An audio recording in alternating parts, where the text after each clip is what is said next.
Yes, it's welcome everyone to day 3 of Plan Change 4 hearing.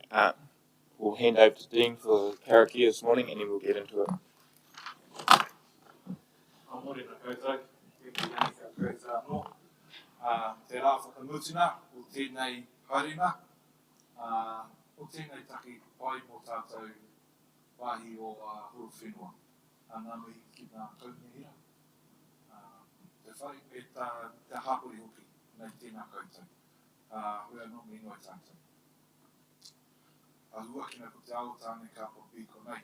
Te tawhito te rangi, te tawhito e uanuku. Te tawhito nā aitua.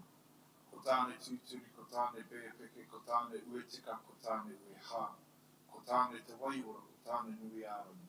Kātou e tāne kāputa tīrea tangata, ki te whai au, ki te ao marama, ti hei, mauri ora. Kia ora tātou.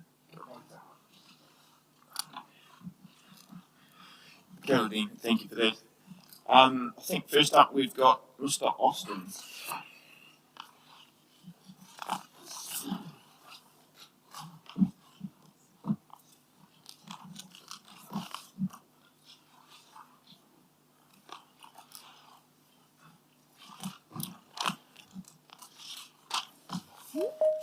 Welcome. The floor is yours, and you just need to press the right-hand button on that machine there, and when you're speaking.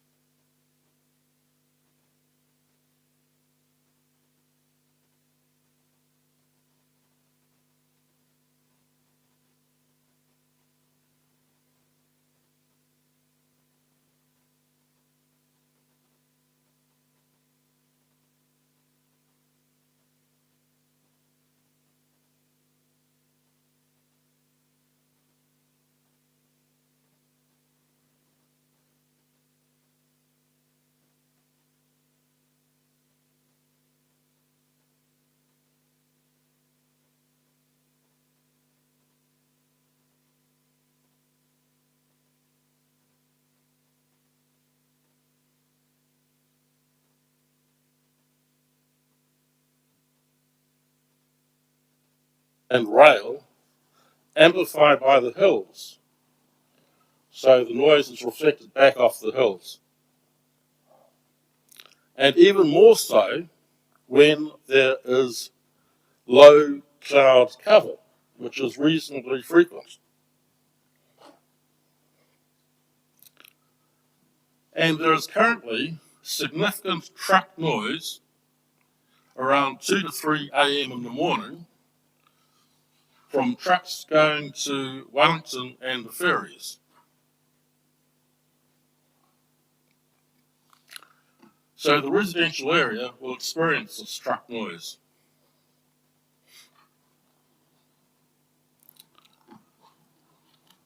My second point is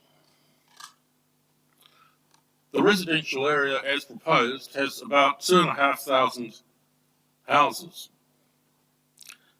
And in a rough calculation, it will fill up in perhaps 7 to 8 years, allowing for the need of 400 houses per annum. As I say, a rough calculation. To create infrastructure for this will be wasteful unless future growth needs are tacked on to Tara-Ika. So if you're going to spend a lot on infrastructure, to get more bang for your buck, you'll want to cater for future growth needs, which are going to be inevitable, because it's only going to last for less than a decade. So you're going to have to think about where future growth is going to go. This is just something that's going to happen in the immediate future. Where will such growth go? It won't go east, that's into the hills, it abuts the hills. It won't go west, because that's where Levin is. North seems most likely. And that increases the area that separates the town from the new Tara-Ika. So the current plan, not that I'm an expert in it, appears not to take this into account, this future need. There's no mention of it, of where future growth is going to go. And that, if it does go north, that's all valuable market gardening land, or land of that quality, as opposed to south, which is stony country. Good for grapes, stony country.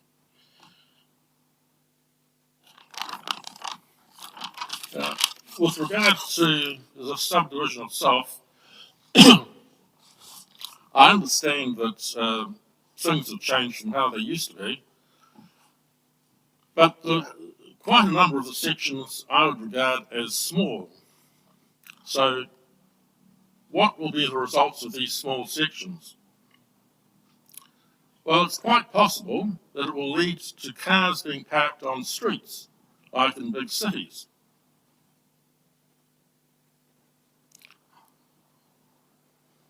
It's likely that children will be playing on the streets. It's likely that lighting will be too close to houses.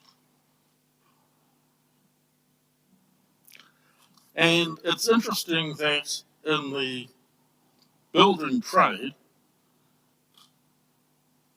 builders work to a price because they're competing. That's the nature of what they do. They're competing on price.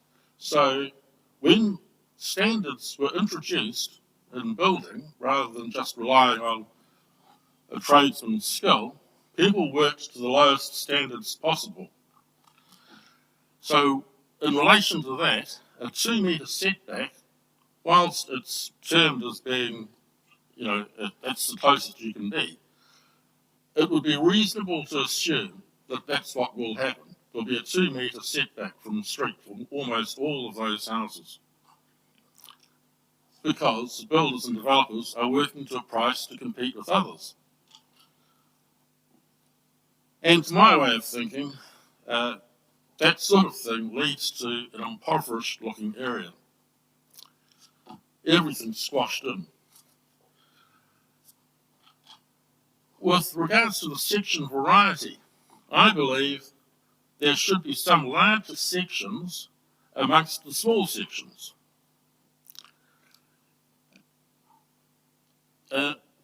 If only, which of course is very important, for aspirational purposes. Now, people like to live in areas where they think, there's a big house over there, maybe one day when I get a better job, or my wife doesn't have to look after the kids, I can be living over there. But to be in one area where all the houses are small creates separation of areas. So it's a division of them and us. We live in an area of small houses, they live in an area of big houses. So a little more mixture of small sections versus big sections. A little more mixture, I think, would be a socially desirable thing to do. And in relation to that, if you want to know, the real story on that, ask a land agent. Because today, housing represents a considerable investment, and it's a major consideration, the value of the property that people own. So land agents will be able to tell you that some areas are desirable and some areas are not desirable. So to have a lot of small, squashed up places, I would believe to be an undesirable thing as far as property values go, quite apart from the psychological parts of it all. And I've got a note here on parks. In Wellington, they have, 40 years ago, they started having micro parks. And they would be the size of this room, perhaps, or even half the size of this room. And that just adds a little variety, would give a place for the children to play. The bush remnant that we've got at the end of Queen Street is a very rare thing. And I remember 10 or 15 years ago walking through that bush remnant. And I don't know if you recall, if you've been in Levin for very long, but there used to be a man who would walk and walk and walk and walk, and he had a big circle of keys attached to him. Anyway, he was in there one day and he was cutting the steeplejack. And I said, "Why are you cutting the steeplejack?" And he said, "Oh, it's dangerous. Dangerous having steeplejack there." So I rang up the council, the people at the front desk, and I said, "Do you know the man with the keys who walks everywhere?" Yes, they knew immediately. I said, "Well, he's cutting all the steeplejack because he thinks it's dangerous." So the council did have a solution to that. They got him, the parks and whatever they call them, recreation people, they got him to cut all the blackberry on the railway line. This is perhaps, I don't know, 15 years ago. But the point is that that's a very precious thing, that bit of bush. There's not much of it left. So the kids will be in there making their huts. That's what they'll be doing. Great fun. So I don't know how that's going to be protected, but it needs to be thought about because there's only one bit of bush like that. That's it. There aren't any others. The expressway. Now, I understand that the council doesn't have can't do a lot about where the expressway goes, but just in general, if you can place yourself 100 years forward and you're looking at Levin and you're seeing an expressway go through the middle of Levin, or at least through one side of it, you'll be wondering, why on earth did they let that happen? Well, is that a sensible thing to happen when it could have been avoided?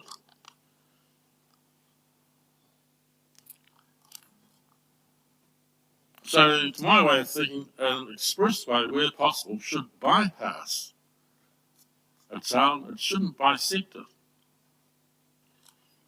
That's the whole point of having an expressway, bypassing places, not bisecting them. So the expressway will create nuisance noise. That's just what it will do. That's what it's going to do. Just like it has in Waikanae and Paraparaumu and everywhere else, that's what's going to happen. So I don't know what mitigation can be done about that. It will make more expansion from Tara-Ika difficult. So it's a barrier that prescribes growth. So it's going to force growth either north or south.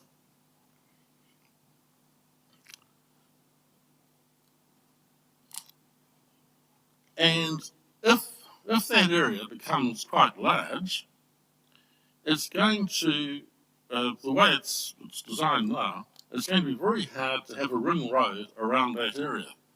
So at the moment it's being treated as if it's going to stay that size.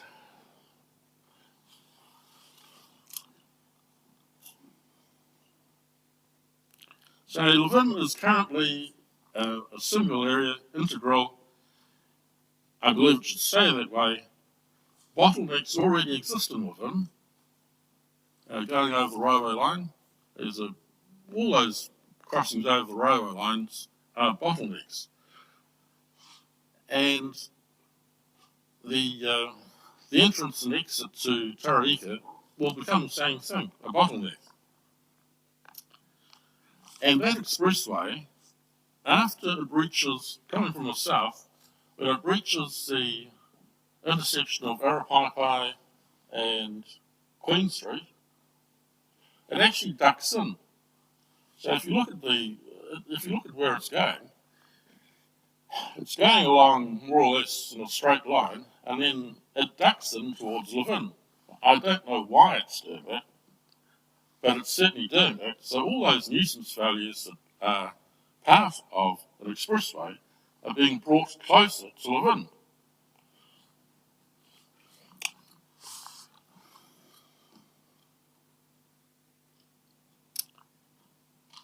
Those are my submissions. If anybody would like to ask me any questions.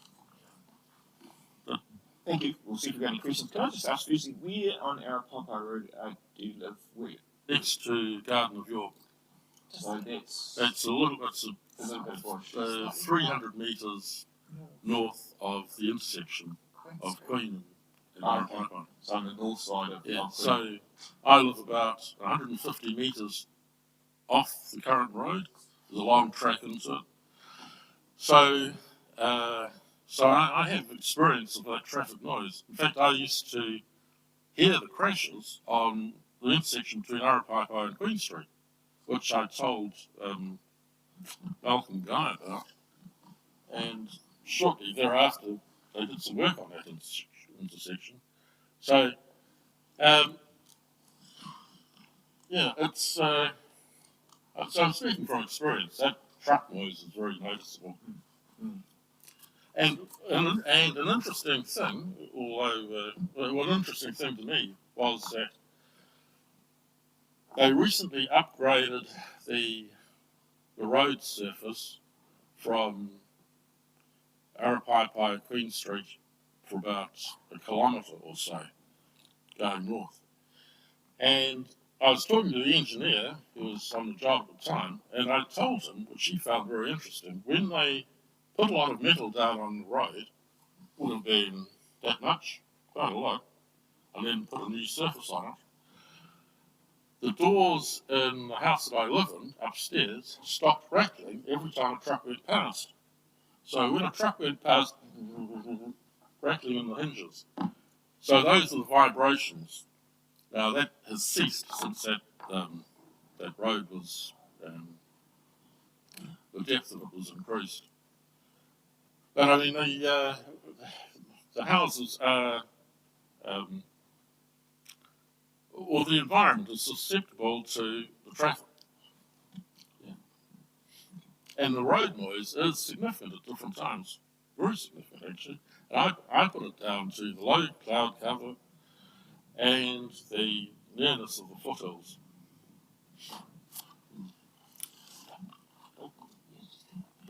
Thank you, Mr. Austin. I found that really interesting. Of the three members of the panel, I'm probably the person that knows the least about Levin, so every piece of information that I glean is useful.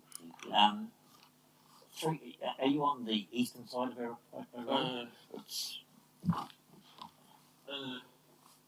about here. On the west side. West side. Yeah. Okay. So the Garden of York is about here. Okay. And the house is not far from the Garden of York. Okay. I did walk up there the other night, but I only got to the intersection of Queen and Arapaipā, so Yeah. And endeavour to clear my head after day one of the hearing. Some of the comments you make about yield and the rate of uptake and this concept of mixed neighbourhood section sizes are matters that the council's urban designers may wish to comment on.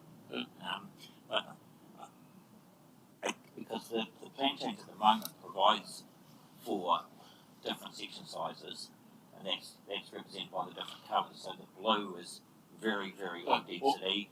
Then just finish. The crosshatch is a higher density, medium density, and the yellow is general residential. But they are in identified clumps. There's not necessarily the diversity within a neighbourhood. And that's what you're talking about. That's right. Yes. Yeah. Okay. One of the things I've noticed about Wellington, which makes it sort of an egalitarian place in many ways, which I find reassuring, is that in different parts of Wellington, you can have a very expensive sort of house next to an old banger, which I think is an egalitarian way of having a society rather than all the, everything all separated. Okay, I think I understand the rest of your submission. Thank you. All right, thank you.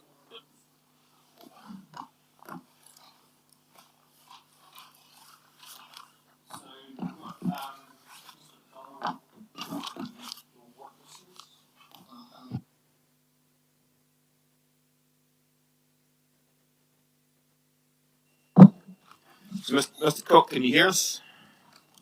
I can hear you. Can you hear me? Great. Thank you. We've just got your client coming up now. Right. Sorry, I had the live stream on, and I just had to turn that down. Okay.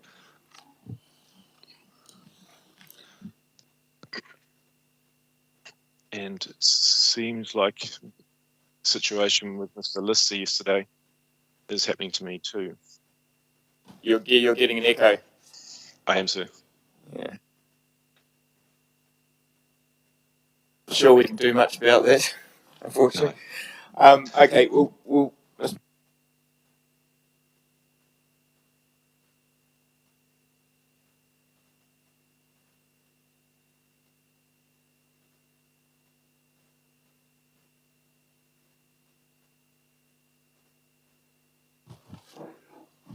Sorry about missing the karakia. Tēnā tātou katoa rangitia. Tēnā koutou mōpoko. I am Brendan Anthony McDonald. I am authorised to provide this statement on behalf of James McDonald Limited, JML, a family company established by my father James. I lodged a submission on proposed plan change 4 on behalf of JML. I also lodged a further submission on behalf of JML. The further submission was a joint submission done in conjunction with Roger Tribridge. I am generally familiar with proposed plan change 4. The PC4 Integrated Transport Assessment, September 21, the submissions and further submissions of JML and Roger Tribridge, and the position of Waka Katohi. In this statement, I will describe JML's landholding with Tara-Ika, outline JML's support for PC4, and explain JML's expectations for Tara-Ika.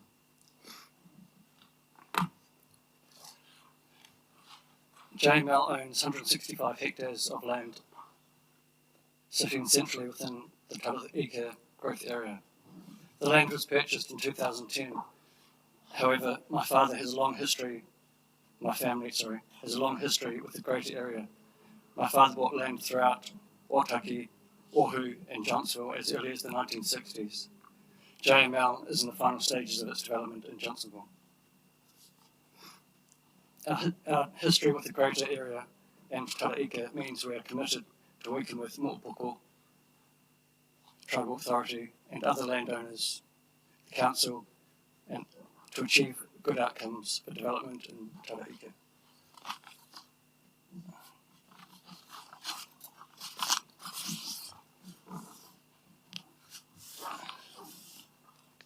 I understand that the primary issue driving PC4 is the need to provide land to meet housing demand. HDC is required to provide well-functioning urban environments to provide sufficient development capacity to meet the needs of people and communities. JML is supportive of the general purpose and intention behind PC4. It shares the goals of the HDC to develop a quality urban environment with a range of housing densities supported by publicly accessible open space and commercial and community activities. From JML's perspective, a quality urban environment is safe, well connected, well engineered and well designed. JML is also supportive of the general intent of Mo'opoko, such as ensuring good environmental outcomes and protecting the Māori of waterways within Tara-Ika. JML also acknowledges and respects the Kaitiaki relationship of Mo'opoko with Tara-Ika.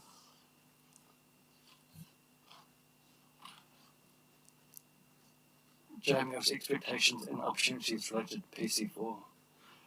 JML acknowledges that the provision of a connection between the Central Spine Road within Tara-Ika and Liverpool Street is not part of PC4.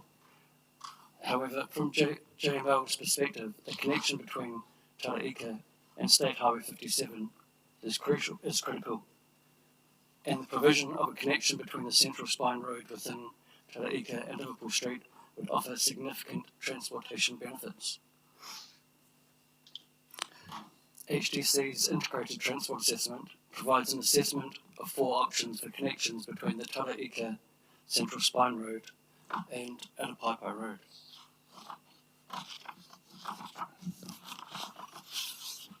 HDC has identified the preferred option in the ITA as option 2. Option 2, the 3-arm roundabout, this would allow turning movements to and from the Central Spine Road to be safely accommodated, but with a small efficiency penalty to State Highway 57 through movements. For safety to be assured, it is likely that this would need to be part of a package of measures which includes improvements to the State Highway 57, Meadowvale Drive intersection, and possibly also a further lowering of the speed limit in this immediate area. JML agrees with HDC's conclusion in the RTA and the preferred option for a connection between the Central Spine Road and State Highway 57 at Tara-Ika Road is a roundabout option 2. A roundabout would A, provide full connectivity while offering flexibility to connect a possible extension of Liverpool Street, subject to the necessary approvals, and B, safely and efficiently accommodate expected traffic volumes. JML is also supportive of HDC's position that any such intersection would need to be part of a package of measures along this section of State Highway 57 at Tara-Ika Road to ensure the safety of all turning movements. Overall, JML is supportive of the general purpose and intention behind PC4. It is also looking forward to continuing our progress on Tara-Ika with the Council, Mo'opoko, the Ministry of Education and other landowners. JML does, however, consider some amendments to the plan change are required, particularly for ensuring that JML's development of the land can proceed efficiently and effectively and achieve the plan change objectives.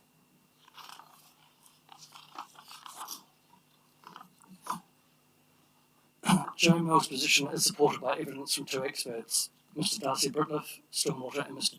Carl Cook, Planning. Mr. Cook has set out his proposed amendments to the plan change, which are supported by the evidence of Mr. Britliff. Tēnā koutou, tēnā koutou, tēnā koutou katoa. Thank you, Mr. McDonald. Just see if we've got any questions now, but there may be some others as we come back. Want to go to your witnesses as well? Or do you want to jump to witnesses? No, just start with finding the land. Yeah, well, that's the first thing. Yeah, first thing. We think we've got your land holding, but we just want to check. So, Mr. now, it's been described to us that your JML is probably the largest land holder in the proposed plan change area, and the council produced this graphic for us last night, and the purple is purported to indicate your land holding. So I wondered if I could pass that to you, and whether you could confirm that that's an accurate indication of the land holding. No, that's right. There's a bit more, but that's more or less that. So there's some additional land? Just that strip through the middle there. The entire strip? Yes. So,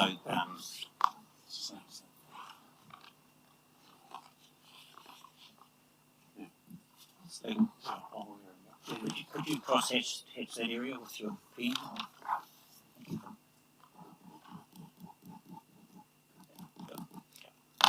Thank you. That's really useful.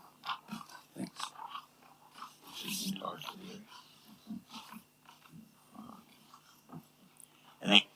And they constitute the 165 hectares that you referred to. That's right.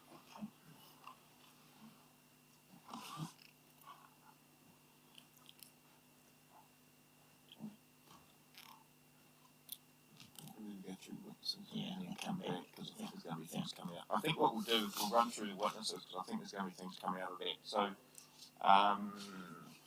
who's going first? Well, let's do stormwater first. Yes. Yeah. Do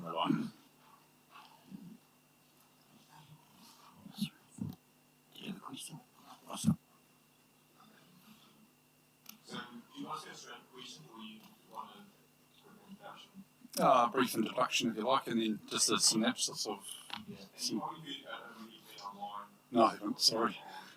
But there's been quite a lot of discussion around stormwater. We had a long discussion yesterday with Conchi around stormwater.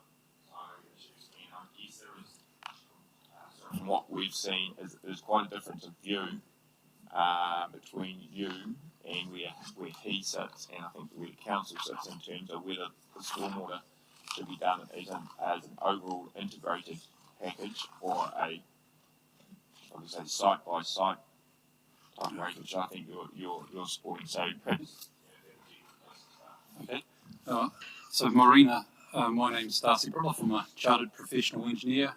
I'm a director of a company called Origin, and our business is land development engineering and infrastructure and housing, essentially. So I had two areas in my statement of evidence, and one was really to talk about, I guess, the provisions to achieve the outcomes that PC4 is seeking in relation to stormwater and open space. And the thrust of that was, I felt it was important to explain a little bit of the land development design process. So perhaps with Mr. Conchi's comments about an integrated system and a decentralised approach, it's probably worthwhile me explaining today. Myself and the council's stormwater expert have prepared a joint witness statement, and we're in alignment with I guess the technical aspects of what we're trying to achieve here. And my view is, in general terms, an integrated view is necessary across the landholding, and perhaps Ms. McConchie hasn't been part of, I guess, the work that we've been doing for the last 6 months with council, so I'll explain that as well when there's references that I can make to the appended drawings in my evidence that might help that. The second part of my evidence was really around wording, and was talking about maintaining the quality of the natural environment, and some planning words there that I've suggested need to be considered and discussed. And again, that was the only area of disagreement in the joint witness statement that we prepared. And to be fair, we're all in agreement about what we want to achieve, but we agreed to disagree that we really don't know enough about the wider downstream effects, which I guess the council's expert can talk a little bit more about, because I'm obviously centralised on Tara-Ika zone itself. So we agreed that that was to be considered in an area of further work over time, because I understand council has piezometers in the catchment measuring different aspects that would feed into that information to make that decision. So it's sort of a little bit early to make that call now. So I guess where can I start, which would be helpful? So in my evidence, the first appendices, which is appendice is not that helpful, it's history. I guess appendice B was a plan that was prepared by GHD, which overlaid the Tara-Ika zone on some catchments that were considered at that time for stormwater within Tara-Ika. And the cross-hatched boxes on that plan show potential areas in terms of scale that would be required for stormwater management areas. But what isn't there, and I said that in my statement of evidence, it wasn't considered integrated with a urban design or land development engineering design. It was purely an illustration of this is how much land we think at this time is required for stormwater. Since then, there's been a number of site investigations and infiltration testing across the property. There is a variation in infiltration rates, and that's a response to soil, obviously. And so that what that does, though, it gives you as a designer a good gauge of range of infiltration, so you can then put some judgment into how big certain things could be in a certain area. And one of the comments that we had through the joint witness conferencing was perhaps, if we're in an area of poor permeability and we have quite a lot of density opposed there, how do we deal with that? And it's quite simple that, and this is how I view things, is that we have a broad view of stormwater management now. And so when we're talking about density, we're talking about ranges of parameters that drive how much stormwater comes off an area, so that when we scope stormwater management area, it has the ability to have redundant capacity. And I think that's important, and it's just good practice. So in taking the GHD plane through to the drawing that I put, which is in my D actually, so C is land topography and the JML land holding, D. So Appendix D is a colourful PDF which shows 5 areas: Queen 1, Liverpool A, Liverpool C, Liverpool B and Tara-Ika. And they relate to areas that we've demarcated to contemplate being stormwater catchments. And how you would control those being catchments would be the height and position of key roads. So you'd make your lower roads your main conveyance corridor, if you like, and you make your higher roads your ridge lines of those catchments. And so you can control your area, and then you know what you're building within the area, and you apply a judgment for climate change factors and density change, which was briefly alluded to. You can get a feeling for scale. So that picture also shows, I'll call them green dots and blue dots, and they relate to the required wetland areas and the required soakage basin areas based on the methodologies proposed by Horowhenua District Council. So the technical memorandum of David's and Council's talks about different parameters that you use to calculate that, and that's all based on varying soakage rates. So we've taken a middle ground conservative soakage rates to show these sizes, just to get a real good feel for how big they are. And then the next questions for us are, how do they integrate with housing? How do they integrate with open space opportunities, all those things. So in terms of a stormwater solution, the next step for us is to take that through detailed earthworks design. And one thing that's quite silent in a lot of stormwater work through the country is earthworks. Now, earthworks to me is always coupled with stormwater, and it's simply because it's how you control runoff. And if you refer to, there was a good image in Mr. McConchie's statement of evidence, and it's a digital terrain model. So that's just a computer model of the shape of Tara-Ika in the wider zone, and that relates to, again, the second plan in my statement of evidence, which has the contour maps of the JML property, and you'll see that there's squiggles in those contours, and that relates to subtle ridges and subtle gullies, if you like. It's an old braided river system. And so as a land development engineer, and you're looking at a property, you're thinking about what you're actually creating on it, which is the housing, and then the runoff you're creating from that housing and the roads, and then what you're doing with that through a treatment train so it gets filtered and cleaned, and then your disposal mechanism, either to an open waterway or to ground, and in this case ground. And then you're also thinking about what's coming down the slope, and how do you interface with your neighbours, and how do you interface with with the natural systems that occur on that land, and that's really relating to earthworks. So my opinion is, yes, we need an integrated solution for Tara-Ika which matches the current landform catchment, and I think I've tried to make those points in what I said. But when we come to getting the right outcome for Tara-Ika, and I guess for those catchments, when we've gone through the process of subdivision, not detailed design, but conceptual design for where the roads are, how high they are relative to the landform, how it interfaces with my neighbours, and all those things, and accept overland flow from the neighbours, or stormwater via a pipe or a swale or whatever it happens to be.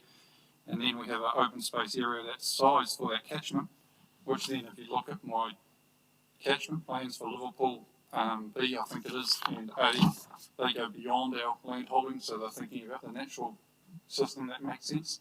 Then you design that as an integrated way. So my thrust of my evidence was, until we understand those matters, which we are working through, we shouldn't really lock in critical elements that may contravene, make it more difficult to get a good outcome.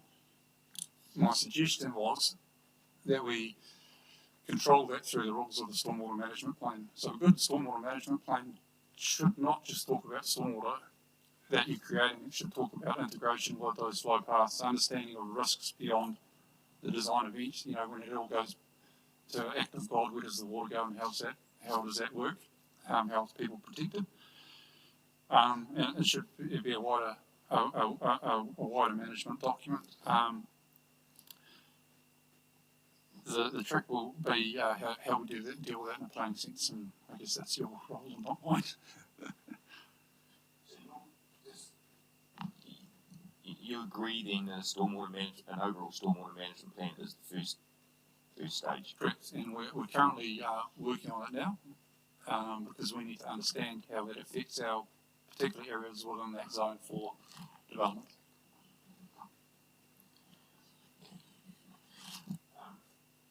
One of the things that Mr. McConchie talked about was having what he called a plan B in case plan A doesn't work, and I think what he's talking about there is the soakage potential, and he referred to a number of cases he's seen where they just simply haven't worked. I can talk a little bit about that because I appreciate what he's saying there.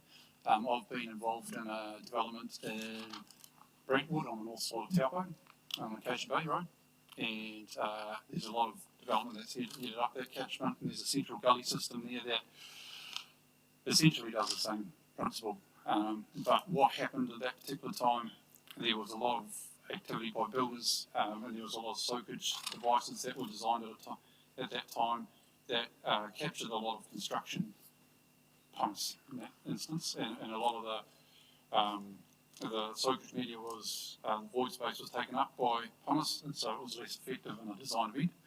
So that what the construction industry has learned, and particularly for us when we design things, is to manage that risk between a fully stabilised catchment, vegetation's grown in 5 years' time, things are a little bit different, and so that it responds to that theoretical world of scale and implementation. I guess, and another trick that we have on a boat site like this is to actually understand how our roading system works, and that goes back to earthworks as well. So in these stormwater design areas, we're basically saying a hectare and a half or 2 hectares is set aside for stormwater, and all the water will get there. But in reality, the roading network that conveys there should be considered an opportunity for a redundant design. And so, in my mind, we'll design the roading system vertically to almost replicate that of a saw. So if you turn a saw blade upside down, and then you tilt it on the side, and it's got a hump and a hollow all the way along the road, that will effectively replicate the natural topography that there is today. So it's got ridges and hollows all the way along the site. And so that in a super design event, we call it, everything should be flooded, and it should be one of those humps and hollows in those road corridors, plus that design area to be the area where all the water goes before it's into floods.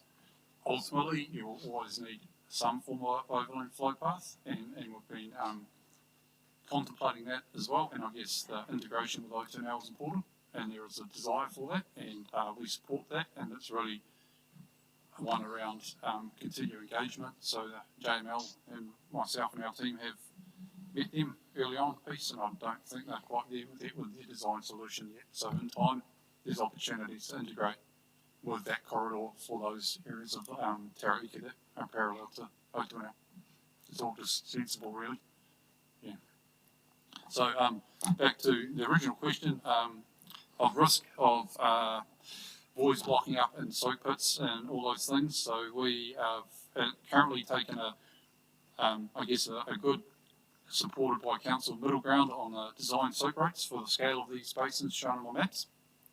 The intention was we would work out an earthwork shape, so how big they are and how deep they are relative to the current ground level, because they're not just going to be at ground level, they might be 2 or 3 metres below ground, etc., depending on how it all pans out.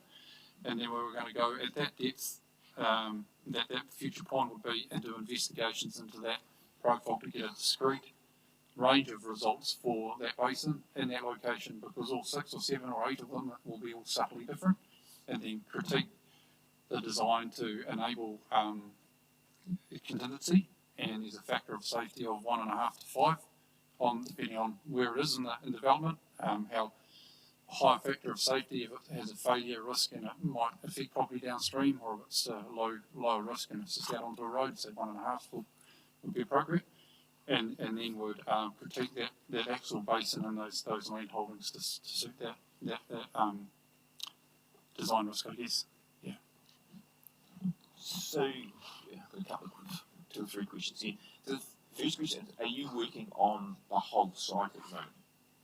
By default, where our land holding sits, we're basically working on those catchments that are shown in my evidence, correct?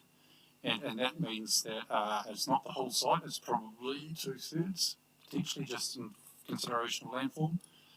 So we've graded out a road from Queen Street to Tara-Ika Road to understand how the height of that road would sit against the current landform, and then we've done arterial roads for the Liverpool Street east-west connection to understand how it all sits vertically, and we've, in computer land, pushed that up and down, and then we've understood the challenges with our neighbouring properties and thought about how do we deal with that, and currently we're just waiting to get a good feel on, I guess, detailed design around urban interaction with that Queen 1 pond area. That's our first area that we're really looking at from a detailed design perspective, and using that design process really to test how we achieve these objectives really. Hence, that's the basis of my statement.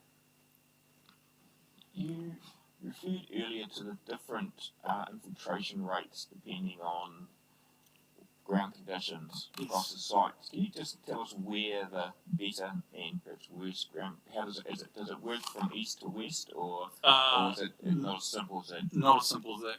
So there's actually a good image, and I'm going on memory here, in the technical statement from GHD, David's summary. He's got a location map of where they did their infiltration tests, and each of those have a different band of results.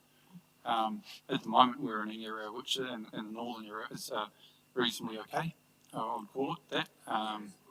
Queen Street one, yeah, for what we're doing now. And so we've picked a soakage rate of 200 mils an hour, which is a reasonable rate. If you had sands, it'd be anything over 500. If you're down to clays, you're touching below 50. So it's a sort of middle ground. In reality, we need to see where we are vertically and dig a hole and really have a good look at depth to really confirm our design. Which sorry to keep going, I see that level of detail, that investigation supports the information you put in with the stormwater management plan.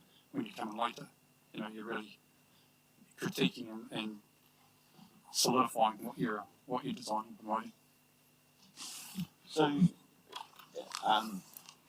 between you and Mr. Cook, you've been somewhat critical about the identification on the structure plan of reserve areas, and I guess it may flow on beyond that. What do you think, from a stormwater perspective, is needed of that structure plan? Yeah, that's a really good question, that. In some zones which have defined topography, we've created blue layers before, blue dots where things happen, and then a line of conveyance where things should go. It would be, I guess it would be a challenge in this state, because where would you put a blue dot along the western boundary? Because we haven't detailed how the O to an L interface would work. So, where does that blue dot potentially go? So I guess the provisions as are written in text, they're all pretty solid. They're asking for good outcomes which can be delivered. And I guess my advice in that regard would be not to zone anything really, to be honest. If we put, for example, one blue dot on PC4, then you're going to have, you could create that blue dot, you could say how big it is, that's no problem. The challenge that you then introduce is one of a burden on conveyance. Then you're making a whole lot of water come to that one point. So in my evidence, I think I've split the land that we were looking at down to 5 catchments, but reality is there's some big conveyance flows within each of those catchments, and in a 100-year event, Liverpool Street A has 5 cubic in a 100-year event, so that's a huge flow. It's a small river, and also the scale, and so we're trying to get one stormwater blue node, back to your point, to match the provisions, but it's just simply too big. We can get a blue node, no problem. So my advice was, can we look at flexibility with open space, because the urban designers will have views of where they should be, and then maybe we split those larger catchments to 3 or 4 stormwater treatment areas. Even though we're splitting it to 4 stormwater areas, they're not small. They will still be a hectare. They will still be, it's 10,000 square metres. They're quite significant parts and they're quite significant functions. But what they do is they reduce the risk of moving water through PC4 when those big storm events happen. So to respond to your question, I think it's too early to set those blue nodes and those blue lines, purely because there's a lot more work required to get it right. Potentially you could, and if you were going to do that, I would be saying, could we please have lots of blue dots on all the parks, please?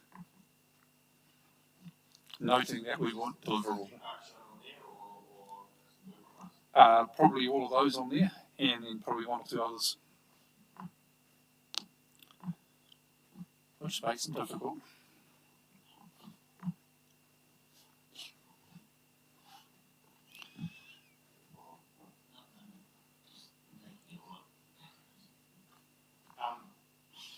And of course, we've got some catchments sitting outside. Yes. Which are Coming not, Coming into Tara-Ika? well, no, within Tara-Ika, which you haven't addressed as well. Yeah, correct. So, Tara-Ika, excuse my pronunciation, to the northeast. Haven't looked at that because I guess we're not in control of designing where the roads go and how high they are. But you do the same approach. I understand where the reference point to the GHD big hatch box is on the ridge line next to the reserve, and obviously that you won't put it there, you put it in the low point, so that would be up by Queen Street somewhere. But the principles would remain the same. I would have thought you would try and find the natural transition of where the low point should be within that catchment, make sure you grade the roads to it, and then work away from it.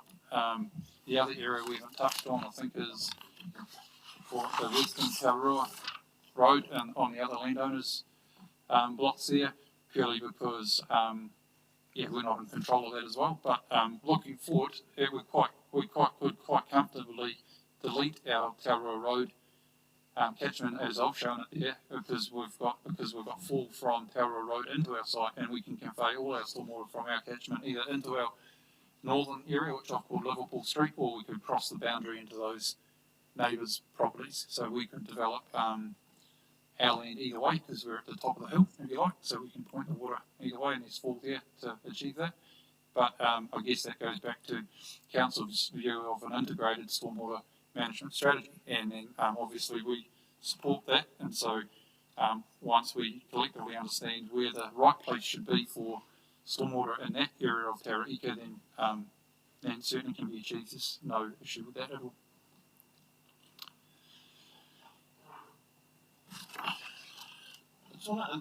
There was an issue that you've raised about maintaining off-site flows. Oh, yes. Continuing off-site flows. Where are those? Is it just the stream, or is it more than that? Yeah, it's just the stream. We've allowed for, forgive me, I'll just get my name right. So we've allowed the flow from I can't read the name, second to the street name. We've allowed the flow from the northeast of our site in the Hookers Motai Lane development, which is flowing into our Liverpool B catchment, and we've done that in not in the primary storm events, not in the smaller storm events, but in the big 100-year events. So that will get that's water surface flow from this area that might come across the the grass, if you like, into our catchment and capture that and bring that into our zone. So why that area versus not other areas? We understand council's view of then having the I guess that arterial road is the natural high point that would split to the Kopatahara catchment on this side, and then allow for water coming in from that side. Equally, if there's a wider view of going further afield, you could do that. It's just, where you set those lines. So that was our first stab at it to respond to the objectives, really. So, Mr. McConchie yesterday talked about the ability here to actually improve water quality, and I think he said we can improve it to a certain level, but if we do certain things, we can actually do better than that. I think he was talking both about surface water and groundwater quality. So, and this is obviously this is to do with what reaches Lake Rossville. Are you on the same? I guess. Can we make? And we have, Lake Rossville is there's lots of issues there, obviously. But what we do here in a design sense now, the toolkit that we have with us today is quite different to what we used 20 years ago, and the science available to inform us on parameters, effectiveness of filtration, all those things is far more available than what it used to be. Old developments and I guess some of the historical development of Levin itself was purely looking at conveyance, get the water away, give me a water connection and a sewer connection, away I go. But what we're looking at today is we're really talking about opening the waterways, so the treatment management areas. We're talking about bringing all the first flush rainwater in off a catchment, which I'll explain in a minute, and then putting it in a particular box, if you like, and doing certain things with it. Beyond the first flush runoff, which then has the cleaner water off a catchment, then you can go and do certain things with it as well, and really hold those back for flooding. So the actual principle that you're separating your runoff type and based on a volume and based on its perceived quality, inferior quality, if you like, is a far greater step than where we were 10 years ago or even 20 years ago. We were just pumping down pipe, get rid of it. So the opportunity on how well you design those treatment areas and what you put into those in terms of filtration media and vegetation, we should get a higher outcome than historically what we've done.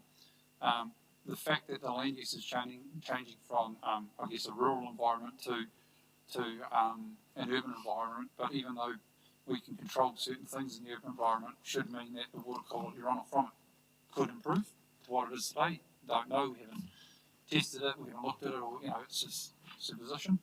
That's a good thing. The other good thing is that we're actually doing things, and there's provision for doing functions on each house lot.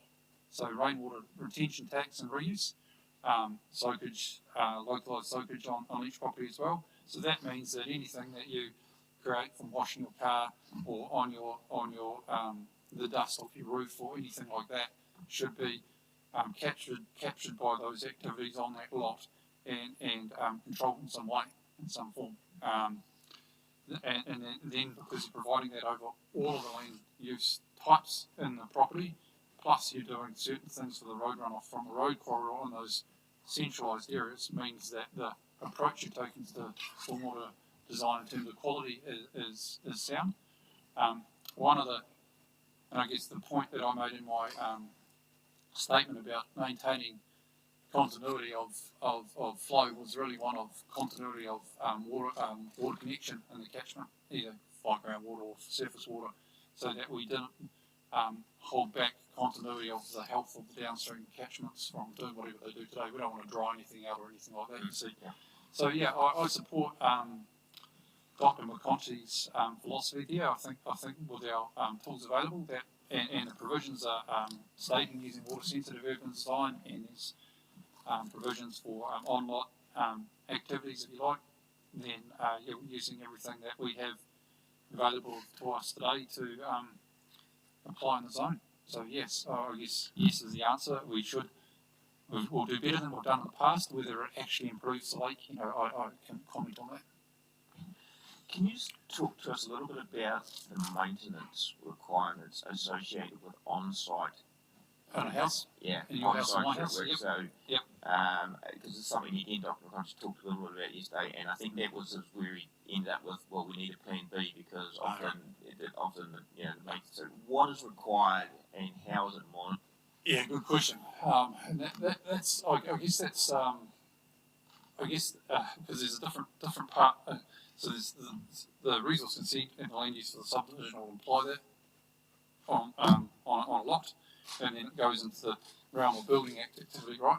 And so you go for a building consent and you put your rainwater retention tank in, and you're also design your soak pit and put it in your driveway or in your front lawn or what have you. And in that process, then the design of those two devices would be by a professional, probably a licensed building practitioner or an engineer.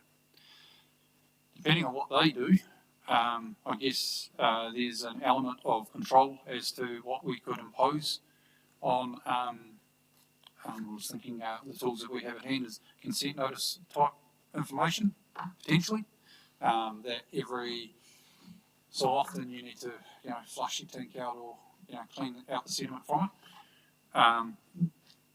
Rainwater reuse would really just be reliant on dust. So you'd have to consider where you were and how much dust is around in the neighbourhood to see how bad they would clog up. I did a calculation in Canterbury actually, because we had a similar conversation about a common system about sediment load and stormwater, and we looked at a whole lot of science, and we worked out in that particular case it was like every 30 years we'd get 100 mils of silt potentially. There's a whole lot of judgment in that maths, so it's not a regular thing. But if you're in one of the lots that are next to a rural lot and there's a lot of harvesting and a lot of dust from that natural activity, that's going to be a little bit different than if you're right in the centre of Tara-Ika and sort of an urban environment, if you like. But I would suggest potentially there's some thought about maintenance provisions being imposed somehow, so that the landowner would know that there's a responsibility there for the wider system. And to be fair, a lot of people are engaging now. They want to feel like they're contributing to the well-being of the environment, so it might be an easy thing. The soakage system, so that under the driveway of the front lawn, that's a different category, because that's once that's compromised, that's a pull it out and do it again scenario, right? So I guess that goes back to imposing a range or risk ranges on a designer. So if I go and do site specific testing, and that would be a requirement I would expect for that building consent application, I've dug a hole, I've tested my soil, I've saturated it, and I've done a known test that's recognised in the industry, and these are my soakage rates. And then I worked out my soak pit size, so under the New Zealand Building Code E1, there's a follow the formula, and here we go. But it might be that in Tara-Ika, because of the sensitivity of the environment, we put a factor of safety on it, and potentially that's a question from David from Horowhenua, because he's got views on factor of safety, because that's certainly what we've done in the wider centralised systems for the road systems, and then and that's the way that you manage that risk.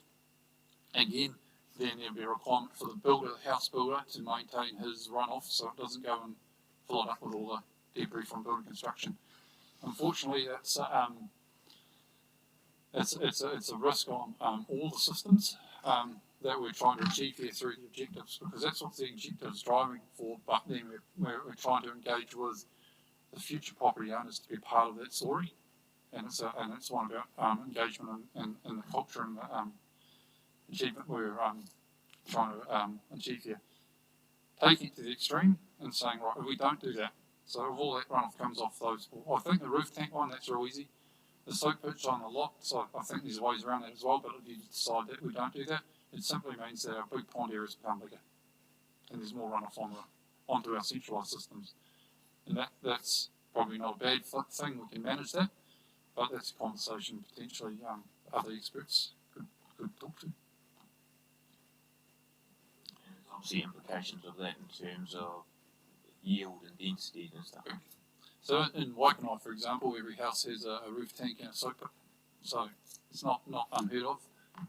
Every subdivision we're doing in Wellington now has water reuse with tanks. We obviously don't go for soak pits, but a grey, reiki and clay down there that don't facilitate that opportunity. So yeah, but what we're finding is a lot of people, a lot of builders and I guess younger clients like me are engaging in this sort of thing. They want to see their footprint on the world, so there's an opportunity there to really see if we can manage that.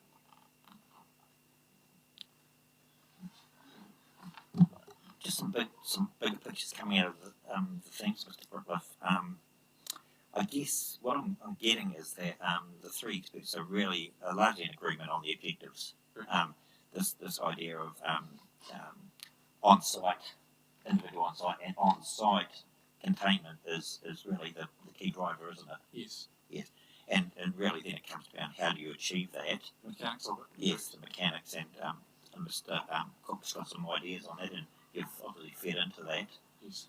I'm just wanting to explore how that can be achieved and what could potentially go wrong. So the key mechanic is subdivision and a restricted discretionary activity status that requires at the time of subdivision all applications have to include a stormwater management plan, and it has to show a number of things, size and design, location of the devices, the tanks, the soak pits, the stormwater treatment, the location of the larger devices, where they're located and the size, that sort of thing, overland flow paths for the 100-year event, whole range of calculations, and there's encouragement of pre-application meetings with the council prior to lodgement of these consents. And that sounds fine. And when you look at a large holding like the purple holding that your client has, that's incredibly understandable. Your appendix C indicates, and I think you've been quite upfront about this, that there are catchments that are not fully contained within the purple shaded area. Correct. And you've talked about how that might be dealt with, say, in Tara-Ika, I think. Yes. But there's some other gaps, obviously, in the northwest of the site, the northeast of the site, the rest of the east, and the southwest. Also, that where your client doesn't hold land. Correct. And you've told us that one of the key mechanisms, I just want to get this right, is using the location and height of the roads as really the outer boundaries of catchment definition. The height of those will become quite critical, and the position of them will become critical too, as a mechanism for containment at that scale, and then you work inwards, don't you? Exactly. Yeah. So I guess Tara-Ika catchment aside, is there a risk that where land development occurs outside of your client holdings, or where landowners choose not to pursue development, or pursue it at a different time frame, Different rate. to their time frame, that could frustrate the catchment approach that you've identified in Appendix C, and vice versa, that if they did proceed at an earlier stage, and they've produced their stormwater management plan and it's ticked off, but it just doesn't really have an eye to what might happen to the left or right or the north and south. Correct. That also could create a frustration. So, is that a theoretical potential? Yeah, like it's not a reality. I guess it's theoretical potential for sure, and I guess we're quite fortuitous here because JML is a major landholder, which by their location means they're in a location where they're receiving a lot of the other water from other people.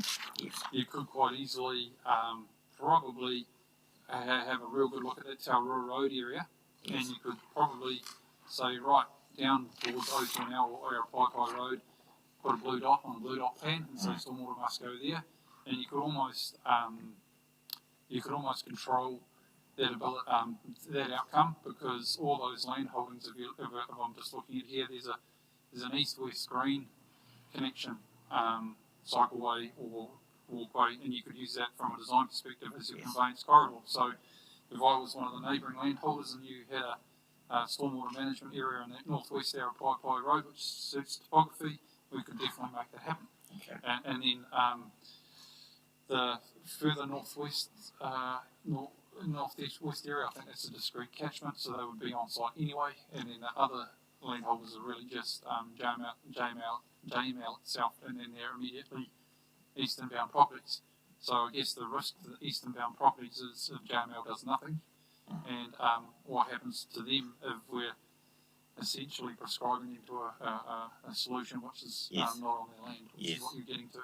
Yes. I mean, the thing that, and I asked for this to be produced last night, and a really useful document is that it shows that for the fixed spine roads, north and south and east and west, it coincides largely with JML's holdings, obviously with the exception of this area down here. Yep. And for the major, the arterial splinter roads, I guess this one here is one that's outside of the holding too, which doesn't form the boundary. Does form the boundary of Queen 1, doesn't it? That's my high point. I think that should be and when we say high point, it's a subtle high point. It's not like you're driving up a hill and weights down Wellington or something like that. I guess, so how do you control that? Yes, that's the question. And that should be maybe this conversation with council's view as well. What I'm thinking is, I think out loud here, we know enough around our Liverpool catchments to potentially put a dot on a plan, but what we're really saying here is maybe we should start thinking about those collector roads and arterial roads as being those key conveyance corridors. There's an opportunity, a really good opportunity with the green connections between the green spaces with open swales to be a secondary flow path in those super events. Yes. And so if we align those connections to each land holder, so each landholder gets a touch on one of those connection points, then perhaps that's the way to control it. Yes. So what you're saying is Liverpool B and C pretty much look after themselves. Correct. Tararua is not ideal, but presumably you could move those green and They blue. could be accommodated in the Liverpool catchment if we had to, or Yes. equally we could integrate with our neighbours to the west and get something going on potentially their land towards the O2ML area. Queen Street's a bit more of a challenge. Queen 1, sorry. Not so much. We can, that's falling on that natural connection for our land is the right location for a stormwater treatment Okay. area, and it just means that our development needs to take to our boundary Okay. connections for the neighbours. So that would just go to sizing of those. Yep. Yes. So we make those blue and green areas, well, that's the size of them there for the whole area. Yeah. If we were just doing our own land, they'd probably be about 2/3 to that Yes. size. Yeah. Okay. The 5 catchments here, would the boundaries and the approach to them differ if you were dealing with the entirety of the plan change area? Not so much. I'd say we'll just add on other catchments to the east, which we haven't considered, which head off to the northern direction. Yes. We would include obviously the Tara Road area that we've omitted. Yes. I guess one way to do it would be to produce a plan with these blue dots as a guideline, with guideline blue lines where water could go to get to those blue dots, which are respective of land ownership, and then have a integrated process with Horowhenua City Council to District Council to enable those landowners at the time of contemplating subdivision to come and have a pre-application meeting and see how they integrate with their original strategy. Yes. If they are landlocked, for example, if JML doesn't do anything, Yes. and on an uphill neighbour, then there's some mechanism that they do something on their land, and then that is retired in the future and then turned into housing Yes. 15, 20 years down the track, potentially. I'm not sure. You've essentially anticipated my question there, and that is when the SMPs are lodged with the subdivision plan, question that, I mean, obviously they have to be self-contained, but what are they assessed against? And I understand your point. You don't want fixed lines, fixed points in a structure plan, and that goes to the role of the structure plan, whether it's a predeterminant of an activity status or whether it's a matter of discretion and guidance. Okay. So if it was the latter, and it was a guidance as opposed to thou shalt do, I think that's workable. what changes, if any, would you suggest to the structure plan at this point then to act as a guidance? I think we would. I think we would need to add another Blue layer of blue layer of sorts. Yeah. And then they need to be. So that needs to be illustrating. Arrows is the right way. I guess flow path. Yes. Preferential flow paths. Yes. Across the land holding, so that if you purchased the land holding, that you knew that the opposite side of your land holding was where the stormwater needs to get to. Yes. For example. Yes. And then you. So they're indicative lines, essentially. Indicative lines, yep. Yes. And then if I was a downstream developer, I know that I need to develop to a point to receive water from somewhere. Yes. And then obviously the locations which are preferred at this time for potential stormwater management. Again, on a guidance basis, as opposed to fixed. Okay. Because the SMP provisions refer to centralised devices or centralised wetlands and centralised. Yeah, which is the term of we're all working together into one spot rather than everyone does their own thing. Yes. So some indicative lines and some indicative locations there are a guide only. Yeah. Thank you. And then if I can come forward in 10 years' time and develop and have more information. Yep, and I do more dots or more treatment areas on my area that I'm developing, then there's a provision for the council through the stormwater management planning process to understand a little bit more about that and justify why is that a good thing or not. So just building on that, so that could take into account your catchments that you've got, and you could use your blue dots and flow past that. But what we'd need is the additional catchments which you haven't addressed. Correct, and I think council's had a look at the catchments to the east of the site previously, so maybe there's an integration between both pieces of work. Yeah. Just finally, a more precise question. Growing up in Chair's questions about maintenance monitoring of these on-site provisions, the rainwater retention and the soak pit.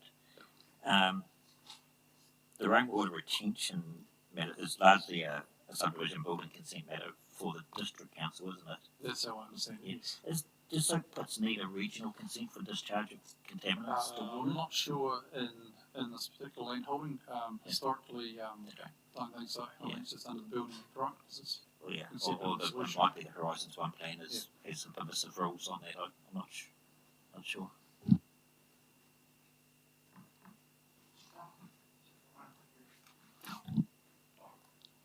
That's right. Our understanding is that discharge to ground is a permitted activity. Yeah.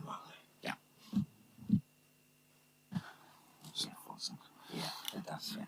Oh, that's been really useful. Thank you.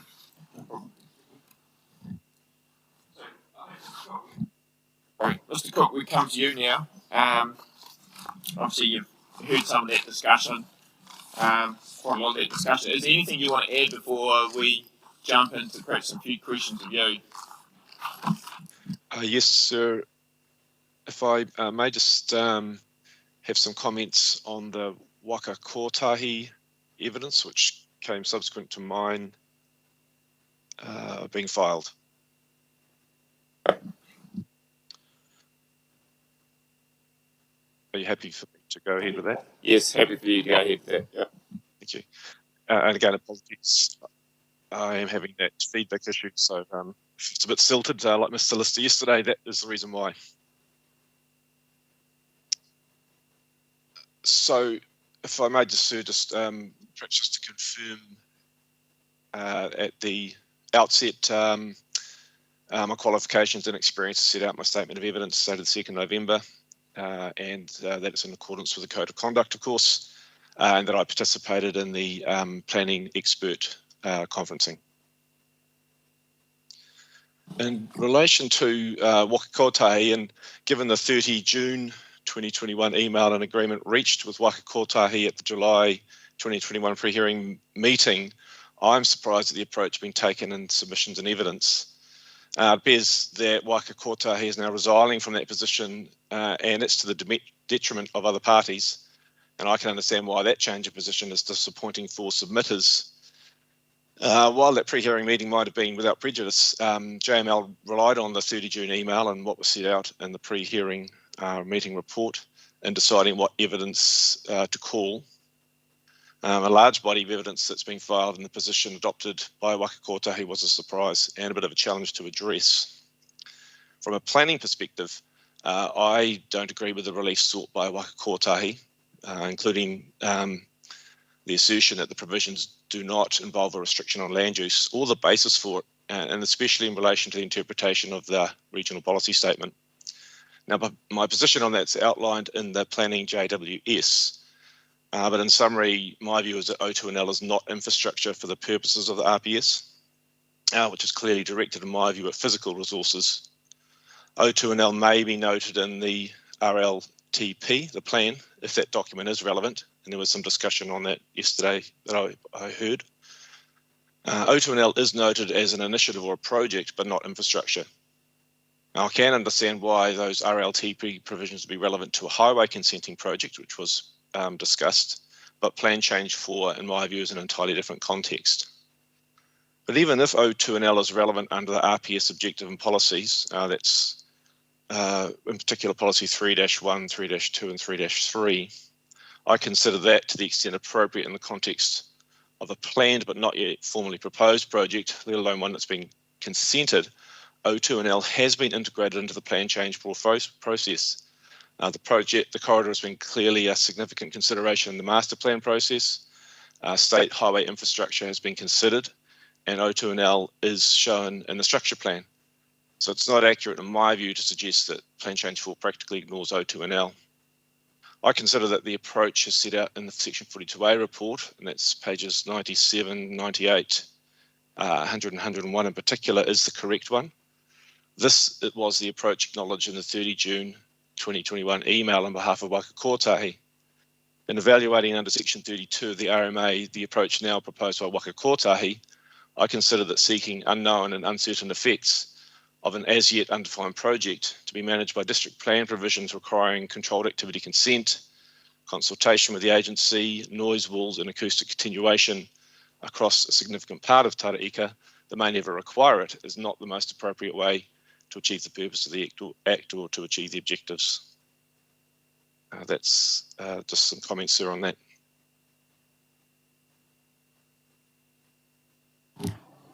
Before you move on to another topic, Mr. Cockle, could we pose some questions to you on that? Please. Yeah. So, just in relation to the RPS provisions, take it you're drawing a distinction between a project, which O2NL is, and the definition of infrastructure, in determining whether policy 3-1, 3-2 and 3-3 are relevant and need to be given effect to. Is that the key distinction point for you? Yes, it is, sir.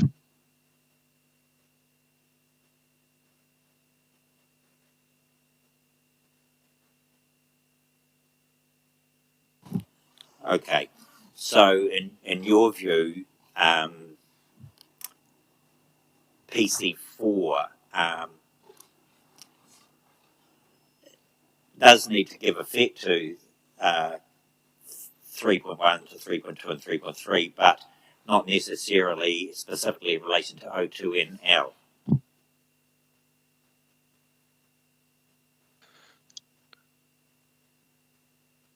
I'm not sure I see it that way. Oh, sorry, it's got the echo again. It's part of the RPS, and so it is a relevant consideration to PC4. But when I look at those particular provisions, 3.1 to 3.3, I don't see O2NL as being relevant, or then being O2NL as being relevant in the context of those provisions, and therefore the approach that needs to be taken in Plan Change 4 is not driven by those policies, in my view. Yes, and therefore to give effect to those policies, in your view, does not require a certain activity status or certain policies or certain standards that have been suggested by the agencies. Is that what you're saying? That's my view, yes. Whether there's a need to do that for any other reason, that you haven't commented on that, have you? Whether there's a need to actually include provisions of PC4 for other reasons. What my view is that what is included in PC4 in relation to O2&L is the appropriate way to address that project in its current context. And the way in which it's addressed at the moment is it's shown on the structure plan for information purposes only. We've been told that the yield has been calculated to exclude yield from the land that sits underneath the indicative corridor. Are you saying that that's the appropriate way to deal with O2&L in its current form as a proposed but not consented project? Yes, I am. And because all the master planning process and the structure plan itself has considered O2&L, or at least the prospect of it, and so it has been integrated. It's shown on the map. It's been regarded and it's been considered in the way that you just mentioned now in terms of yield. The issues for connections across it are all contained within there. So in the relevant respects, I think that it is.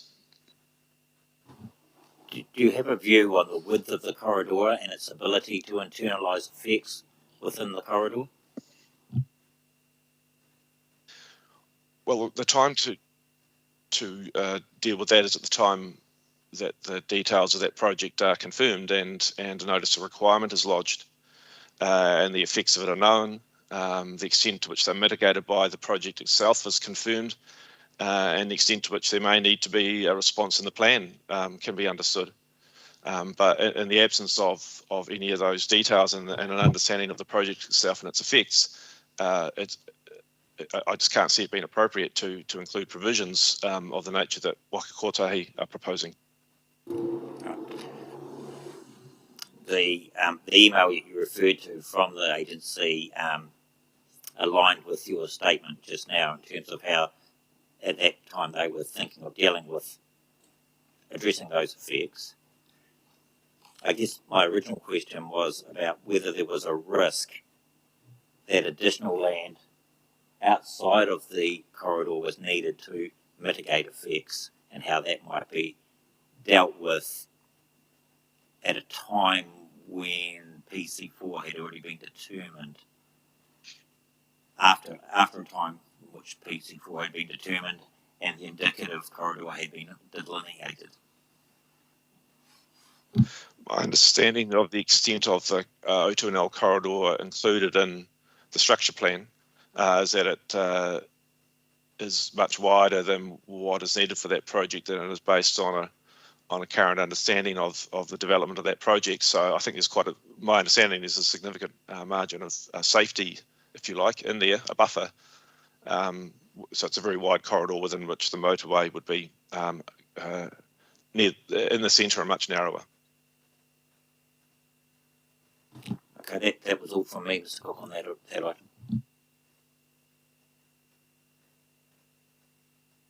So do you want to move on to your next item, Mr. Cook? Well, I suppose the key issues then in my evidence, there's probably four main ones. I think the first one is the approach to open space, and with my view being that it shouldn't be zoned in the planning maps, but the most appropriate method is for it to be identified in the structure plans and addressed through the subdivision consent process, subsequently zoned when it's vested. So let's deal with that. So what do you probably heard my question previously, what do you think should be shown on that structure plan? I think what should be shown on the structure plan is the intended open space network, its distribution, its scale, effectively what has come out of the master plan, because I see that as being a robust process. but it's how you approach, how you deal with the open spaces that are shown, and the flexibility that's needed in your planning approach to them. So I think that it should be, as it is in the plan provisions, a significant factor in the subdivision consenting process, but that there needs to be flexibility, because it's almost certain that those open spaces are shown in the structure plan, derived from the master plan, are not in the right place. But it's also important that that distribution and size of them is adhered to through the subsequent consenting process. Mr. Cook, I understand what you're saying, and the way in which this approach is described by Ms. Paddock is that there's this umbrella multi-purpose zones overlay sitting over the structure plan area, but and that draws on the existing operative plan zones of residential, mixed commercial, and also open space. So by default, these places, these open space green spaces are zoned, aren't they? Open space. So what's the alternative to that? Having them zoned residential, but shown as indicative green, part of indicative green network on the structure plan? Is that what you're suggesting, or something Yes, it is. else? So, is it the lines on the map that concern you, and the associated status of the structure plan with the non-complying status if you don't meet the structure plan that concern you? Is that the issue? There's two things. The first is the approach to the open space in the planning maps. I think it should be zoned, just to be clear, zoned residential until a plan change is subsequently carried out. And I know that other district plans, there's almost annual changes made to include vested reserves, which have reserves which have been vested as a result of subdivision processes, then to be subsequently zoned open space. So plan change, the planning maps should have the area zoned residential. The structure plan maintains the open space areas shown, and it's through the resource consenting, the subdivision consenting process, which relies heavily on the structure plan guidance from the structure plan, if you like, which is the mechanism to ensure that open space is provided in the future development of Tara-Ika. Does the same thing then apply to the medium density areas and the commercial areas, which are again strong lines on maps? I think it does to a similar extent, but I think that the open spaces, because they're integrated with stormwater solutions, differ. It's much more able to, through the subdivision process, and in my experience too, to adhere to lines on a planning map for a zone like a commercial centre based on the east-west road that's proposed, as an example, and the north-south one for that matter too. And to a similar extent, the extent to which the overlay of medium density, remember that all of the land is zoned residential. There isn't different zonings between medium and low and medium density and regular residential. It's all just residential, and the overlay applies, which has different provisions that apply to subsequent development. But the open spaces, in particular because of their stormwater function and their connection to where the roads will be, and for the reasons outlined by Mr. Britliff earlier, I think are more problematic in terms of having them zoned.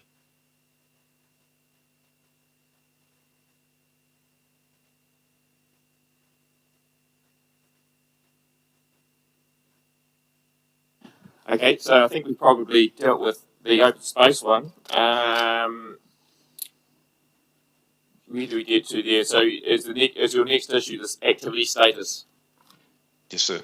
Okay, so do you just want to summarise that for us, and we can probably, we've sort of touched on it, but yeah, there's probably a little bit more to come on that.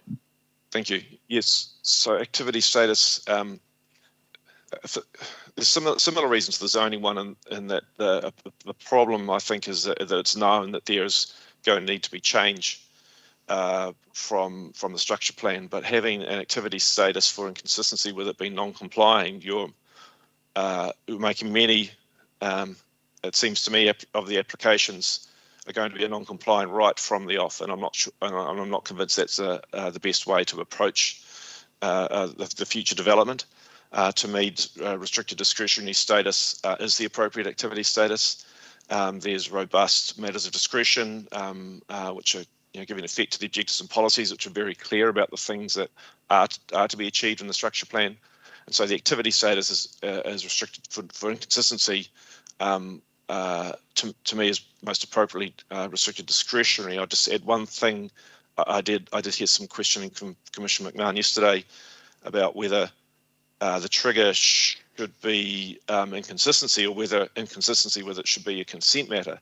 I didn't include that in my evidence, principally for the reason of I wasn't convinced that there was scope from the JML submissions, but just from perhaps an objective planning perspective, that is a view which I prefer. So to flesh that out a little bit, subdivision is restricted discretionary activity.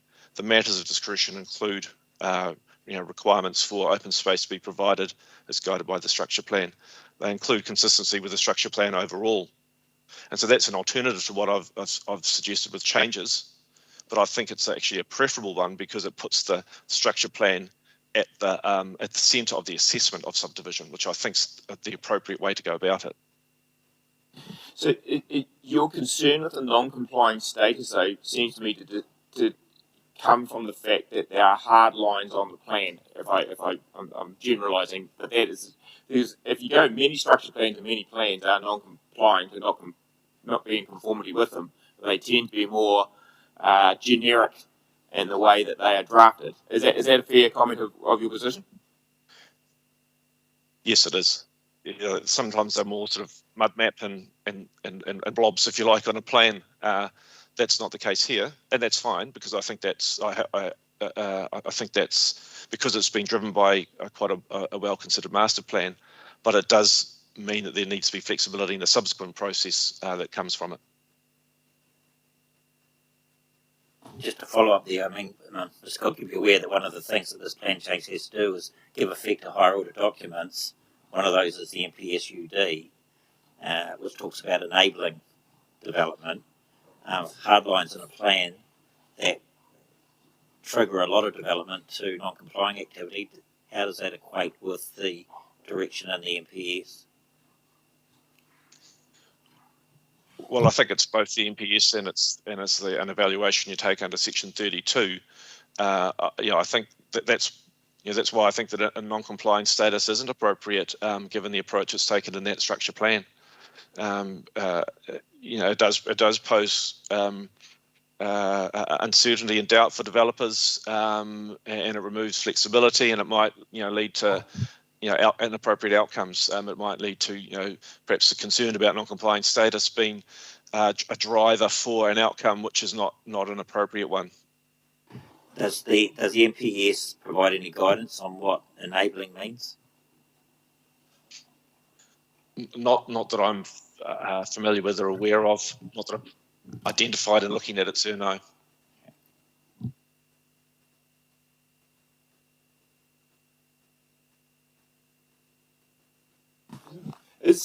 So I think we've covered that off, Mr. Scott. Is there anything else you want to add? I have a couple more questions for you, but that's slightly they are planning questions more generally than they are in terms of your evidence, and given you are under the code of conduct here, so I'm going to throw them at you. So there's anything more that you wanted to add? No, sir. I'm happy that my evidence sets out those other issues. The stormwater ones based on Mr. Britliff's evidence. Generally beyond that, they're relatively minor, and I think they're clear. I'm happy to answer any questions on them or on other matters, which is what I was anticipating. I just want to talk to you a little bit about the area between O2NL and Arapapai Road. And given also that the stormwater management plan that Mr. Britliff has drafted does show some blue dots, if you like, within that area as well. And you've also obviously seen the evidence of waka kotahi and the requirements that they suggest to be imposed in that area. So I just wanted to know what your thoughts are in relation to the activity proposed in that area. We have identified at this stage perhaps some unintended consequences that are these statuses for all activity, not just residential. But given the stormwater areas that Mr. Britliff has shown within there, given the narrowness of that corridor, what's your view about that being residential moving forward? I think on a long-term basis, it's difficult at this point to know without knowing where the O2NL is and what mitigation of its effects are going to be included. That there's a problem with it. I think there's issues that need to be managed through it, and I think they're identified in those plan provisions. I hadn't actually picked up, but I did hear the questioning, or I did hear comments about the potentially unintended consequence of a rule that makes all activity restricted discretionary. But in terms of the approach to that strip between the future O2NL and State Highway 57, I don't think that's necessarily problematic, and I think that the issues that arise from it can be managed. I think that in a practical sense, it's not going to be developed in the short term, and there's land access reasons in particular, but in addition to stormwater ones, and the provisions as they're worded have quite onerous requirements in those stormwater provisions that would have to be met, and so I don't think that practically you're going to see that land being developed. But also, I think those plan provisions provide council with discretion to manage that, both in relation to access and in relation to stormwater. I think Mr. Lister described the potential development of that area as being difficult yesterday. Is there a risk here that we're going to end up with a very disconnected and undesirable area going forward, which has no relationship with the land across the road, across the other side to the east, because it's turned its back on it. It's got the O2NL on the other side. It's potentially got stormwater retention through the middle. Is there a danger here that we're going to create a very disconnected and undesirable environment? I think there's risks there, yes, but I think those risks can be managed because I think the character of State Highway 57 post O2NL will change, and that it would be like areas that do exist, which sit between an arterial road and a motorway. So I think there are risks, but there's issues, and there is ability to manage those. I think it's a question of timing as well, but certainly I agree with Mr. Lister. It's difficult and it's challenging, but I can see a future where it is developed appropriately.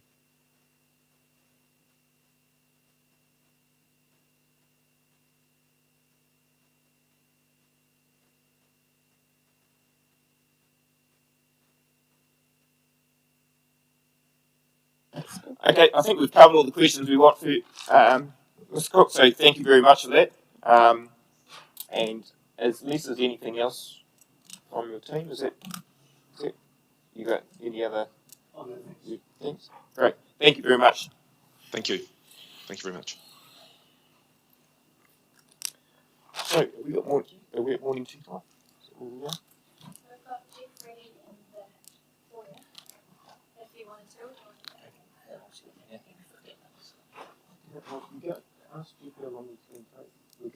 I mean, it's good. We work both great meetings, so I can ask them to log in.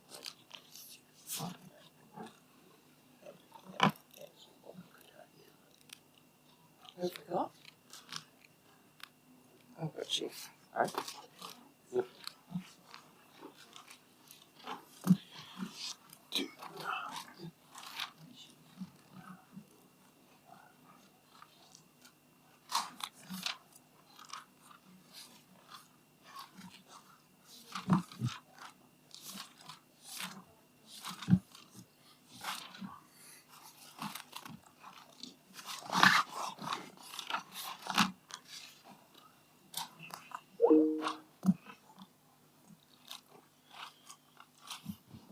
Okay, welcome.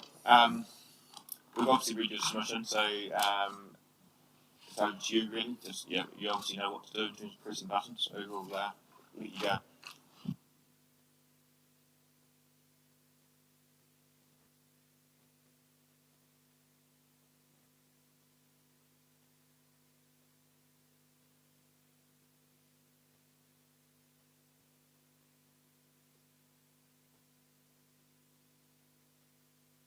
Again, sorry, right here. Based on a small area. There's been a lot of work done on the stormwater and a lot of work done on the environment. Unfortunately, in the last few months, everything has changed. And I was disgusted to hear yesterday your stormwater experts sort of talking about turning all of the Kaburawa catchment into residential as well, and a total of 9,000. This is completely different. And at this stage, as much as I could represent Federated Farmers and all the farmers of the Kaburawa, I don't have that ability because of the fact that that wasn't advertised as what was happening originally. But we would be very much against turning all the farmland or rural into zoned residential. That would be totally out of scope of what this submission was based on. And so therefore the whole stormwater, the whole rural land issue is different to what it was originally based on. If we talk about stormwater, I spent last week in the northeast corner, and that's what I put together my submission from last week. And so that is all a submission based on the northeast corner last week and the effects it's having on the Kaburawa.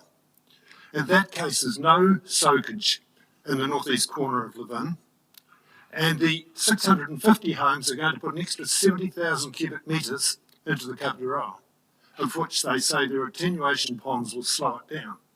But it will still cause more flooding downstream, of which you have a photo showing the flooding that happens.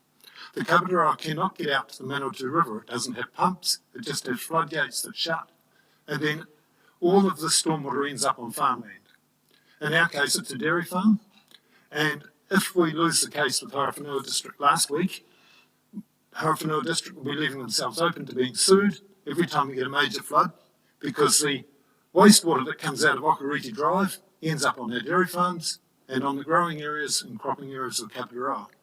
And we will not like that. We will be making sure we get recompensed. In that case, it's taken 3 years to bring the consent to the hearing. When it comes to stormwater, I agree that there's very good soakage up through that area. But I've farmed beside Lake Hawhawhenua as well for the last 15 years. So the Mokomok drain runs through the farm, and I see the effects of all the flooding that goes down there. Horizons tells us that underneath the southwest of Levin, the Market Garden area, where there's not a lot of soakage, it takes 18 months for the pollution, the fertiliser effects and so on to hit the Arawata stream into the lake. When it comes to this gravel base underneath the Tara-Ika, then it will take 12 months before it hits Lake Hawhawhenua. In the big flood which showed up in Lake Hawhawhenua 10 years ago, what happens is the water table rises at the bottom of Levin as a result of the extra water up here, and it actually comes out underneath the Levin sewage plants. Since then, they've lined the ponds, but even this year with the wet spring, we've found the water table, instead of coming out in the lake, was coming out in the flats above the lake. So the effects of stormwater from your drainage and the additional residential area of this will have major effects on drainage in the lower part of Levin, and we can't underestimate that. I am not against the original proposal of 2,500 houses in Tara-Ika. I think it was going to be great for the town. But I am certainly against the original. I'm against any class 1 and 2 land and any farmland going back into residential. We are suddenly running out of farmland in the Hawhawhenua. There's pressures on it everywhere, and New Zealand as a food basket is ending up no longer a food basket. And we've seen that with the special provision of the government giving the Hawhawhenua District horticultural area causing problems there. So they're just my initial comments. So I had here that there definitely will need to be attenuation areas above the Kaburawa. We certainly, if any extra water goes into the Kaparawa, you will have to apply to Horizons for a separate consent, the same as North East Corner did. The Kaparawa all ends up on farms when it floods, and so therefore it will need a consent. The effect on the water table I've covered. There is considerable existing runoff. I've farmed on both the Burgess property and the Thomas properties for a number of years, and I did the Queen Street walkway. We shifted the walkway to the northern side of the road because of the amount of water that runs down the eastern side of the road. And every time we get heavy rain, it runs right down Queen Street East and comes out where the new roundabout is. And the same thing happens at Tara-Ika.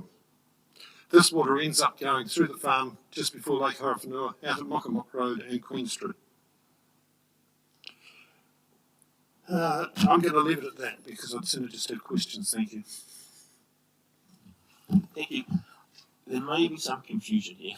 I just want to just check that. The plan change area hasn't changed, and so there is no intention, as far as we're concerned, is to go onto Class 1 and Class 2 soil. So it's not moving across Queen Street.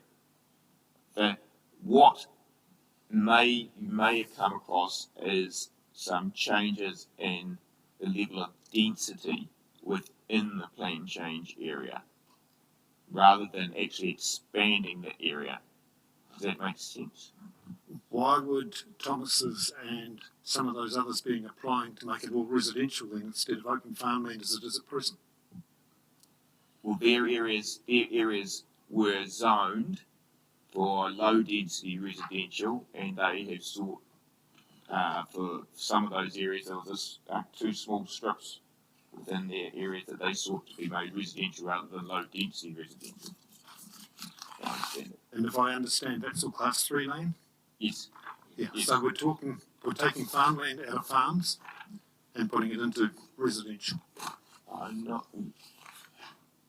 You mean within the plan change area? Well, that's all zoned residential, either low density or residential. It's not zoned rural within the plan change area.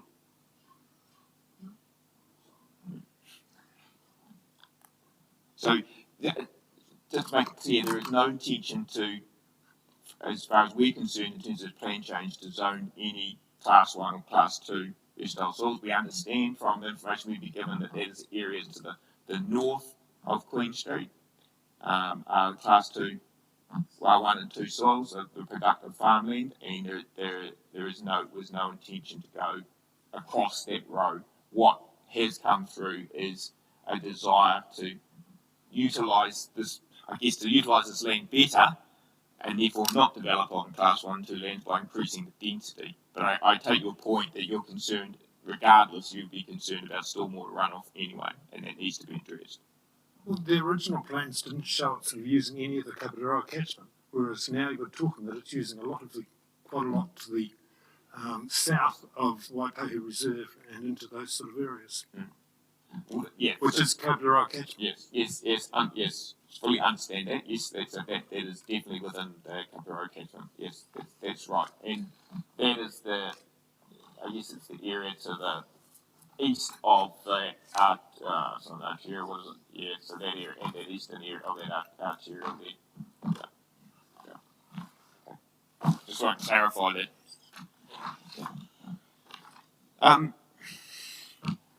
You're going to need to clarify some confusion for me.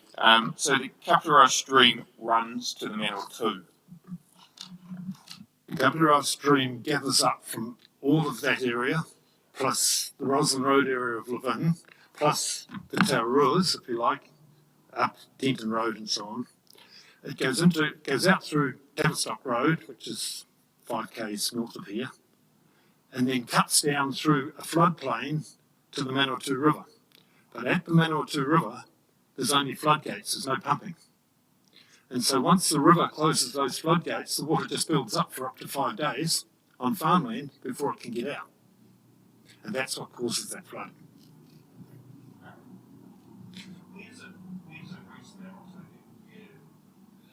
Just south of Shannon.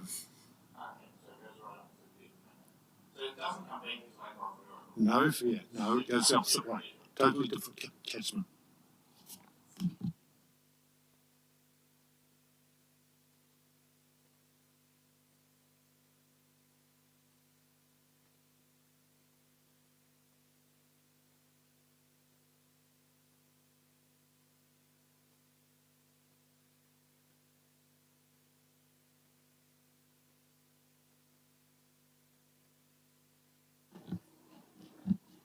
No, there's no bypassing because the Kapurawa is, that photo I showed, you can see the banks of the Kapurawa and after it's burst. So that takes it, and in the first 12 hours it all gets out to the river. But after 12 hours the water from the Hawke's Bay arrives and shuts the floodgates. And then it builds up in a ponding area as such of about 100 to 200 hectares. Now, the commissioners, the applicants last week claimed that because that's a flood-prone area, the 70,000 cubic metres will have a minor effect on the existing flooding. And so I said, we can't talk about any others. But here we're talking about the second of 3 areas that all affect the Kapurawa. And you're all coming up with the same answer that, oh, well, that's only a 100-year flood and it's going to flood anyway. And it's our livelihoods that are being put at risk down below that.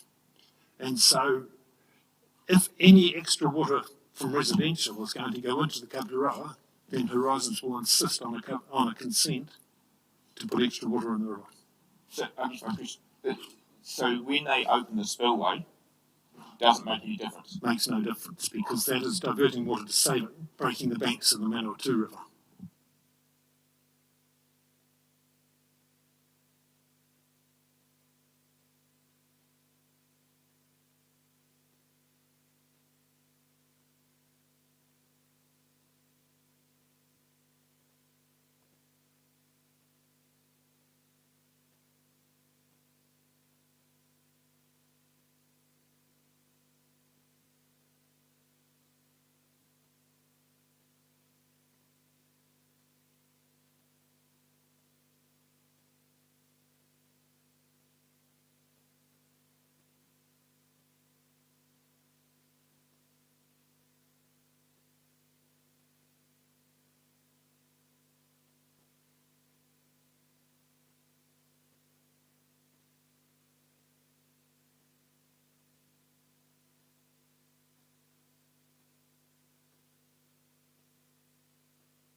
Good morning. So back again. So I understand you've got a PowerPoint presentation. Yes.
You'd think, having done this before, I'd know what I was doing.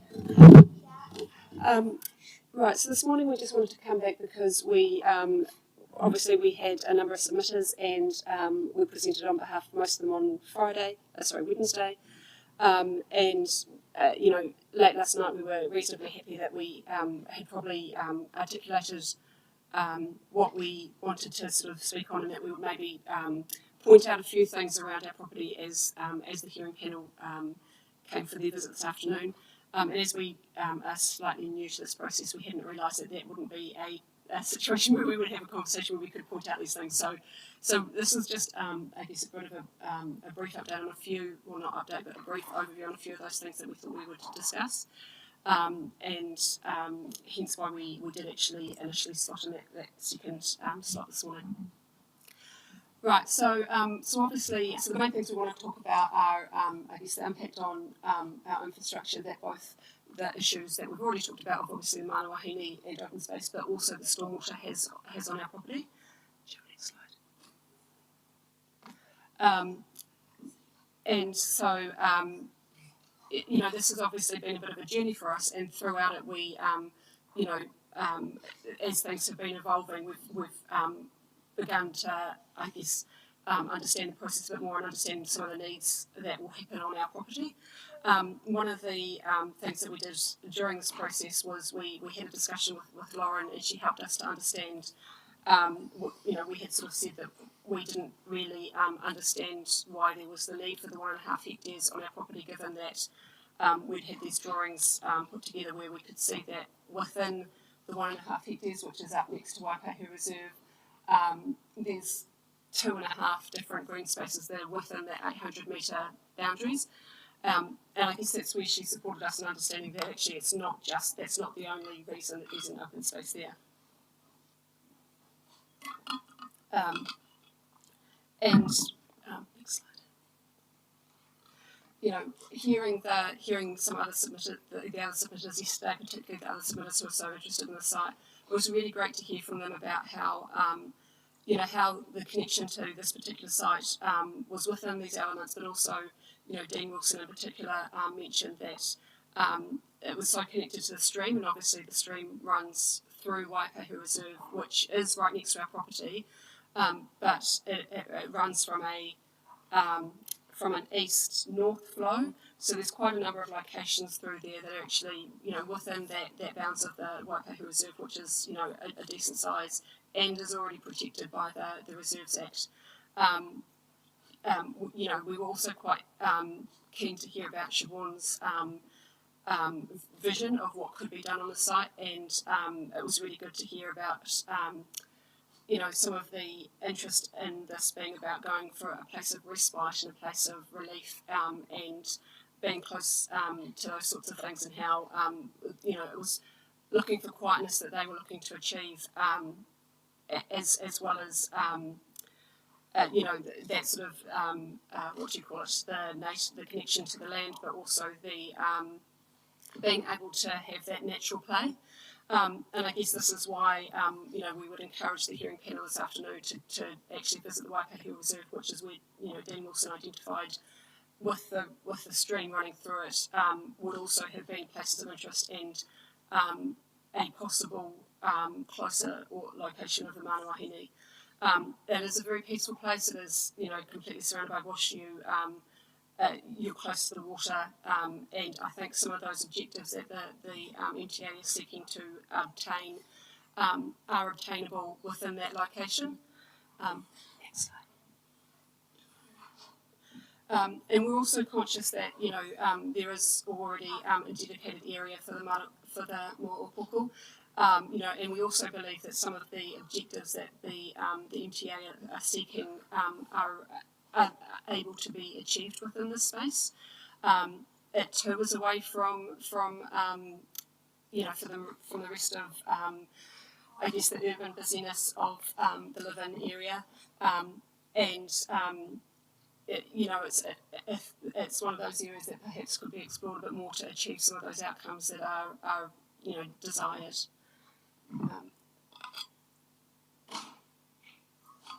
Right, I'm conscious that the hearing panel might have in their pack a few extra slides that I'd actually not intended to be in here, but I'll just speak to them anyway. So, obviously this is a site where, there's a lot of community engagement on this area. There's been, community projects around planting and that sort of thing. So those objectives and those goals around having a real native area where you can engage in natural play and that sort of thing are still achievable, they're still achievable, but potentially just maybe not exactly in the location that had been identified. And this is an area where school children visit, and there's a lot of community activity there. Next slide. So this is where I think we skipped to, because you've possibly got a few extra slides than I intended. So I guess the main points I wanted to reiterate here is, so just again, that the blue parallelogram is our property. And I just really wanted to highlight the infrastructure that is already zoned for this property, and just take you through a little bit of the journey again. So, given that I showed before that actually the open space requirement of being within 800 metres of other open spaces, as well as being, at least 2 hectares per to 1,000 people, I think it is, if I remember correctly off the top of my head. We feel that's already been satisfied, but we have remained agreeable to this 1.5 hectares, because we too have the intent of protecting some of the space. Actually, it may not have come through earlier, but quite some time ago, 12 months, we did engage with the Mo'opoko because we were keen to start those discussions. We too have a connection to the land. Our great-grandmother's ashes are on that front paddock. We're cognizant that it's not entirely needed for those social aspects, but there will still be those social benefits. But the challenge that we have is that we obviously need to allocate space for other purposes as well. So on that map you can see the dotted line, which you'll be very familiar with, being the collector road. We've got the cycleway, the green road, the green line that's dissecting across the property. Early on in the submission process, I actually, because the plan change is taken from an all of the whole view of the area rather than by an individual landowner property, I actually didn't realise that collector road was on our property, and I believed it was between us and Burgesses, who are directly to the west of us. Had I realised that, then I probably actually would have submitted and requested that it was moved further to the west to facilitate faster construction and that sort of thing. Having come to that realisation quite late, I did acknowledge that it was probably too late to submit on that. So I guess that's just one of the challenges with this process. Similarly, the cycleway, we had some robust discussions around how it dissected across the property. We weren't entirely happy with that to begin with, and what we did propose at one point was that perhaps it went straight across for two reasons. One, it again goes along a boundary of two properties, and therefore when you get to construction stage, then actually it is far easier to for that to be constructed if it's on the boundary of two properties. You're not waiting on one landowner. Although, having read the Section 42A report, it really supported us in understanding the intention behind that, and the intention being the connection. And when we looked at the angle on it, you could really see how a lot more people would probably use it, and so we struggled with finding a good argument around that. And then finally, obviously, the green block with the blue outline to the top of the screen, which we've put in ourselves, that's not on any of your maps. That is where we believe at this stage, because we're not intending yet to develop, and because it's still quite early in the process, we obviously haven't gone through and done any technical assessments on stormwater or anything like that. But we're conscious that that will be an issue across Tara-Ika. We're conscious that it is probably going to be an issue for us. And so when you start to add up all of these different aspects, the collector road, the cycleway, the potential location of a stormwater site, you start to really see how many different infrastructure impacts we have on this property. And then obviously you bring in the final open space / cultural aspect, which is just another further aspect. And so this is why we're really keen to work with the Mo'opoko and the council to come to something agreeable, but we are very challenged in the amount of amenities that this particular site already has allocated for it. And I guess we're also a little bit challenged. We've just highlighted there for you some of the key dates around. It was back in about the 5th of August. Actually, I had an email correspondence with Laura and myself around why that site was there, and she did identify at that point that it was for the Mana Wahine. I checked this morning, and from there, obviously, that then followed through into the report that was released on the 15th of October, which the Section 42A report that supported showing both the open space and had a copy of the cultural impact assessment in it. So I guess this is where a little bit of the challenges come about, because when we did meet with both council and Mo'opoko on the 19th of October, having had the copy of the Section 42A report and the cultural impact assessment report, we were, we met in good faith to discuss the 1.5 hectares. So it was a little bit of a out of left field when on the 5th of November, one of the attendees at the meeting of the 19th of October then submitted a further report around, requesting that there was 4 hectares for this particular cultural impact, for this particular cultural aspect. And I guess that's the challenge here, is that, that is quite a piece, that is something that's quite late in the piece, and it's not something that was identified earlier. And if it was, then we probably would have change some of our submissions around, potentially the collector road or the cycle road, or maybe some of the stormwater issues. And as we've, already identified, for most other properties, the open space is almost certainly going to support them in achieving those stormwater outcomes. For us, that will not happen. So, we've got that double impact. The lay of our land is that the site that you can see towards the bottom of the screen, which is the southernmost, is the highest. It then slopes slightly diagonally, so having a green space on the upper side towards the Waipahu Reserve is not really of any benefit for stormwater purposes. Obviously, you've got a copy of the legal standing, and we know that it wasn't identified in the public consultation as it needed to be. And again, it was not discussed in the meeting of the 19th of October, which was what we had expected we were going into that meeting to discuss. And actually, coming out of that meeting, we had a really good positive feeling about it, because the council, we believe the MTA and ourselves were all in agreement. And so you can sort of see how that has been quite challenging. Notwithstanding that, we're very keen to work with the MTA. We've heard what you've said in the last few days through your submissions. We you know, we recognise the need to identify this cultural site, and we are not at all opposed to that. We recognise the need around the environmental impacts. You know, we believe that there is a real potential to meet all of those objectives. We just don't think it needs to necessarily be within the 1.5 hectares. And again, you know, Dad last night he's a bit new to this thing called Google Maps. I guess when he was looking on it, he sort of said, "Oh, you know, that's a long, skinny slither. It doesn't look like very much." So what we've actually done for the benefit of the hearing panel is marked out on the property what the space would be. So when you go into that space, you will actually be able to feel the size of it and get a feeling of how far away it is from the centre of Tara-Ika. How far away, you know, it is close to the reserve, which is a peaceful place anyway.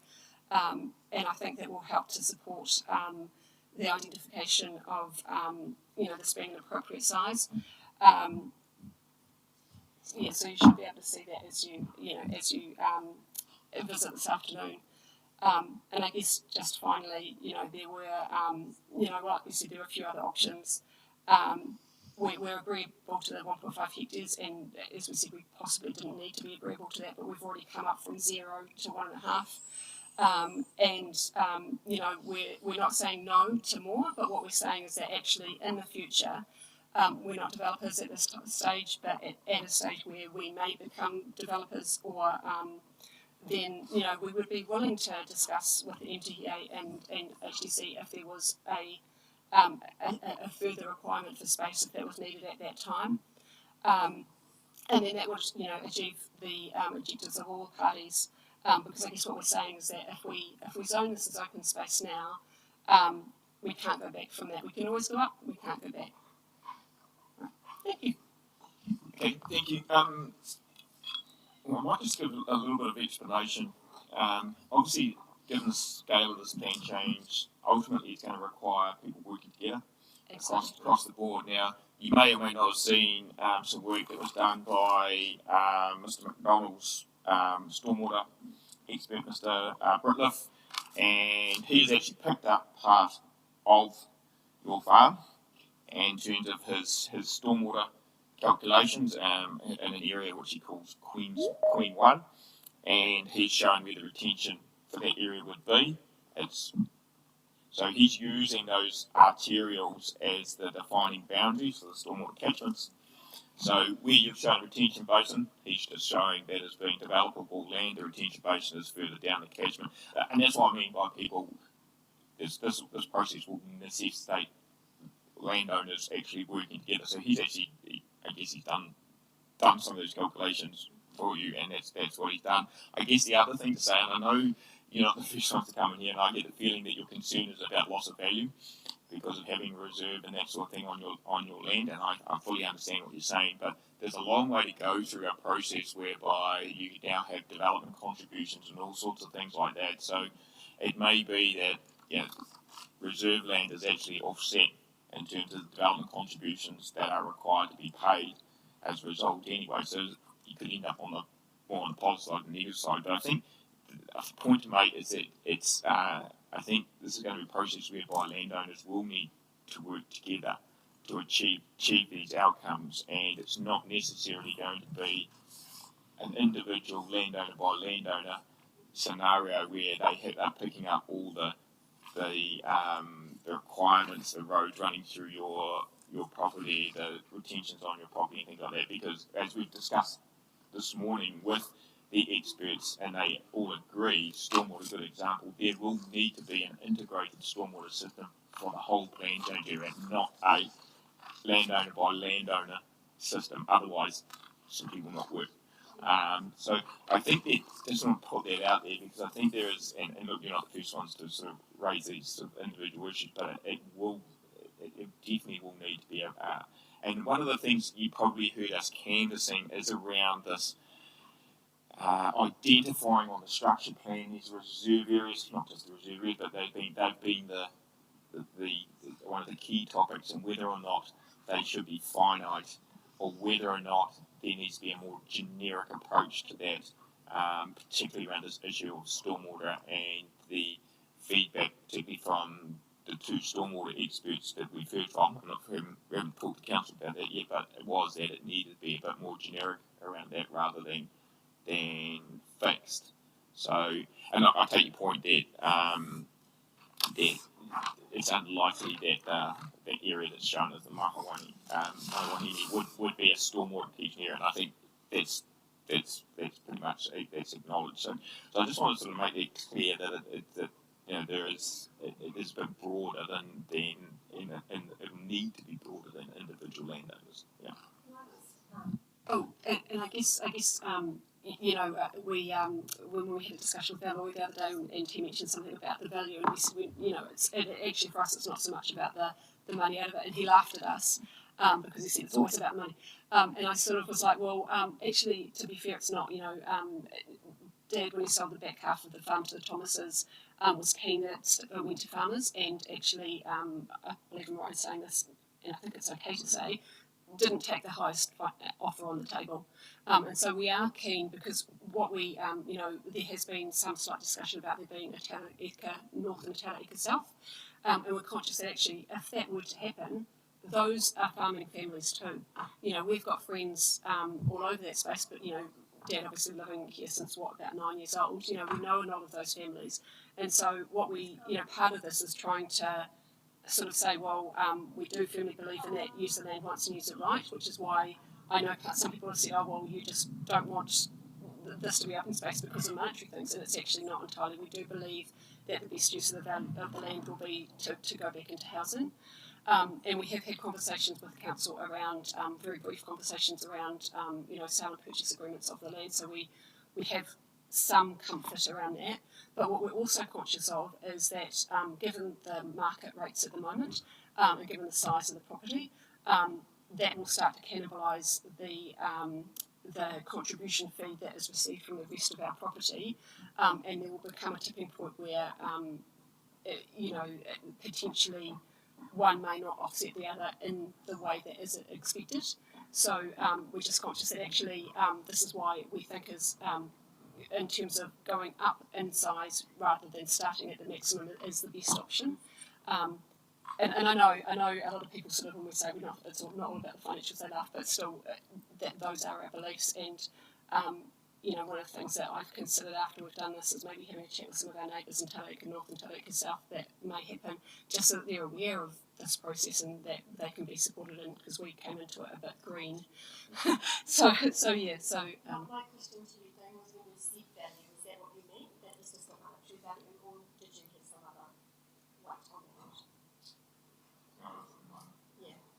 So yeah, I wanted to underline that point. This is a process that we didn't choose to be in. We've been forced to be in it. And the land is very much about being the land for us. And so it's not about money, it's about it being used appropriately. Cool. So just, I guess, final. Oh, I still want to speak. Final point, like I said. So we hope that the flags that we put out to be able to support you to understand the size, as well as, if you've got the opportunity to go into Waipahu Bush, it is lovely, and it does offer some of those objectives that the NT are after. Thank you.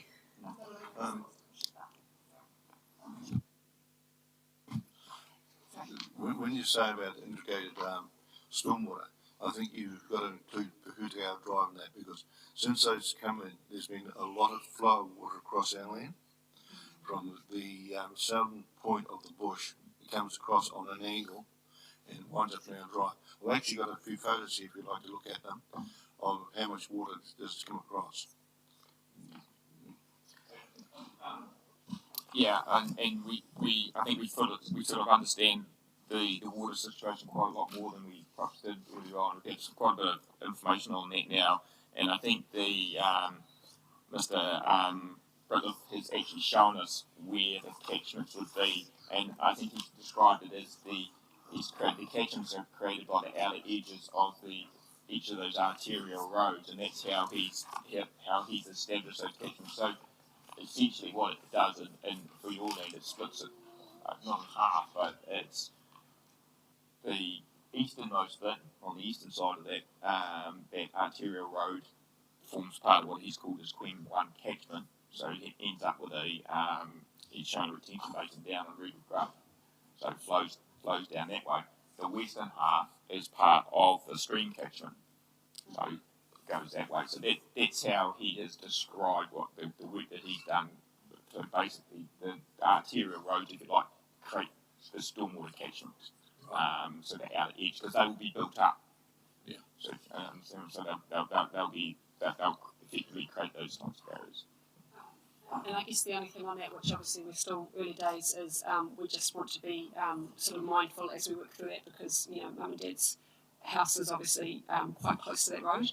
We hadn't realised how close it was in the early submission, otherwise we would have requested it be moved. But it also has benefits in terms of the house being on a main road and easy access. But we're just conscious that our house has actually not been on any of these plans. We noticed quite early on that our neighbours, the Burgesses, was, and I think that's because they had a different level of consultation at that point. And I think that's obviously, again, it's too early days for that, but we just needed to, need to be mindful of that if we do go down the route of what Mr. Brutliff is saying, and it does sound like a very good solution, so I can't see why you wouldn't necessarily do that. But it's just something to be mindful of. Oh, no. And Mr. McDonald, we've had a few conversations, so which has been really helpful, so it's good. I think we can make those purpose presentations good. Yeah. And he explained it, how the process would work quite well. And gained quite a lot from Yeah. what he was saying. So we look at what he's done. Yeah. Thank you. On day one of the hearing, one of the questions I put to the council staff was, what are the impediments for developing this land, because it goes to the suitability of the site for rezoning. And one of the 5 matters I explored in addition to infrastructure was land ownership. And I talked about the multitude of landowners, but what I didn't talk about was landowner boundaries and how that relates to the structure plan. And this is just an observation. There seems to be a disconnect between key elements on the structure plan and land ownership boundaries. And you've drawn our attention to that with the Collector Road, which is a fixed location running through your property, but not on the boundary. Now that's not an issue if there is some sort of coalescing of development between adjoining landowners. But if that does not occur, that becomes more of an issue. And you might look at the boundary between yourself and the Burgesses and whether that fixed line is in the right place. And that raises a question. I guess I'm signaling to the council is, if it's not, should it be shown as a fixed line, or should there be some flexibility about it? If they're going to maintain the fixed line, should it be shifted to take account of landowner boundaries? So just on that point, I was interested in this slide. The blue parallelogram, is that the legal boundary of the property? Yes. I didn't realise that it extended so far south.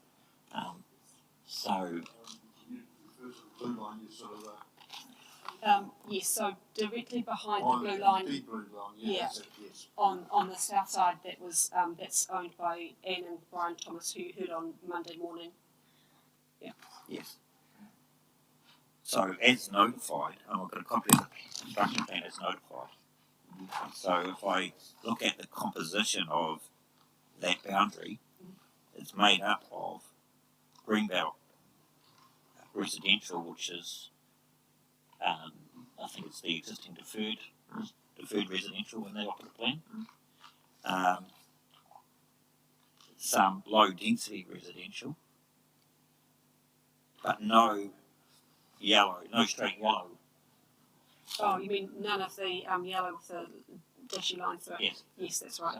So as amended by it's predominantly yellow.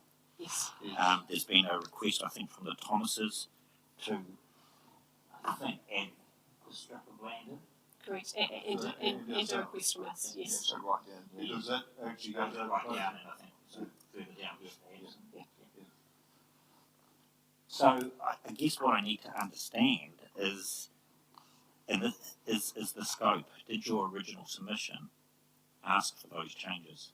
Yes. Yes, because we submitted on the points around the highly productive land, the urban development, and I think we did quite strongly saying that actually we wanted the entire thing to be yellow, because again for those reasons, Dad's very firm on the do it once, do it right, and the use, if it can't be farming land, then use it to the best of its degree, and I believe that came through in all 4 of the submissions, if not 2 or 3 of them. Yeah, Because that's an important point, and I think, unlike a resource consent, when a plan change is notified,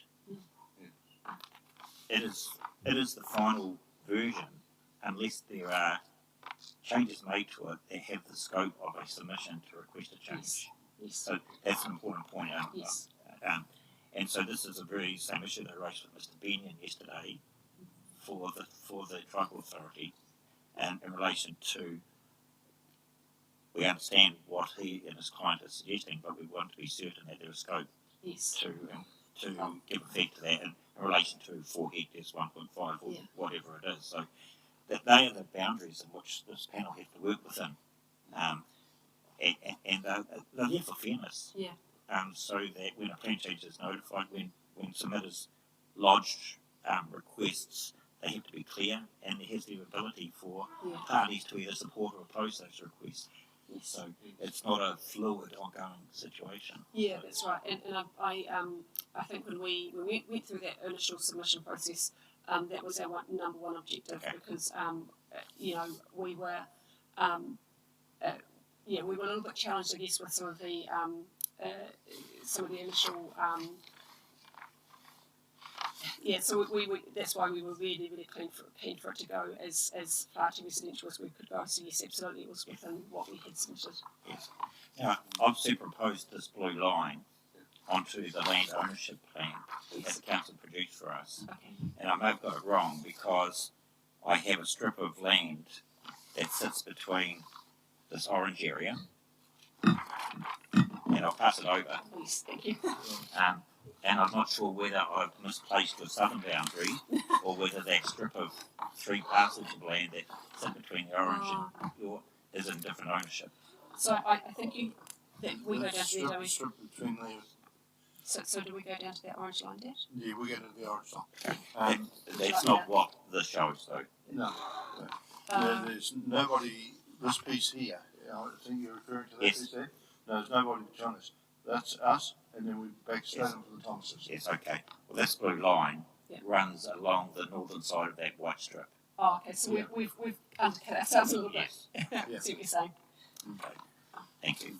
Because our thoughts have always been, if you're taking land for housing, do exactly that and maximise it as much as possible. Yes. Thank you. They were just a series of factual questions. Yeah. I will need that back, young man. No. You go back. Any other questions? Thank you. Thank you very much. Thank you.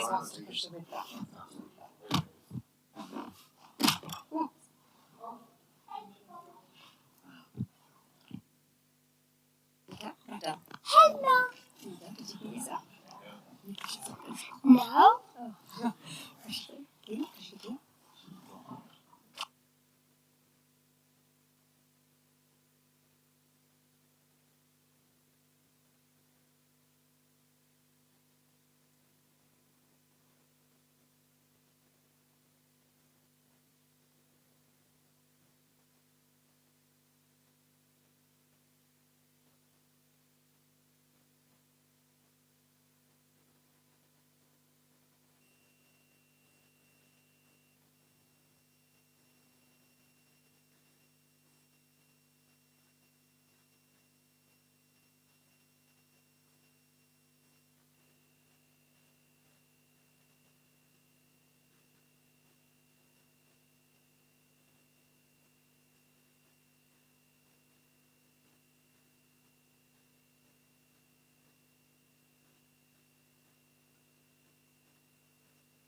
Morning, Mr. Allen. Morning. How's the panel this morning?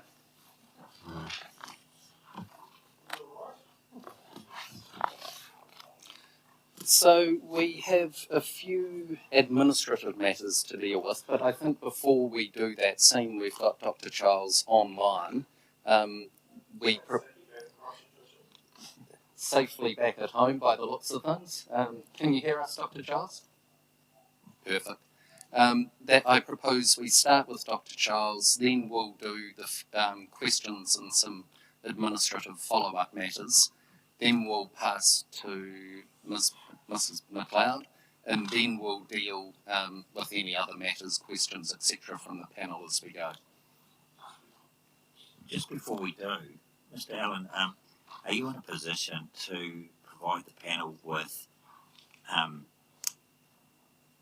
an understanding of what land the agency owns within the plan change area? That might determine some of the questions we have from Dr. Charles.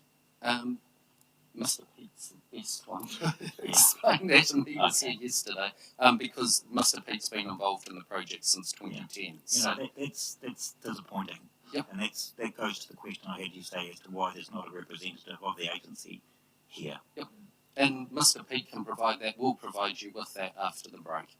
I understand there's some land beside the Prouses, and that was discussed.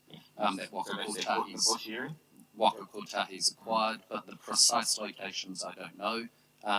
In terms of the disappointment, I do apologise, but Mr. Pete was here yesterday, and he could have answered that question. But we will respond via email. And with the plan indicating the ownership of. Oh, we can prepare a plan with ownership. That's visually the easiest way to provide it. Okay, so you have for us to proceed on. So, Dr. Charles, we probably only really got one key question for you. What we want to understand is whether or not noise mitigation can be achieved within the corridor that's actually shown on the structure plan. No. And why not? I think it's quite a nuanced issue. So rather than relying on a shooting from there answer, if I can just draw out a few key points from my evidence, and I'm not going to go on at length at all, but I think there's just a few points that I'd like to explain to flesh out that answer.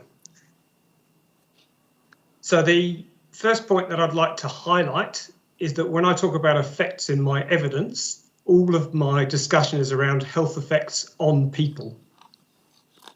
So there's no mention in my evidence about reverse sensitivity or complaints and so forth. They may well be effects, and they generally do flow on, but my evidence is talking about health effects on people, and the specific people being the future residents living in houses in the vicinity of O2NL.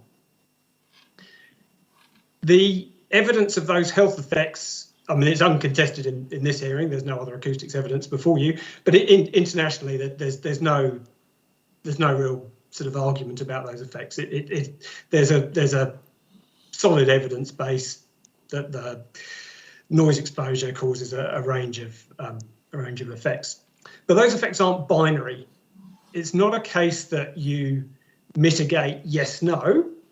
There's if you were going to get to that sort of level, you'd have to design to a ridiculously low criteria. So that there's not a binary cutoff and sort of yes, we've successfully mitigated, they've gone away, and that's why for a roading project, you can put your surfaces down and barriers, and you can sort of push the level down, but there's always some residual effect, and it's very much a second best option. And therefore, the best option is that when you've got an opportunity through land use planning, is that you can look more towards avoidance. So through your zoning and your design of the subdivision, you can actually avoid the effects and pull them down to another, a better standard for the people who are going to be living there. And I've set out in my evidence the ways in which that can be achieved. simplistically, if there's no one living too close to the road, then there is no effect. There's nothing that needs to be mitigated. So if your zoning puts commercial or stormwater treatment or local roading, non-sensitive spaces near the road, then there is no effect. Conversation over. Even if you do put residential near the road, there's another opportunity for avoidance. Put all of your service spaces, your garages, your utility, your access facing the road, have a dense built form so that the outdoor living spaces on the other side are screened from the noise. So there's a number of options through the development of the housing which give you a much better outcome than anything you can do in the road corridor.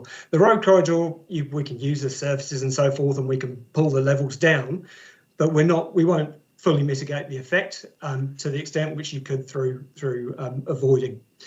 And I've been involved in the O2NL project. I'm not leading the acoustics for that at the moment, but there's been an extensive multi-criteria analysis initially for the overall route options, but more recently for the refinements of the alignment within the overall corridor. And there we've been looking to do the same thing. We're looking at sort of 3 houses here and there and trying to pull the road as far away from them as we can. Whereas here we've suddenly got hundreds of houses sort of plonked right next to it, sort of going sort of counter to that. And so my evidence is saying there's this opportunity through how that development occurs to avoid effects to a much greater extent. I've sort of heard various submitters this morning and yesterday where they're saying, oh no, look, the design is integrated with O2NL. Look, it's shown on the map, and there's no acoustics evidence before you to show that's the case. Simply drawing an area on a map does not mean that it's integrated in terms of noise effects. There's nothing in the plan provisions at the moment that do anything to integrate the road and the housing. And there's measures that can be put in, and the provisions that Ainsley's put before you do provide those. There's a way of doing it, so development can happen, but currently there's nothing that gives that integration.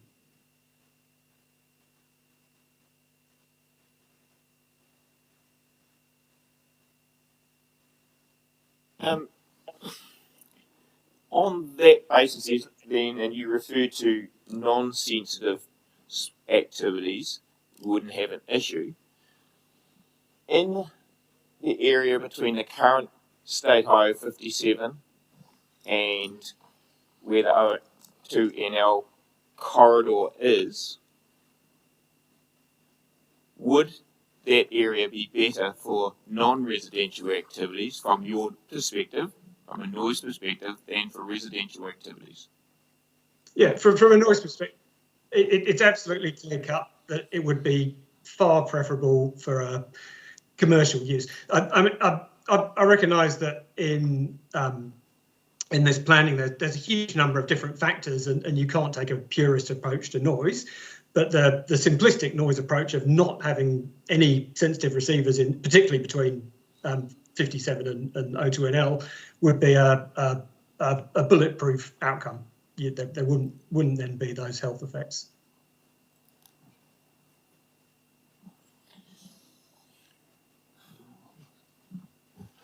It's difficult to know where to start, Dr. Charles. I guess you've referred to the planning process for O2NL and the multi-criteria approach. We've also heard from the council about their long-term planning for development in this area, starting way back in 2008 when the area was identified as a deferred residential part of Gladstone Green, I think it was called.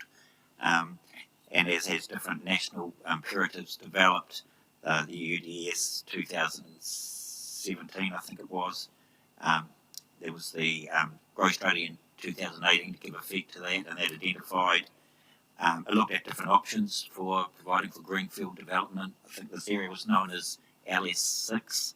There was consideration given to the north and the south, but the impression we were given from Ms. Braddock is that this was the area that was the optimum area for accommodating growth because of its lack of class 1 and 2 soils, its connectivity to the current zoned environment, its identification as a deferred future growth area back in 2008, I think operative in 2013. A whole variety of issues, no real infrastructure impediments that could be dealt with. So we got the very clear impression from Hispanic that this was an optimal area for growth. Clearly, at the same time, O2NL has been going through its planning projects. And the key difference between the two is one of timing. The PC4 has landed. It's something we have to deal with. O2NL is a proposed project that is yet to be consented. So the challenge for us is to determine how we make provision for that future project, which, whilst it's not absolutely certain that it will proceed, there's obviously a great amount of support for it. But in a resource consent framework, it doesn't form part of the existing environment. But Mr. Allen has encouraged us to look at distinguishing a resource consent approach to a land development, plan change approach. And I'm alive to that, but I'm coming to the question. This is context. The key thing is that these two projects have been both planned with the best intentions, but they're on different time frames. And the challenge for us is how do we integrate them? And in an ideal world, you would separate sensitive activities from polluters, such as a noise pollution, such as a roadway. That would go to the extent to which the plan change can deliver on its growth goals. And I want to come back to the question that the chair posed to you. Why can't the corridor deal with the noise effects that would lead to health effects? How is the width of the corridor being derived? We've heard that it's a very wide corridor, and there's yet to be a determination of the final alignment of the carriageway within that and how the buffers either side of that relate. But why is it, Dr. Childs, that is it that the width of the corridor is not sufficient to deal with levels of noise, both internally and externally, that would exceed the 2018 World Health Organization guidelines for exposure to noise? Right. So I've got various questions there, and I'll try and sort of step through them.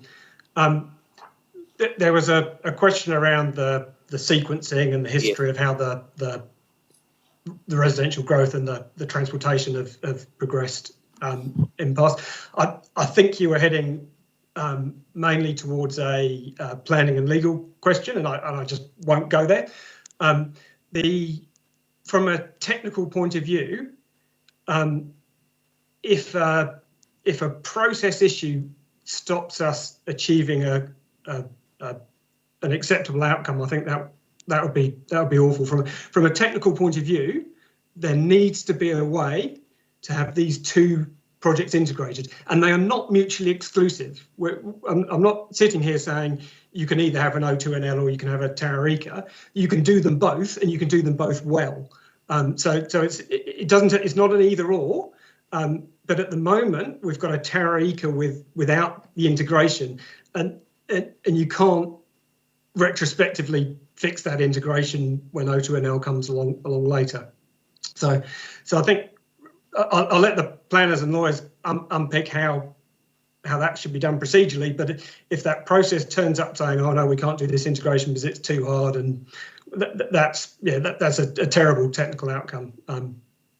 So in terms of the second part of the question is, why can't we just do it within the corridor? I guess the easiest way to look at it is if you look at Mackay's to Peka Peka Expressway, and that's got some similar sort of density residential subdivisions behind quite big buns or dunes in places, and then you've got a very similar 4-lane expressway. So the buns and barriers, so forth, they reduce the sound levels to meet New Zealand standard 6806 criteria, but the residents still experience noise effects. They're still, I've got sort of pulled into dealing with all manner of complaints after the road opened. You mentioned the 2018 World Health Organization guidelines. So the thresholds in there are far below the New Zealand standards where effects occur. When we've got a new development, we can do better than the bare minimum. And so with the bunds on Mackay's to Peka Peka, you can meet the New Zealand standards if you try hard enough. You might have to go quite high, and often there's the visual effect becomes a constraining influence, but you can't realistically get to those 2018 World Health Organization criteria or thresholds. One approach you could do is you could just make the road corridor wider and wider and wider, and if you got wide enough, eventually you'd have a big no man's land, and the land beyond is you'd end up with an acceptable level. I don't have the exact width that would be required in this instance, and I don't have an exact alignment that I'd need to determine that width. There's a process at the moment to looking at the vertical alignment, the height of the road, and that the height of the road will influence the footprint. But even if you technically could designate a wide enough corridor, you'll be designating 100, 150 metres of land to sterilise it, and that's just not necessary. You can develop residential activity closer to the road if you design it and you've laid out the subdivision in an appropriate manner. So again, I let the planners and lawyers speak to how much land Waka Kotahi could designate if it felt that way inclined. But from an effects perspective, it's not necessary. The thing that's necessary is to design the subdivision appropriately that's coming up to the road. Thank you for that. What that suggests to the panel, Dr. Charles, is that the effects of noise and health effects in particular, as a result of the operation of the O2NL, will extend beyond the corridor, and both in an east and west direction, and that it will have, without some intervention, some effect on the ability to develop land for its structure plan zoned intention without mitigation, without intervention in terms of bunds or other structures. I think the answer is yes. And if you look at similar situations, the Tara-Ika Eastern Link, there's Papamoa, there's a whole raft of subdivisions developed there, and they've all sort of designed in screening and or so forth on each of the stages. That's all similar to here. It's different landowners running along there. Christchurch down Rolleston by State Highway 1. Yes. That's different. It was an existing road. But again, the design process is similar. If you, again, it's up to the developer. If they can put their stormwater areas there, if that's an appropriate place, then the need for screening might change. Or if they can orientate the houses in a certain way, the need for screening might change. Well, let's just break that up. But what you won't get as good a result if you simply try and do the sticking plaster within a road corridor. So the way the plan change tried to tackle this at the moment is by adding a special effects overlay over the land between the western boundary of the corridor and State Highway 57. And as I understand it, activities are restricted discretionary in there, and the focus is on noise attenuation through mechanisms such as insulation of dwellings. Are you saying that approach is not the optimal or not workable? No, it's not. So around the country, Waka Kotahi seeks to have land use controls for new houses around roads, and where you've got existing established urban areas, treating buildings is often the only practical answer. Treating buildings is suboptimal in the fact that often you're forcing people to keep windows closed, so they've lost freedom of choice as to how they ventilate, and often it doesn't deal with outdoor amenity, and so the health effects arise from your noise exposure in your home. So, in an existing situation, the suboptimal outcome is, at least it addresses the worst health effects, but it doesn't get you all the way. For a new situation, you can do so much better without stymieing the residential development. So if it's done well and done properly, you can have all the residents living there and they can have a good, healthy environment without having their use of windows constrained and so forth. But it just needs appropriate controls. And this is, it's slightly, the district plan, it does have controls by state highways in some areas. And you've pointed to where there are some controls in that area by 57, but it seems, well, people keep telling you that it has been integrated. It seems completely blind to this effect. There are no controls that deal with this effect.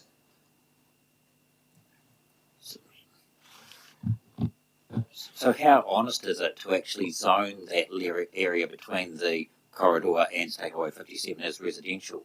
I mean, if I take your position to extreme, that would have a different zoning that would not introduce noise-sensitive activities into it. But between 57 and O2 and L, if I'd been round the table when the decisions were made, I would have been feeding in acoustic input, saying very strongly that this would be preferable to have non-residential uses in that area, or if they were residential uses, rather than having a cookie cutter standard subdivision, having purpose-built residential buildings designed to screen the noise so that you end up with a sort of a perimeter of buildings with open space in the middle, or however it's done.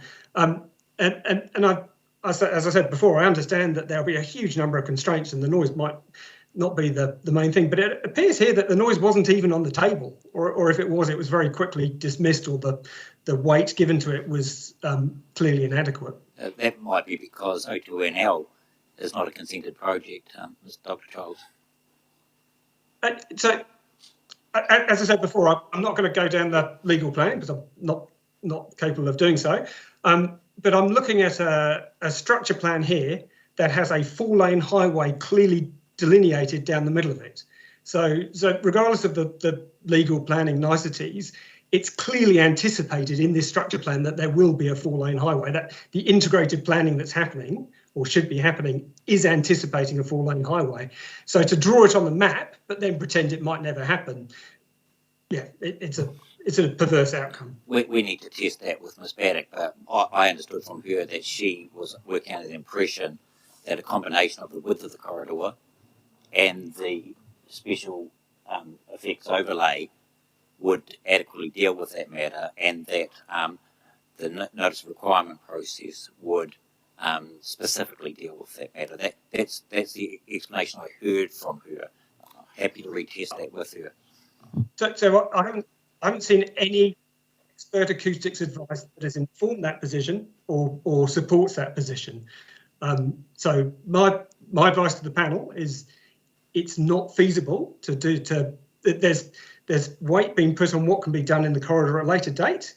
As I've set out in my evidence, it's too late by that stage. You've lost the most efficient and effective tools that you've got. So if the council have received expert evidence to support that opinion, they haven't shared it with me. I haven't seen it, and I can't see how it would be supportable from an acoustic perspective. I understand that. I guess possibly an unfair question from me to you on that. But I guess I was focusing on a future process that they were relying on, that being the notice of requirement to adequately deal with the noise effects issue. And I think that speaks to the fact that there's a lack of understanding as to what will be achieved through the future process.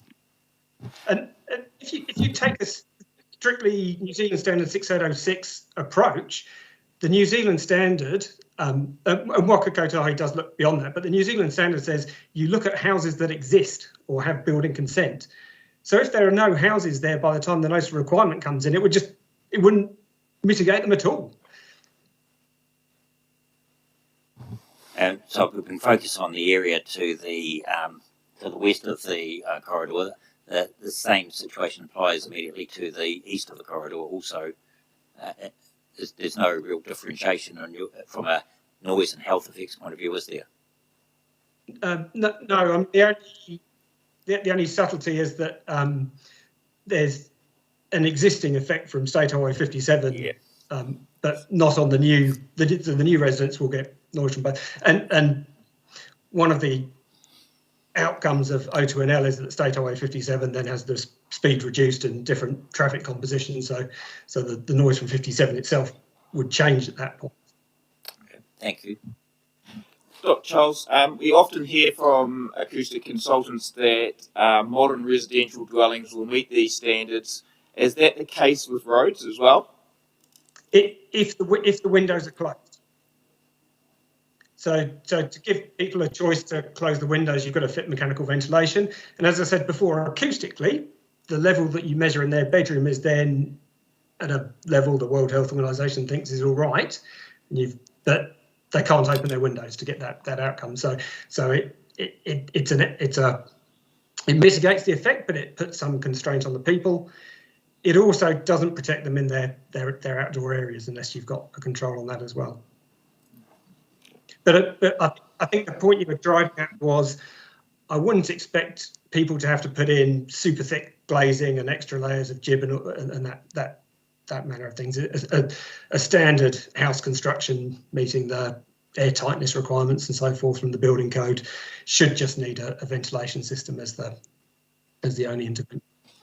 So is that the difference here is that the difference in this situation is that what will be developed will be new modern housing, as opposed to situations where roading corridors, let's take a good example at the moment, Northern Arterial and Christchurch, where there's lots of complaints left, right and centre, where there are existing houses. Is that the difference that we've got here? Is that there are no houses, they will all be new, they will be modern design, under the building code, and therefore it's not as big an issue as it is where in an existing location. So a very old house and a very new house, if they've both got the windows open for ventilation, the sound coming through's much of a muchness. So the need for controls is the same whether it's an old house or a new house. With an old house, you might have to put a ventilation system in and seal up the cracks around the window. With a new house, you won't have cracks around the window. So the other difference for a new house, building a ventilation system into a new house isn't a significant extra cost. Retrofitting an old house is more invasive. You might find you've got to make good plasterwork and so forth, and it's a more involved, more expensive process. So for a new house, it's a relatively minor cost to the project.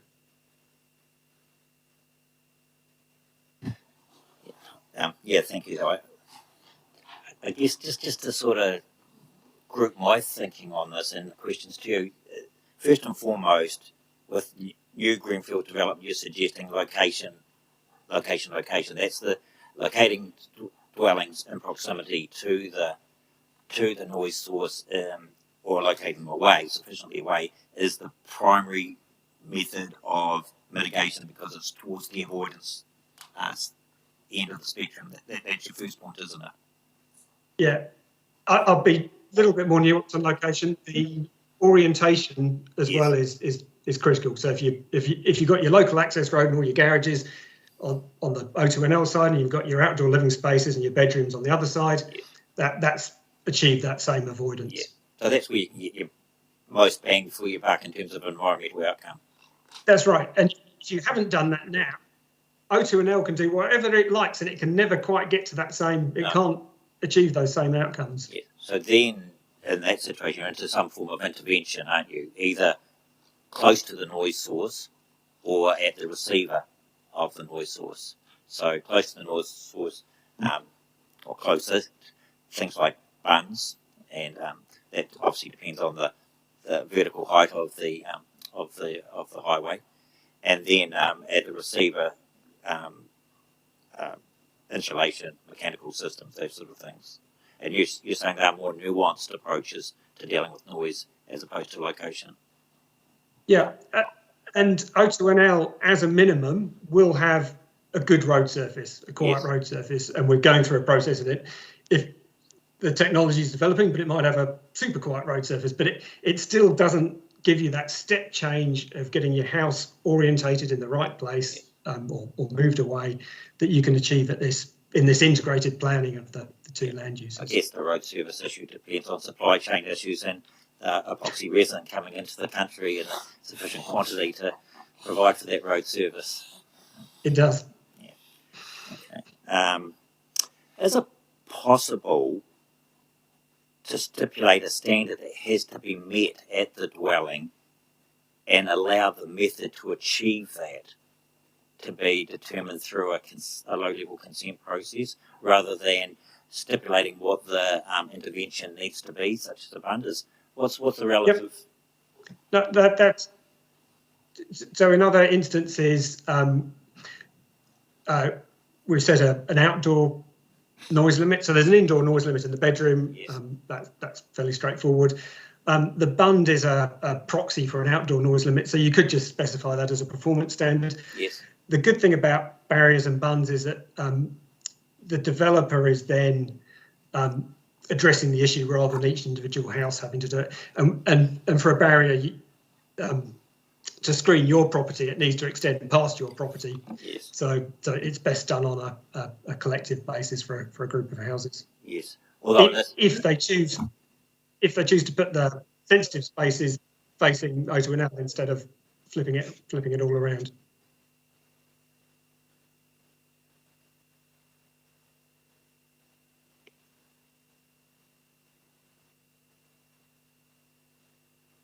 in this instance, the developers there's possibly in the vicinity, well, there's multiple developers that would, landowners at the moment that front the corridor. So they would all need to work in some sort of concerted manner, I presume. Yeah, depending on their and that's happened in the likes. I say the Tara-Ika Eastern Link. There's numerous developers on there, and the same things happened. So it's not. It's a reasonably standard sort of system. But if developers choose the layout, the orientation, you don't need bunds at all. Yeah. If you switch performance standard. Yeah. Okay. Thank you. Thank you, Mr. Charles. I think we've covered all the things we want to. Thank you. Thank you.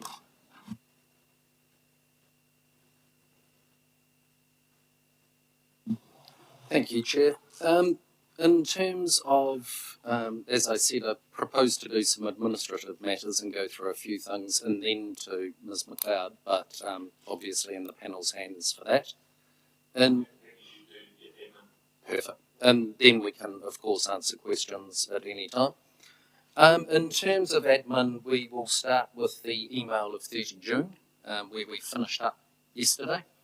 And in relation to that email, it is obviously unfortunate, and it has to be read in light of its context. And the context at that time was Waka Kotahi was seeking a rural zoning through the corridor. So number one, in terms of zoning, the comments there in relation to not pursuing the zoning need to be looked at, that it was a very different zoning underlay. Waka Kotahi is not now challenging the underlying residential zoning. So that's context point one. Oh, yes, sure, because I do need to elaborate.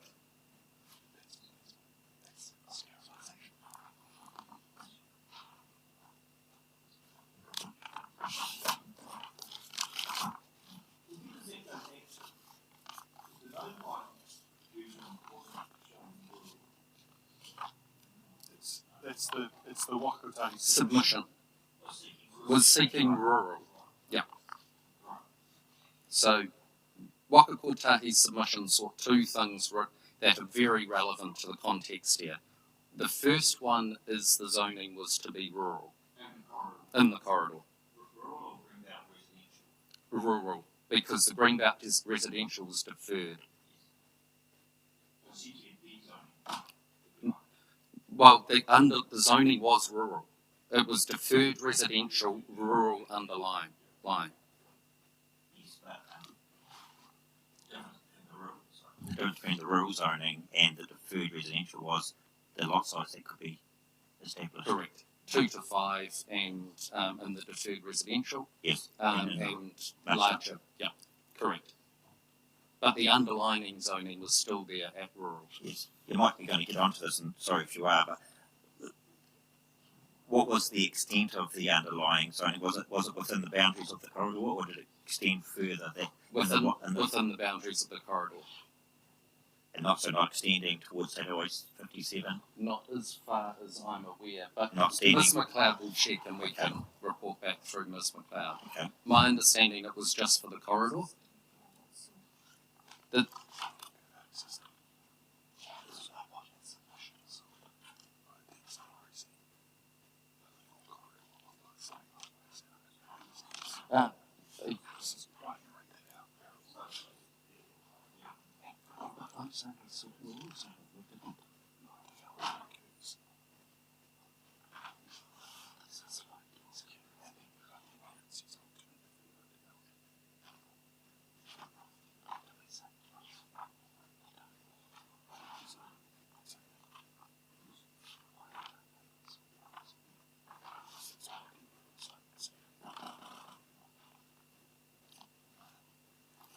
So just going back to the submission, and do need to make it very clear too in terms of the submission, and the easiest paragraphs to look at are 40 and 41 just for your references. And what they say, and I might just read them for clarity there. Therefore, Waka Kotahi requests that low density residential zoning be extended of the full length of the existing State Highway 57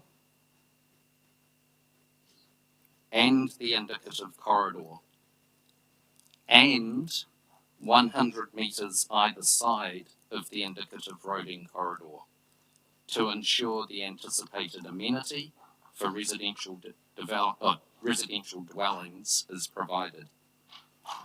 Alternatively, and this is the second part of the context, Waka Kotahi seek that no development occurs within 100 metres of the current 300 metre corridor, as the road edge has not yet been determined. And then it was about rollback following NORs.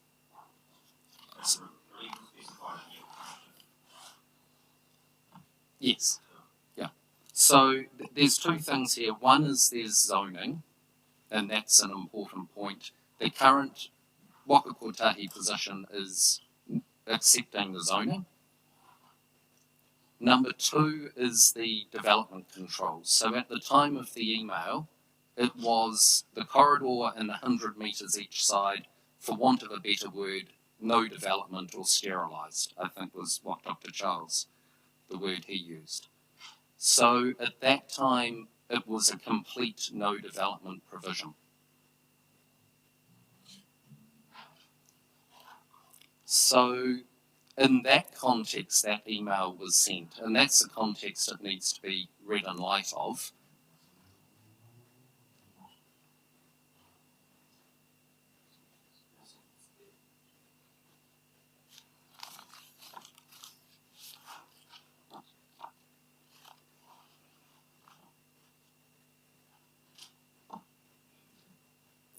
Perhaps if I read it out to the panel, it might be helpful, or you can have my copy. No, Commissioner Mason's got. So it's at page 21. Oh, it's open there in terms of the email. So if we go to the email and looking just at those quoted passages there. So I can confirm Waka Kotahi no longer wished to proceed with that part of its submission that requested a change in zoning. So that was the zoning comment. And this is where the wording in my submission, and as I said at the start, could have been improved. But what that particular email says, or that looked to restrict development rights within the indicative O2NL corridor. At that time, the restriction was a complete bar.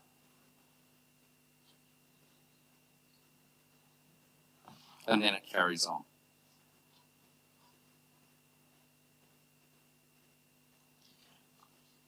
So the context too is important, because then Ms. Prowse goes on to refer to the pre-hearing meeting. Now, a number of people have talked about whether that's without prejudice, etc. I don't plan to go there, but I think the intent is also consistent through that pre-hearing conference position. And in terms of requests for additional reverse sensitivity, those were always still in play, because a key concern and a key thought at the time that this concession was made on the 30th of June and 1st of July was that there would be some form of noise provisions and low-level controls to recognise that O2NL would come through. Those controls never eventuated, as is clear from the Section 42A report, and that's most easily referred to or reviewed by the panel at paragraph 600.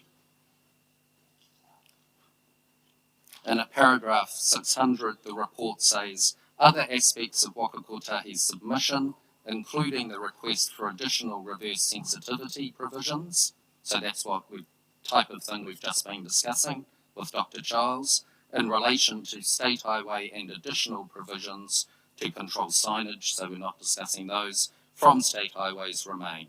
These aspects are considered elsewhere in this report, and they were rejected. So Waka Kotahi at the time of back in 30 June, 1st of July, thought those provisions would come through. They didn't as well. So the key thing is the context at the time in terms of the zoning and the absolute no development approach for the corridor and the 100 metres each side. Waka Kotahi is not seeking a change in zoning and is not opposing development. The question is the appropriateness of development with the controlled activity provisions proposed. So consent can't be declined. Thank you for that context, Mr. Allen. That explains the first paragraph of that email on page 21. Yes, correct. But it appears to sit a little bit at odds with the second paragraph, or the last sentence of the first paragraph, which talks about the management of activities within the corridor being addressed through a separate designation and approval process, which is, and then going on to talk about separating out the two processes, which people on my left seem to put a lot of weight on, and some of the submitters, including Mr. Cook this morning representing Mr. McDonnell. So it could have been clearer. Absolutely, as I said at the start, it could have been clearer. With hindsight, it definitely should have been clearer. There was some, although it doesn't hugely help, some level of clarification through conferencing. Again, I'm not going to that without prejudice, but it definitely could have been, and with hindsight, should have been clearer. I mean, the last sentence that says, and will no longer pursue that aspect of the submission, that's presumably the zoning, or the concept of an overlay that was circulated earlier in this week, and that seems to be at odds with the relief sought at the back of Ms. McLeod's evidence. And again, that could have been made clearer. The key thing here was the zoning and the position at that time of no development. And again, the position that's been brought forward in evidence for Waka Kotahi is the zoning remains, and we've been very clear with that, and the development is not a no development approach, it's development with a controlled activity. Yeah. And I wasn't at the pre-hearing conferences, and I wasn't involved with the emails, but that's the key context around them. I guess it's not a matter of proportion blame, it's just about process and what people relied on. And correct, and so if I move to that part now, because that is a very valid and important position, as I've said, it's unfortunate it was done in that manner. My understanding is all of the submitters were called by Waka Kotahi when this change of position occurred with evidence, and they spoke to the various submitters. Obviously, there's the question, and Mrs. Prowse spoke about it yesterday, where I was listening from the back room, so I couldn't quite hear, but my understanding was, for example, in relation to bunds, she wasn't a fan of those. But in terms of insulation, she actually, the words I heard were along the lines of she wasn't opposed to the need for insulation. So again, it's that compromise, and that might reflect these discussions. No development versus a controlled level of development. I think we took from what she was saying was that she was saying about having to provide that on their land. Sorry, I missed the... And having to provide funding on their land. Yep. I don't think if the funding is on within the corridor, I don't think they have an argument. Correct. And that was a cost and position perspective. Yeah. I think the other implication from process is that the council and two submitters chose not to produce evidence on matters that are now, I don't want to say back on the table, but are in front of us. And they feel prejudiced by that. That's an interesting one, and it's a fair one per se, but there has been the exchange of evidence. They could have sought to respond to that. There has been expert conferencing apart from on traffic, where that wasn't, the offer wasn't accepted. So we have done steps to try and mitigate the prejudice position. Equally, they've been able to present their position at times forcefully to you, and you make the final decision. So in terms of natural justice, prejudice, etc., there is the process in place that we're going through now that has enabled them to catch back up in my submission. There hasn't been an opportunity for rebuttal evidence, though, has there? I understand that any witness at the start of their presentation could update their evidence in the normal way and could respond to it in that manner. And if it was a significant issue, that's what one would expect a witness to do.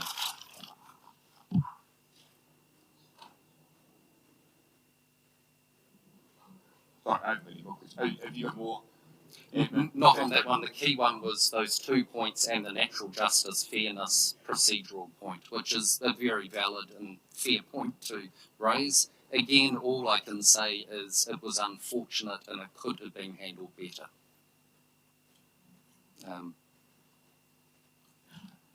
Then just stepping to, sorry, there's a few other admin matters and I'll just slowly step through them if that's okay, but methodically. We discussed yesterday the Wellington Regional Growth Framework Report 2021.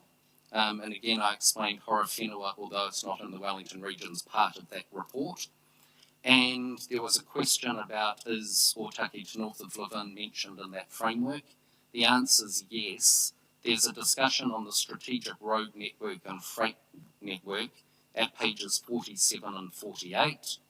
At page 48, it says the significant investments. So 47 explains the importance of Palmerston North, hubbing, freight, strategic linkages, etc. Then at 48, it's got the significant investments currently occurring in the strategic road network around the region include completion of transmission gully and Piki Piki to Otaki, then implementing the New Zealand Upgrade Programme activities. First one is Otaki to north of Levin, increase capacity north of Otaki, improve safety and resilience, and travel time reliability. Then it carries on and talks about the Wellington Northern Corridor, etc. So that's pages 47 and 48 of that framework document. I wonder if we can a related question, which we were talking about this morning, puzzles us a little bit. What is the difference between this Crown-funded project, therefore, and funding through transit? what does that deliver that's different here? Well, the delivery is the same. The outcome is a road. Is it more certain? Well, it's more certain as in there is a government program that the ministers have announced in terms of NZ Upgrade, and that's public. It was announced by the Deputy Prime Minister through and the Minister of Transport. So there's that level. In terms of the National Land Transport Fund, that's obviously a Waka Kotahi board decision. So it is one step different to the minister. So it's just a different approval process that's done, recognising Waka Kotahi as a Crown entity as well. And Mr. Pete talked about that yesterday. Treasury requires a business case for, this is 1.5 billion is a big investment. They require a business case, the same for the NZR. So it's the outcome's the same. It's just the funding mechanism to get there. We wondered whether that gave the project more certainty because it's Crown funded as opposed to the normal funding regime. Whether there was a high level of certainty that would be delivered. But we don't know what might happen in the next election. We might be power and that sort of stuff. But that was the question really. Yep. Was it more certain coming this way than it was going through the normal? It's a different level of political involvement. It's probably the subtle way. It's a direct government involvement. And NZ Up is very clear this is a New Zealand government process. It is not a Waka Kotahi. And it came, you might remember, early last year, sort of shortly before COVID, and then followed through COVID with the funding allocations that were announced. So it is an announcement by the government of funding through Treasury versus using your petrol, etc. taxes, which makes up the Land Transport Fund. And of course the Land Transport Fund is then done nationally and considered nationally by Waka Kotahi, and different decisions are made on a national framework, whereas here it's the government directly saying these projects, roads, or rail, or cycleways, etc. In the case of Naronga to Petone, etc.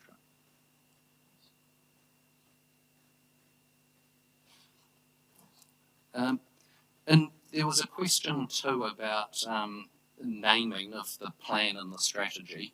Well, it's in the RPS as the strategy, and we'll come back to the RPS soon. In 2013, the Land Transport Management Act was amended, and the requirements for a land transport strategy or regional land transport strategy, in this case, were repealed. So there is no statutory document called a regional land transport strategy. At the same time, though, new provisions were inserted that provided for the regional land transport plan. So in my submission there, it's very clear that one became the other. And just to complete that, what's the time frame in terms of the RPS? When was that? When was the reference to the RLTS inserted in? Well, it was inserted right back at the beginning. From what I've been able to tell overnight, there were very few changes for the roading part for that policy 31A4, I think it might be. So that was prior to 2010, was it? It was definitely prior to that. It would have been late 2000s through that process. There were some changes to two minor changes to the wording, and we can come to those as we go through. There was a question too about what is required when you're preparing a regional land transport plan. A similar process back in the day was required for the strategy, and we can come to that when we look at the strategy. But in terms of preparing the current RLTP, it's the consultation requirements of Section 82 of the LGA, which Commissioner Mason will be well aware of, and I can step you through those if you want, but I think the panel probably knows those, or the use of the special consultative procedure. So it's a high-level public involvement. I can step you through Section 82 of the LGA if you'd like. And then what happens is it goes from the Regional Land Transport Committee to the full Regional Council for discussion and ultimately approval. So the consultation requirements require the provision of information, require the ability to respond, etc. If you go the special consultative procedure route, you have even more overlays on it.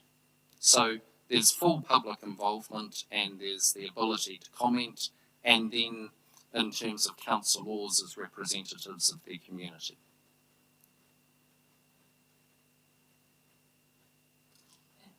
Just remind me, what was the first RLTP? What was the time frame for that? The first one was 2015. Yes. In terms of it's every 6 years approximately. Well, it is every 6 years you need to do a new one, which is why we've got 2015, 2021 as the current. The 2015 was reviewed in 2018. So there's there's a series of documents. The Regional Land Transport Strategy is not online. We went yesterday to Horizons. They do not have a copy of it. We went to their archives this morning in Fielding, and I've just received them. We've got some copies out of we've got a copy of the copy in the archives in Fielding. So it's not an easy to find document, the strategy. The Regional Land Transport Plan 2021 is on the website and is... No, that's the 2021 to 2031, I think it is. There's the 2015 one. So there's this one, 2010 to 2040, which is the Regional Land Transport Strategy. There is now no longer such a statutory document. In 2015, there's the Regional Land Transport Plan 2015. There's then the Regional Land Transport Plan 2015 brackets 2018 review. And then there's the 2021 Regional Land Transport Plan.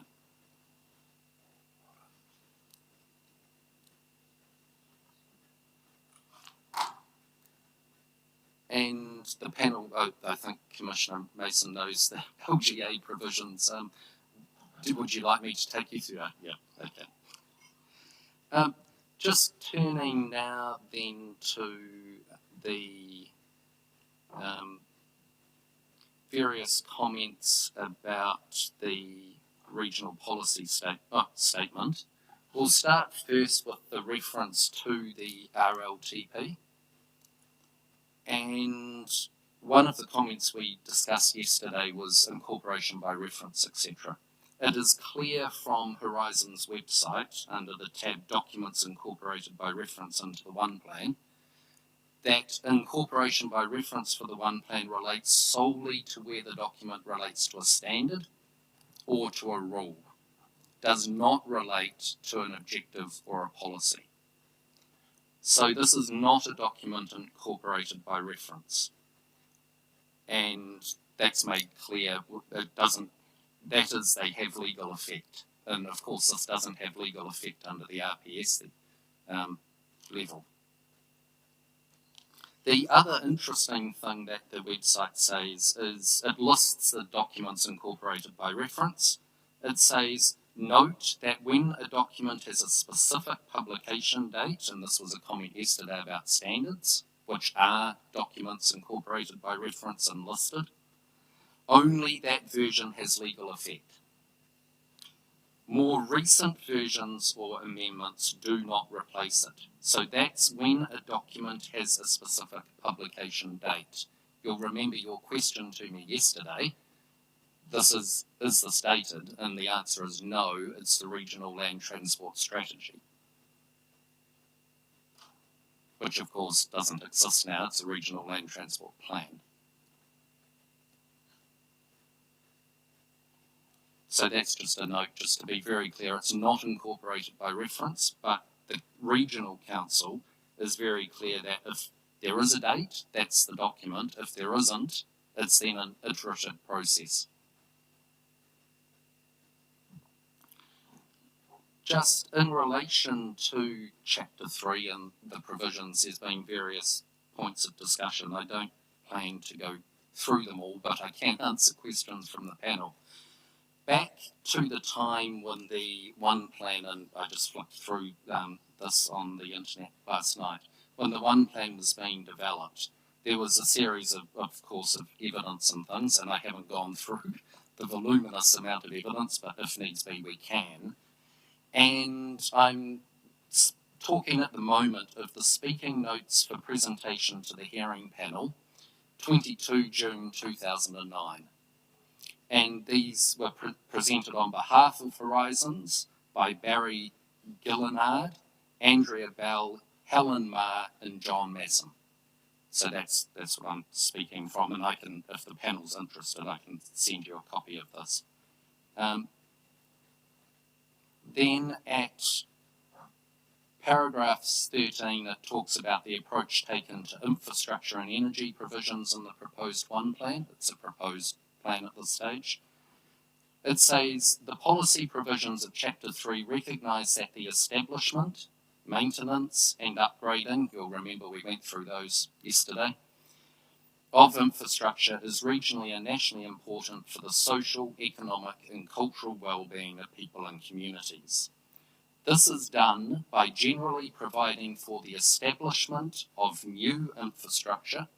So it's being very clear, it's talking about the establishment of new infrastructure and allowing the maintenance and upgrading of existing infrastructure. So it's clearly differentiated. New is the establishment, maintenance and upgrade is the existing, which makes common sense. So I just wanted to point that out to you, that in terms of the intent behind the provisions, there was clear intent as to the provisions applying to both new and to existing. And that's made clear, obviously, from the Environment Court decision for the gorge that Mr. Ryan referred to yesterday.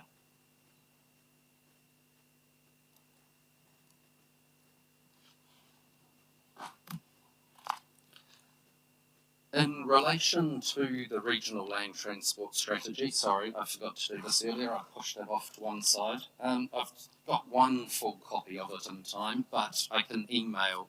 I'm not sure, I might just, sorry, this is poor etiquette, but there's a full copy of the strategy back from 2010. There was a question, is back in the time O2NL recorded? The primary submission I'm making is actually this is not the relevant document anymore. It's the 2021 RLTP. But yes, Otaki to north of Levin is recorded in here. And for ease of reference, in the panel can either look at it now or take it away. Page 16.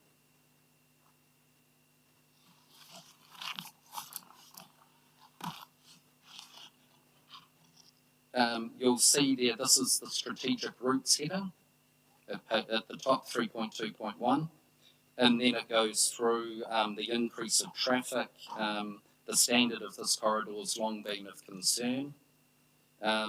State Highway 1, part of Captain Coast, generally sealed 2-lane highway. It talks about the Levin to Wellington Airport corridor, and then it carries on down through the crash history as at that time, and the serious congestion that's becoming significant. And then it carries on down through different discussions of the state highway route. So it's the Levin, I mentioned yesterday, the Levin to the airport corridor.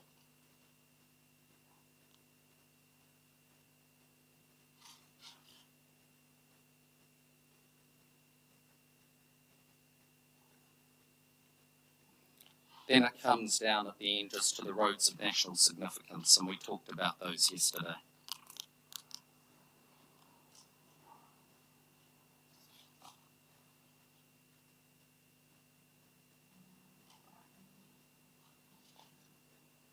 Then if we turn to 4.3.1, sorry, I only had time to print out one copy.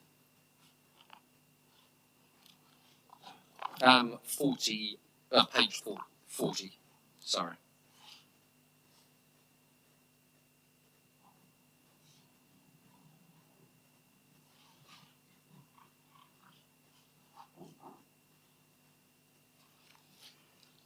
The second paragraph under the heading Improve Safety, Efficiency and Reliability of Road, Public Transport and Freight Links to the South of the Region. It starts the condition of State Highway 1. The condition of State Highway 1 to the south of the region has been a major land transport issue for some time, given its economic importance to the region and adjacent regions. State Highway 1 is the main national spine, and Mr. Peake talked about that, route, and this stretch of it is increasingly heavily trafficked. In 2009, the government announced 7 roads of national significance, which were singled out as being essential routes requiring priority treatment in order to support economic growth and improved road safety. The Wellington Airport to Levin corridor was announced as one of these RONS projects. The plan is to develop a 4-lane expressway to be completed in sections over the next 10 years.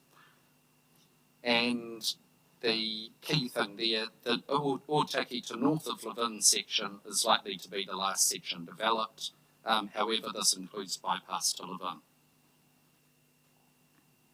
which will provide relief from congestion that occurs in Levin and also congestion that occurs between Otaki and Levin, particularly on holiday weekends.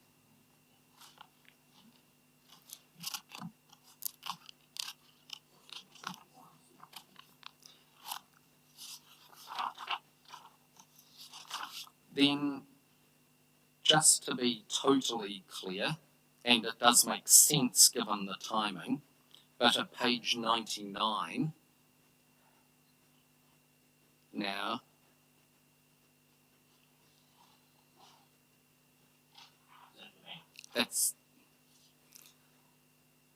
now Otaki to north of Levin is not shown on the map. And that makes sense because at that time absolutely no planning had been done for it. But it was foreseen within the regional land transport strategy.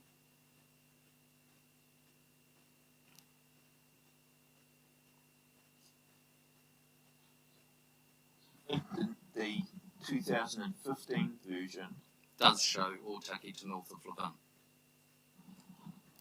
I'm not sure if 2015 does show it. What it does say is that there may well be an option of stopping short of Levin. If you turn to figure 10 of the 2015 version at page 52, but I can go to other maps, but that's the easiest one. It's location of inter-regional activities, D, SH1 Otaki to Levin. The inter-regional activity is then in the box above under the heading Significant Inter-Regional Activities between Horizons and Wellington. And it says SH1 Otaki to Levin RONS. The upgrade will maintain efficient connections between the main freight hubs of Wellington and the South Island, with areas to the north and east, such as Palmerston North, which I referred to earlier. A lot of these growth strategies have been hubbing out of Palmerston North, and Hawke's Bay. It will also provide enduring safety improvements. There's no map. Well, there's a map under it, figure 10, location map of interregional activities. I'm not sure what map was meant by map within. It's just got D, hasn't it? It's got D, correct. But it doesn't actually show where the road. What I'm getting is it doesn't actually show where the road goes. And I think if you go earlier in the plan, it does talk about the road potentially stopping short of Levin. It does, and that's a potential, but you'd have to read that figure as applying to this. So, sorry, Commissioner, I was just going to add that the latest version, I'm fairly certain, does not refer to that stopping short of Levin option. No, Yeah, I'm talking about 2000, the 2015 So version. I accept that the 2010 strategy talked about going north of Levin. Yes. 2015, I'm not sure where it says in terms of north of Levin. It does refer to O2NL a number of times, so that's unfortunately the version I've got you can't search, but let's take our time and go through it. And I'll just go back to the start. Sorry, it's about 90 pages, so this will take I'll just let it load. So the I think that I'm referring to is on page. Page number. So we're in the 2015 page version. 17. If you go to page 17 is the one. I think it's the third paragraph down there. So it says, project has been divided into 8 sections, and Otaki north of Levin section is mostly in the Horizons region. The current proposal for this section is to have provision for a 4-lane corridor through and up, although another option is to upgrade the existing route to the junction of State Highway 1 and State Highway 57 intersection just south of Levin.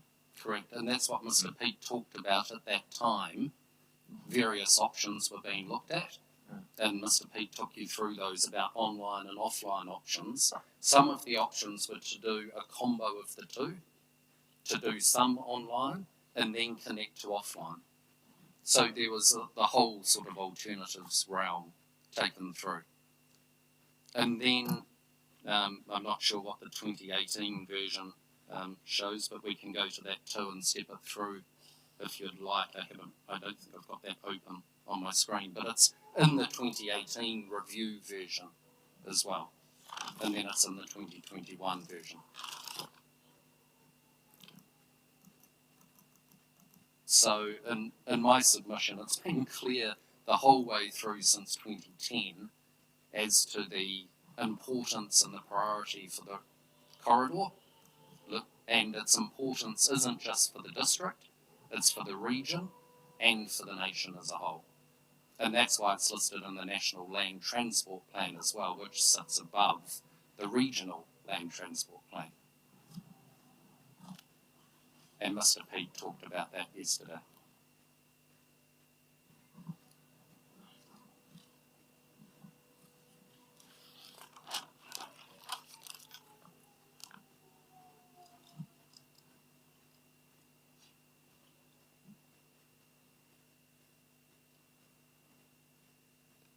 Just checking if there's any pieces I've missed. Anything I've missed on that fact?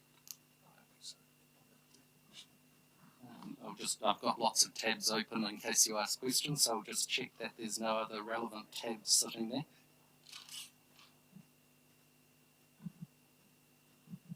I might just say while Mr. Allen's doing that we do have, there's a map that's just been made of the Wakataki land holdings in the land change area, which I'll hand up.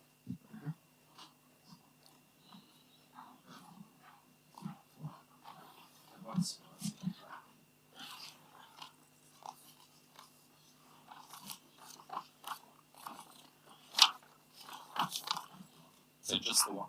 Just the one.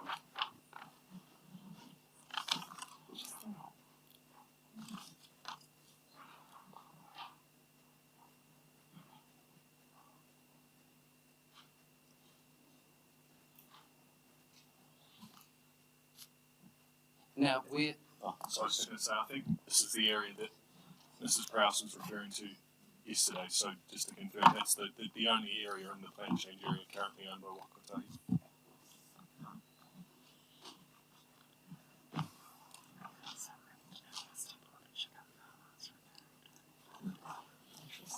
Now, I'm very happy to answer any questions about that discussion we've just had. That was a sort of two-way discussion as we went through it.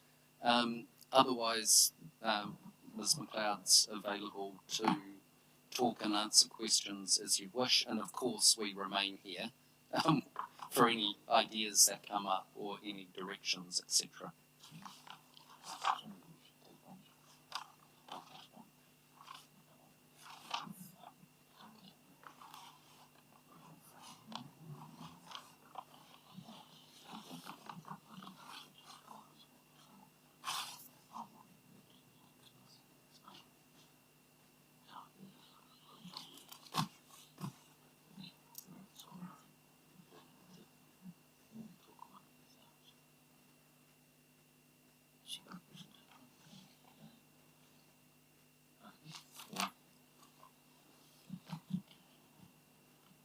We just check. Sorry. Mr. Have you got a presentation you want to do for us before we ask questions? There are a few matters that I'd probably like to just tidy up first, but from there I'm happy for you to follow that same pattern of just going straight to questions. I don't need to make a comprehensive presentation. So we're just deciding whether or not we should take much or not. I mean, this could go one of two ways. It could be very long, or it could be reasonably short, where you give us some matters of clarification that you want to, but then perhaps take us through the mechanical approach of the amendments that you were suggesting. I think I'll derive quite a bit of benefit from understanding how that would work in terms of the amendments. Yes, certainly, yeah. I don't know that we need to get into a questioning on the merits or otherwise of that, but that's something the panel's going to have to go away and have a strong think about. But having an understanding of how the process would work would assist us in doing that. And apologies, I didn't look at the clock while I was talking, and it is 1:10, and lunch is a very fair question. Yeah. I mean, we're here and we've got time, so if the panel wants, which is more than fair enough, wants a lunch break, that's absolutely fine by us. Yeah. I think we're getting to the point where we're not going to be doing site visits today, and we're going to have to schedule some other time to do that, because I think we do want to also talk with the council staff about some of the questions that are arising, or at least put those questions out there. It may not be that we get a particular response now, but we need to put some of these questions on the table. So I think what we'll do is we'll take lunch and perhaps till 1:45, and I think we've probably got about half an hour, I'm thinking. Just sort of some questions that we've got, but also going through that process. So, and then we'll come to the council staff. That's okay. Thank you very much.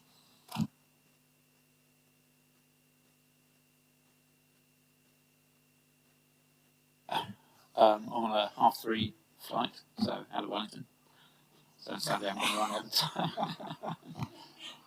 I might be 3:50 or something, but it's, yeah, so I'm getting a bit tight on time. But the questions you've got can be passed on to me, I'm sure, and I've been making copious notes as we've gone through this process, so I've got quite a lot of information to feedback. But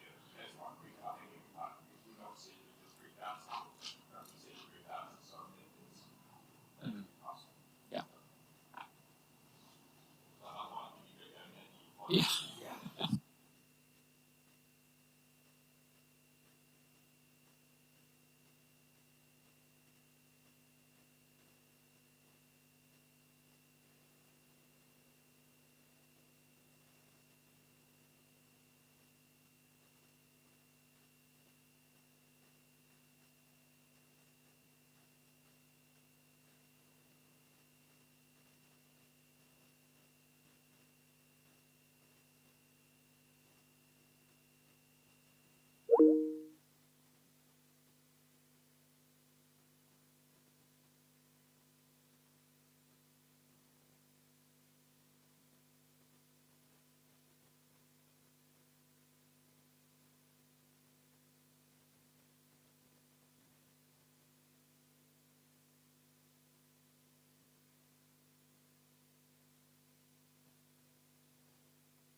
Okay, welcome back.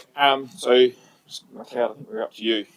Just sorry, Mr. Chair, just before we start, the panel yesterday asked for a plan showing the O2NL corridor as it relates to the proposed, Ms. McLeod's proposed overlay. So that's been produced. And I'll just very, very quickly take you through that. Yeah, there's a couple for Lauren and the administrators.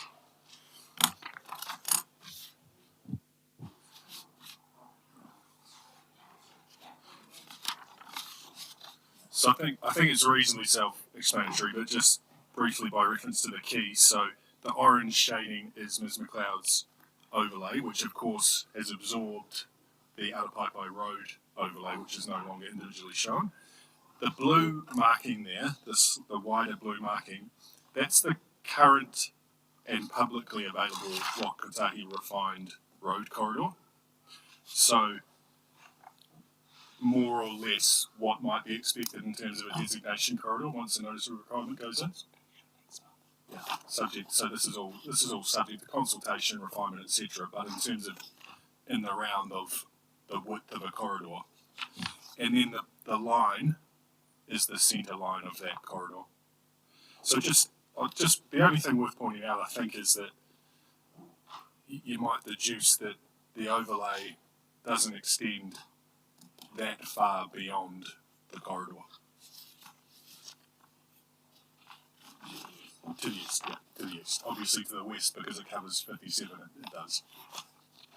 It's just a function of the way this is produced, but is there meant to be a difference in darkness between on this where it seems to be light here to the dark? It might not be. The intent of the hazing is this is ongoing land discussions and public consultation next month. And there's, the closer you get to the centre line, the more certainty you have as to requirements. The further away it comes down to where various mitigations such as stormwater swales, etc. are located, what will be needed for works, etc.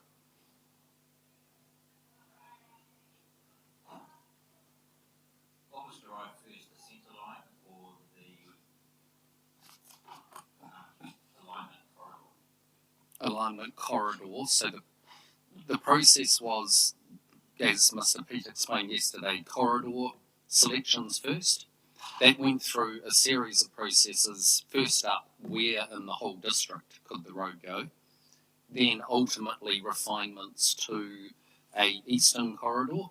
That's the 300 metre wide corridor that's been proposed today.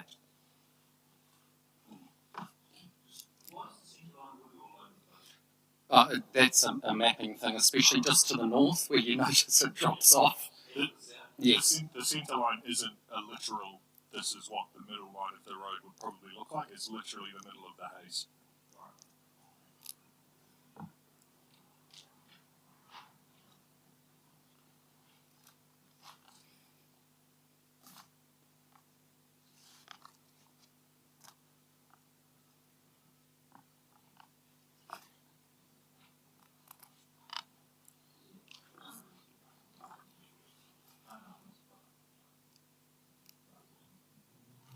I guess an obvious question to us is why didn't that corridor run virtually down the alignment of the state highway?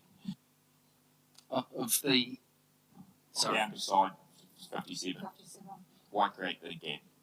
Oh, right beside it. There have been various MCA type assessments. There is a block of bush at the northern end. There are existing houses and there's existing noise issues there are some benefits, but there's a whole MCA process. A lot of that is on the internet, and then it will be dealt with through this consultation plan for next month that will help locate a number of extra points. Then it will be dealt with through the detailed business case, which will be developed, is being developed now for approval mid next year. The noise might be worth mentioning in particular though, because of course there is there are quite a few houses to the immediate west of 57. So there's a benefit, of course, for those houses of some distance to the new corridor. So yeah, as Mr. Allen said, it was a function of considering various permutations of exactly where the corridor goes. And for that, I think I can remember some of those meetings, that Tara-Ika has been there as well. It's sort of 40 to 50 people on Teams meetings for all day going through pros and cons of different option selections.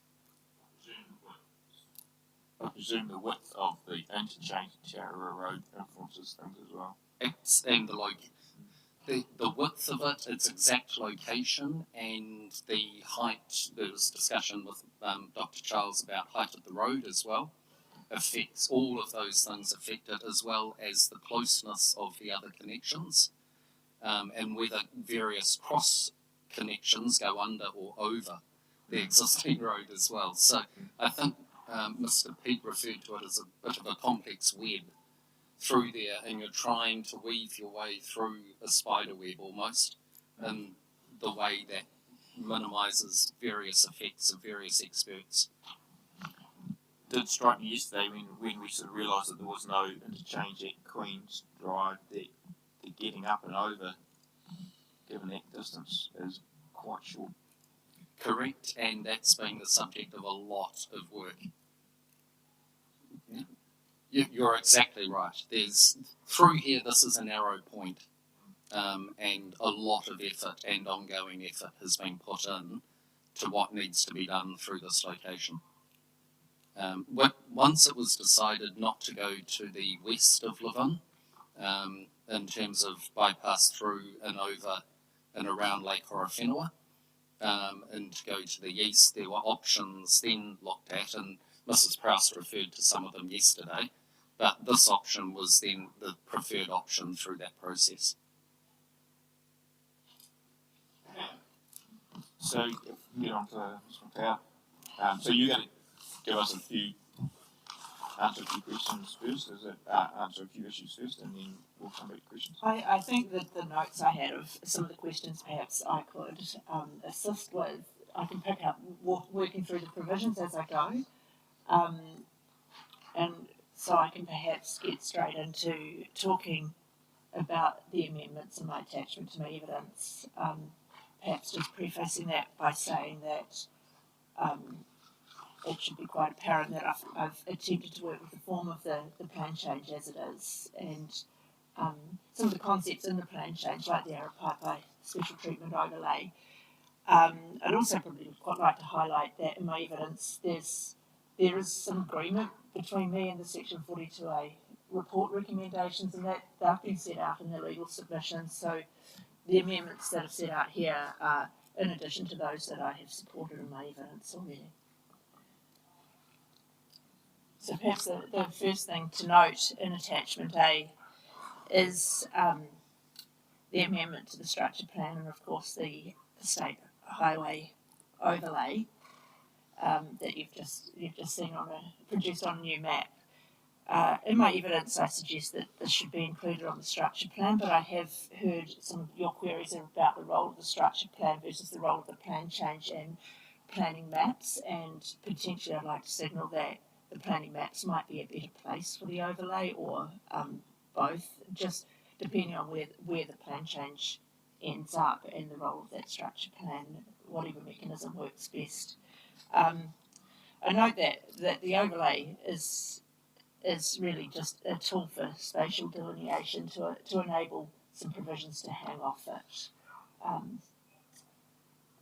And you'll see as we go through the provisions that that's what's achieved. I don't propose to spend a lot of time talking through the objectives and policies amendments that I propose, except to note that they pick up the issues of the effects of and effects on both the existing state highways, particularly some of the matters raised in the evidence of Mr. Pete, and they pick up some of the stormwater matters raised by Dr. McConchie, but then also the effects of and effects on the O2ML matters that Dr. Childs raises. I have assisted, hopefully, with some drafting notes where there's some reliance on higher order documents as well, and where I have taken some of the drafting from the technical experts. If we turn to the rules, which I think goes to all the mechanisms of the plan change as it is, as well as what I'm suggesting. It's on page 141 of the bundle of evidence. And the first rule, of course, is the new controlled activity rule for the state highway overlay. And it's a straightforward rule that says any development within that overlay is a controlled activity. Now, there's a couple of things perhaps to note, and I've heard your questions around, what if this, where's the certainty, what if O2NL isn't built, and have wondered whether you could include a sunset clause in a rule like this that says, if O2NL, if there's no notice of requirement for O2NL within a certain time frame, then this rule ceases to apply, so that it's not there for the life of the plan or the plan change. It's there for a shorter time frame that enables Waka Kotahi to get that notice of requirement given, and then can go forward from there. If the notice of requirement is given, then the rule can continue to apply to 2 years. 2 years from the date. From the operative date, possibly, but we can certainly suggest something there. Yeah.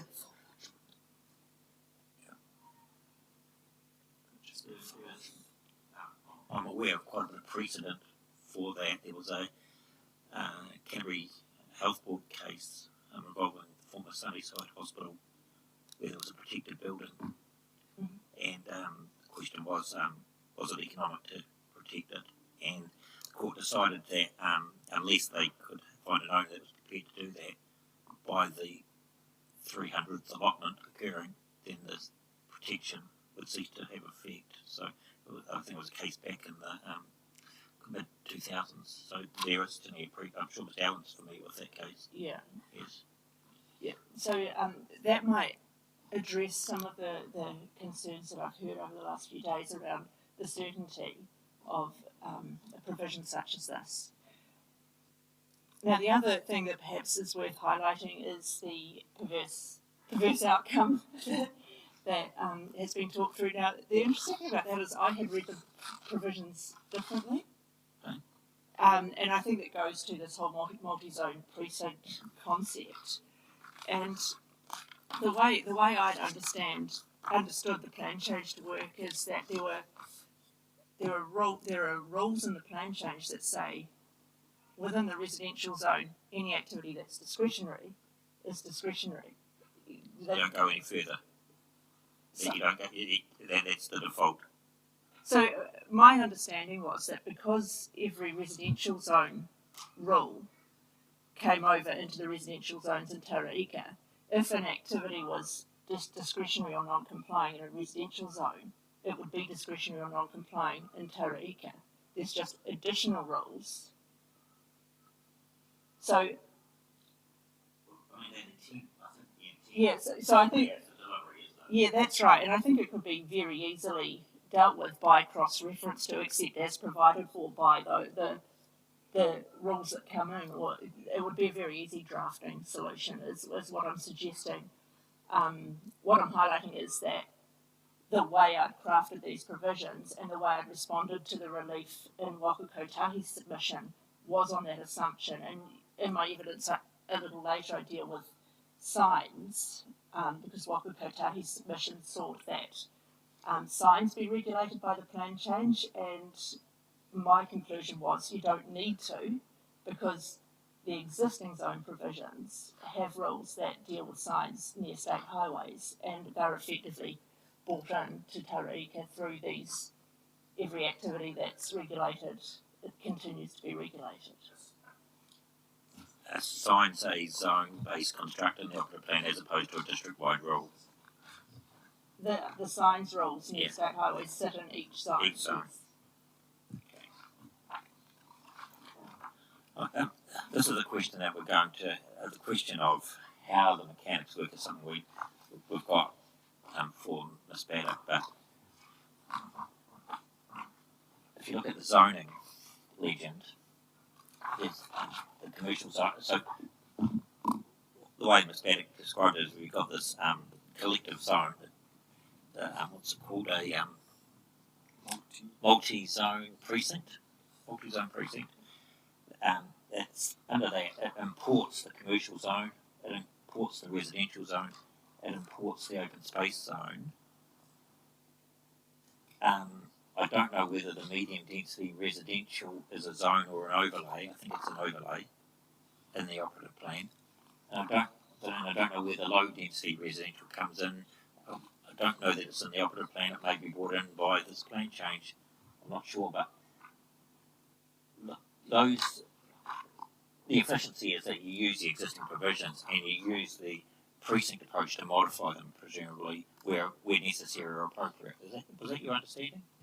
Or not? That's my understanding, and I have seen a similar approach to this undertaken in Waikato for the Oheniwai zone, which is another multi-zone precinct kind of approach, and for better or worse it's drafted in a similar way. Yes. By importing a lot of the existing provisions but editing them. I think the way that's been drafted is to say go back to those provisions. Yes. It's pulled them all into the precinct provisions, so it's a very large document. Yes, we're done it by cross-reference and exception.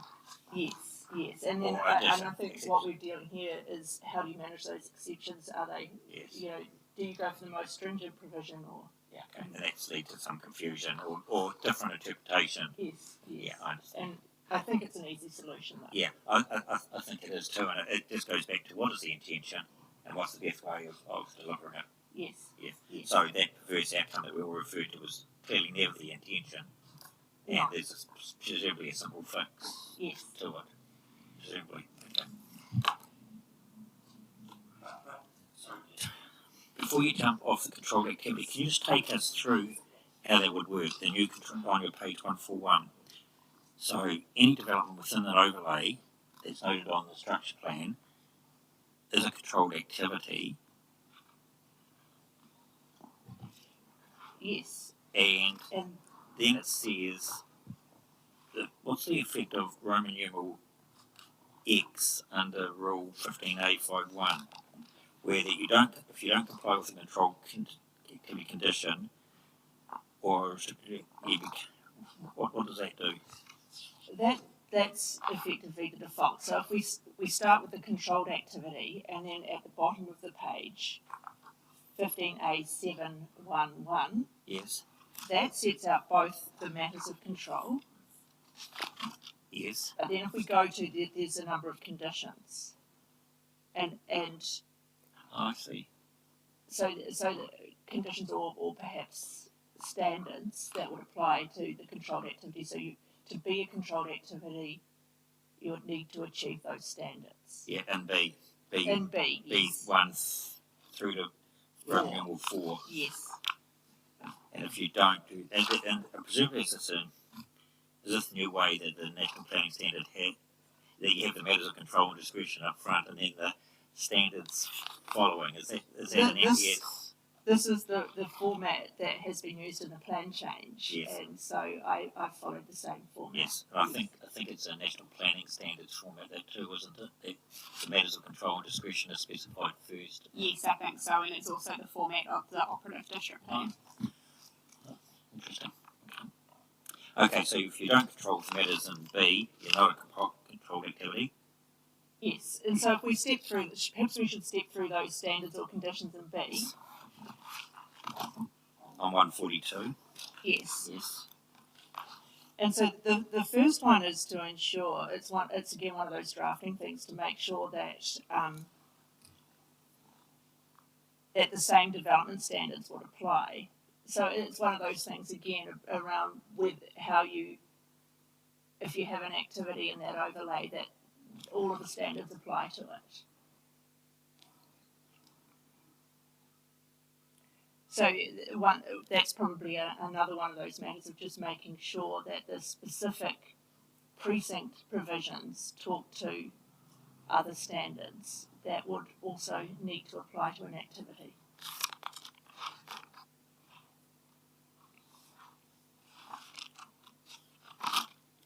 And what it also does there is the permitted activity standards restricted the height of a fence. But if there was a need to have a fence, a noise barrier that was taller, it provided the exception to that. Okay. And these are land use provisions, aren't Yes, they? they are. Not subdivision. Yes. So then we go to the next condition. And what this seeks to achieve, it says the notified plan change had an RD rule in the Tara-Ika Road overlay, and what this is doing is pushing the regulation back to RD. So it's keeping the same level of regulation as notified. So it's saying you're controlled in the whole of the state highway overlay, but if you're in that Tara-Ika Road overlay as notified, the RD activity would still apply in the same way as notified. So it just needed a drafting solution to keep the Tara-Ika overlay extended regulation. Now, it's not mapped on the current map in front of you, but what I've suggested there is there's a measure, but the yellow highlighting is because I'm not clear what the Tara-Ika overlay is measured from. Is it the edge of the road surface and what distance it is? But those elements could be added into the standard. So, let me see if I understand that. Because the overlay is wider, because the state highway overlay that you're proposing is wider than the Tara-Ika overlay, this rule relates to that area of land between State Highway 57 and the western edge of the O2NL. Yes, the same thing that was publicly notified. Yes. So what happens on the other side? So from Tara-Ika Road to the edge of the Tara-Ika Road overlay, I'm suggesting that stays exactly as notified, restricted discretionary. Yeah. And then from that point to the edge of the state highway overlay, the orange, the eastern extent of the orange part of the maps that you've just been handed, that part's a controlled activity. Okay. So that includes the corridor and the 100 metres to the west of the, to the east of the corridor? Or was it 150? 150 from the centre line. Oh, from the centre line. Yes. Okay, so two different activity statuses depending on spatial location. Yeah, and one relates to the proposed state highway and one relates to the existing state highway. Yes. Well, can you just explain to me why the different approach? Because presumably the noise effects either side of the centre line of O2NL are the same, or is the presence of State Highway 57 somehow exacerbate the noise on the western side? The RD is related to the existing state highway and the existing noise environment. Yes. And obviously that restricted discretionary activity status does do a job to deal with the noise from O2NL extending west. But the job of the RD rule is to deal with the existing state highway, whereas the controlled activity status is, if you like, the lightest touch. Yes. The least stringent provision to apply to the proposed road. Would that again change with the revocation of 57 and no development? I mean, the likelihood of development in this area pre-O2NL happening is probably rather limited, I would have thought. So with revocation of 57, and we can't prejudge that, would that change? Would you think that would go to control? That's one solution. The other thing you could do is draft that part of the provision to relate directly to a state highway. So as soon as that road ceases to be a state highway, it would cease to work the same way that the national grid provisions on the other part of the site cease to have relevance because the transmission lines are no longer national grid lines.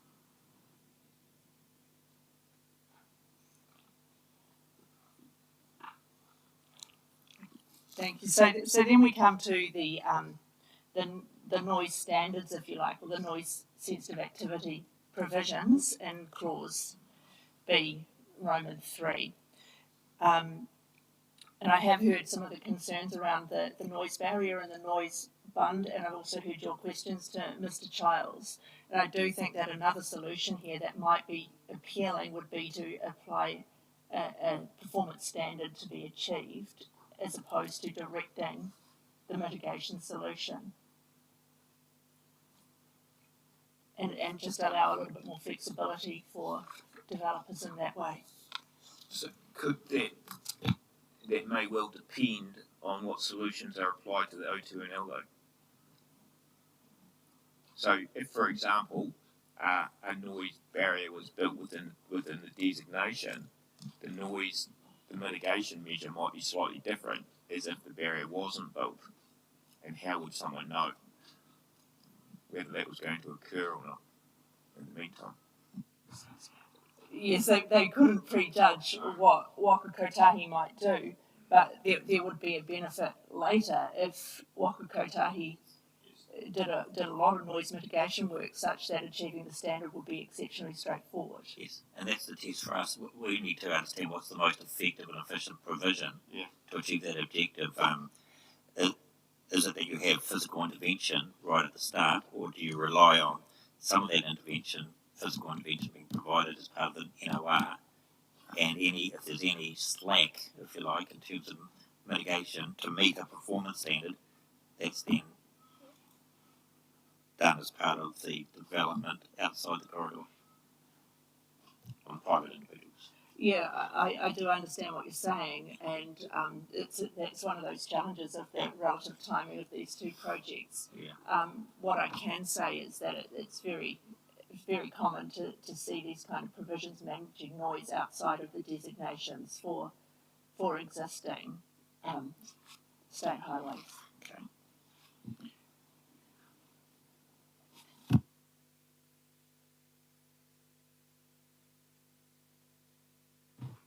Now, the majority of, it looks like a lot of blue text here, but the majority of the provision is in fact the same as the Arapaiko Road Special Treatment Overlay provision, particularly the clause C and D around ventilation and certification. And the last condition for the controlled activity is in relation to access, and requiring that access must be achieved from a road that is not part of the state highway network. And you had the question yesterday around limited access roads. And perhaps I do respond to this, thinking about paragraph 91 of my evidence. But as I understand it, limited access roads regulate a crossing place for each property, but they don't direct a good outcome by saying it would be better if you didn't achieve your access from the state highway. They also don't deal with the type of activity that might be using that access and the effects generated by that. It's very much the landowner here is entitled to their one crossing place, and it's registered on their title. It's more of a property access mechanism rather than effects on the state highway mechanism. It's not compliant with any of the conditions of the revenue requirement for what's the default activity status? So yeah, and that's where we go back to page 141. Yes. Where there's a default for everything except for the access to the state highways to discretionary in 15A41, or if it's related to an access directly to a state highway, 15A51 Roman X, the new blue text there.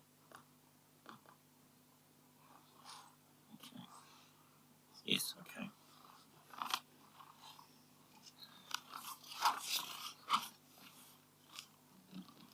Okay, so if we move on to the stormwater management plan provisions, what I've suggested here is that that the provisions be amended to set out clearly the standard to be achieved, and some of this might be redundant if there's more work to be done on how stormwater, what the stormwater solution is.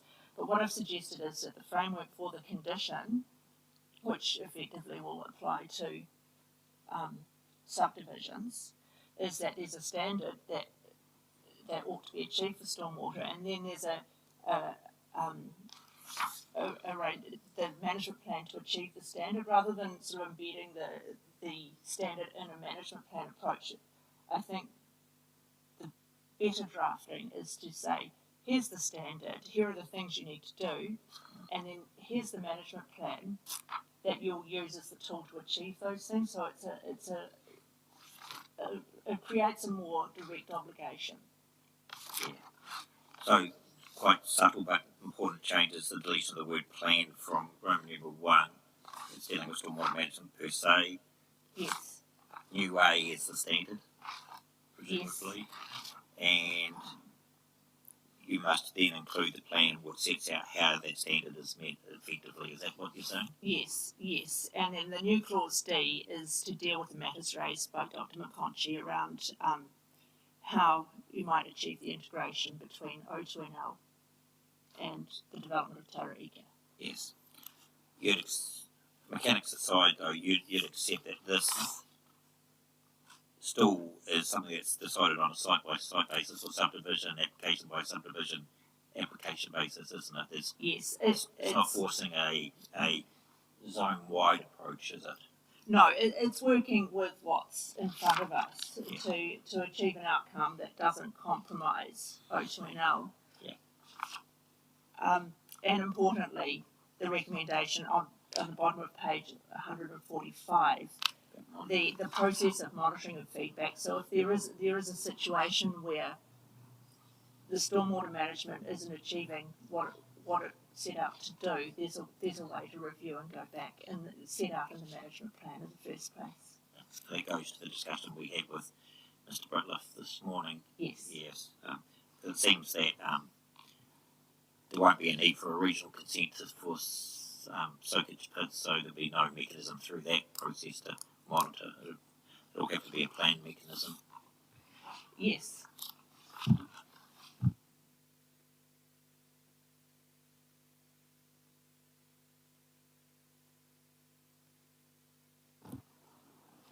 So then if we turn to page 146, this is where you would be directed in the Tara-Ika overlay. And the amendments here relate to some amendments to matters of discretion, the things that might be considered. And those duplicated, the matters of control and the matters of discretion are duplicated across the two rules for the overlay. And there's an additional access provision, the same as in the controlled activity. And I think I highlighted for you yesterday the deletion of the limited notified clause so that the council has the ability to choose to notify Waka Kotahi. Ms. McLeod, can you just, probably function of the time of the day, but can you just point me out the access discretion matter? Where's that? It's in clause B, Roman 4. Yeah. Oh, sorry. So it's a condition. So it's a condition to meet RDA. Yes, Yeah, yeah. So it's conditional standard. So if you don't achieve that, then you default to that non-compliant rule that I pointed out before. Okay. I notice in the matters of discretion, in Roman numeral 2 under A, that includes not just noise but visual effects. What's the intention there? Yes, Mr. Lister suggested this in his evidence, and it goes to also something that Dr. Charles mentioned this morning. The reason for the rule also includes the ability to consider how a house or development might be oriented on a site so that you can deal with some of those outdoor amenity areas or views from the house or residential activity. So yes. Perhaps if we take a step back, and when I was thinking about the way in which you could deal with this through rules, one option would just to be have a hard noise standard and not an activity status and then a standard that applies to it. The rationale behind the activity status is to deal with some of those more subtle mitigations that Dr. Childs referred to and Mr. Lister in his evidence. The things that can be done to achieve a better, higher quality environment is to work with the way a development occurs on the site so that you're not sitting in your living room looking at 4 lanes of traffic, that kind of thing. So that's the reason for those matters of discretion. And you'll note that the notified plan change, the struck out text, also included visual. The one thing that's missing is vibration, and that's because Dr. Child's evidence is that vibration isn't an issue in this situation. Just wondering here, is the effect visual or is it orientation? Given what you just said. Orientation will achieve a high quality visual outcome. It could be refined in that way, and I certainly favour these kind of provisions being refined to the issue they're addressing. We're going to give the wrong context to what Dr. Charles was trying to achieve. Yes, I accept that, and he was thinking about it from an outdoor environment pleasantness. It's an experiential thing rather than the what you're seeing. Yeah, Mr. Lister's evidence talks about it more from a visual perspective, but I accept that orientation is the way that you'd achieve it for both of those types of effects.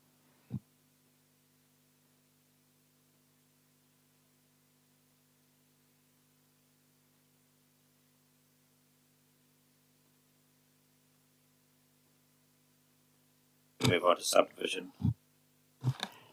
That's right. And the first amendment I propose there is Roman 7 in the matters of discretion. And these additions to the matters of discretion respond to the matters raised in Mr. Pete's evidence, and particularly trying to expand here on the ways in which the creation of a number of lots might have an impact on the level of service on the state highways more generally. So it picks up on some of those matters he was talking around, the impacts even on State Highway 1, not just 57 and not on the network within the plan change. It's really important that the matters of discretion allow that consideration on the broader network, including access down through to State Highway 1.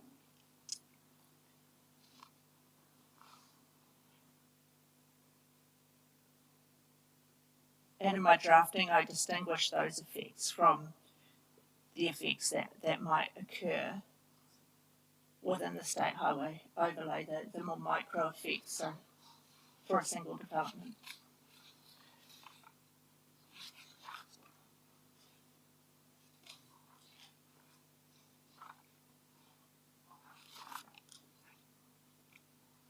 And again, at the last page, you'll see the notification amendment that does mirror a similar approach in the operative plan and also the reference to not achieving access directly to a state highway.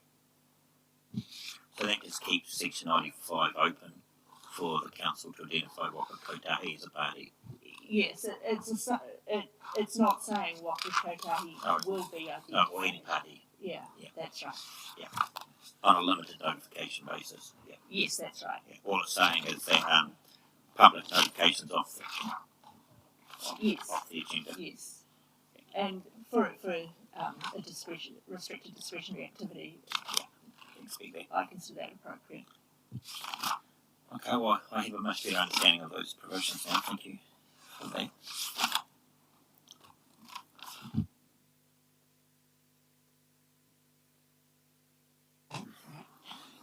I just want to go back to the objectives and policies, or particularly policy 6A11, which is on 139. It probably comes to a point that an issue that we've been raising for some time now around the overlay area. And your addition to that policy at the end refers to incompatible activities. I'm assuming that you mean residential activities from a noise perspective.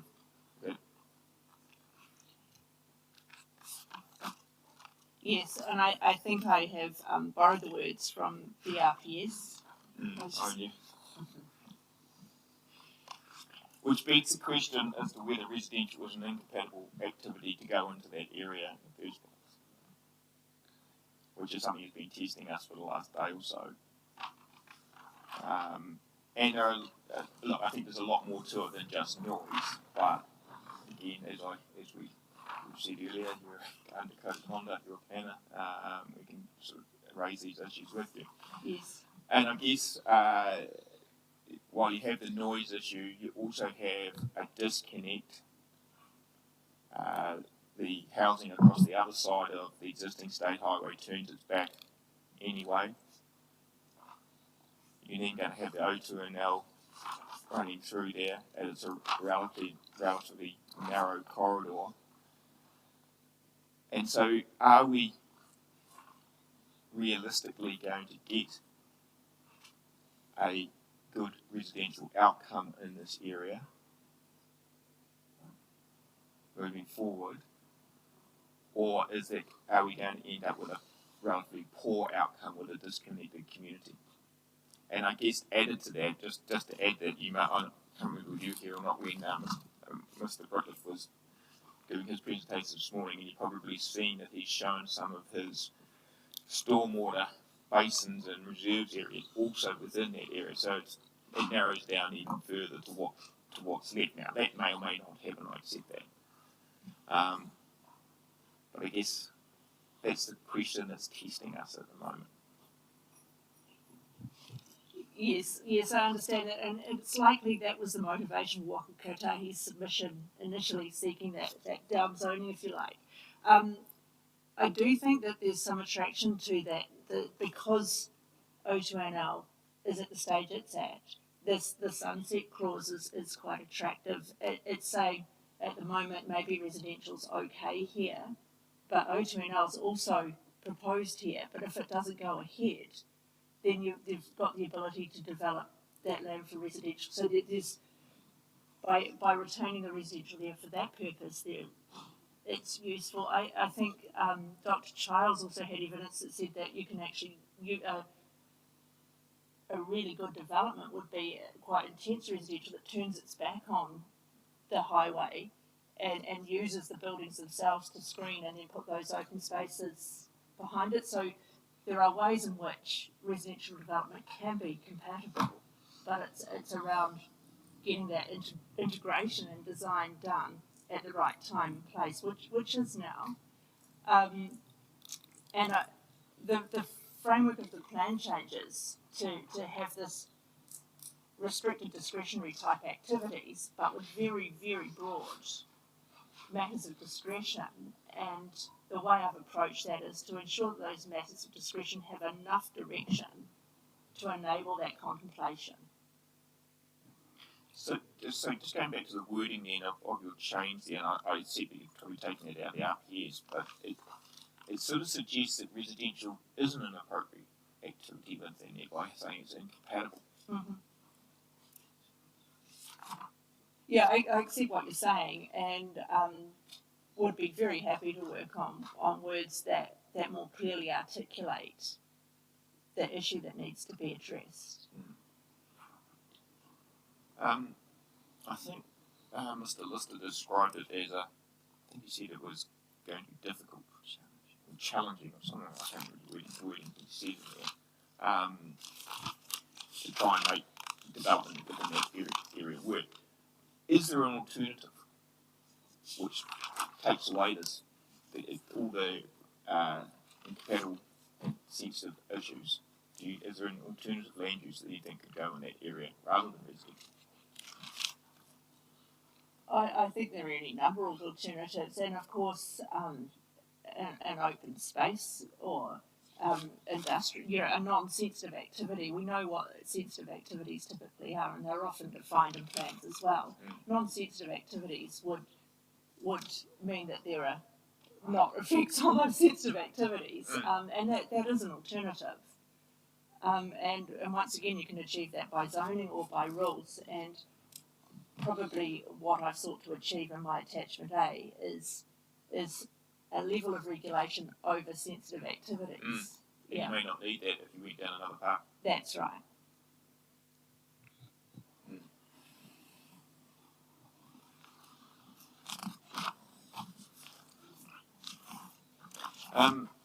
Next one I just wanted to thank you for that. I think that's quite useful. The next one I wanted to ask you about was over the page 6A31. And I just wonder about the necessity of the second part of that change, the bit starting or otherwise. Is that actually necessary? Shouldn't the policy really be to require integration?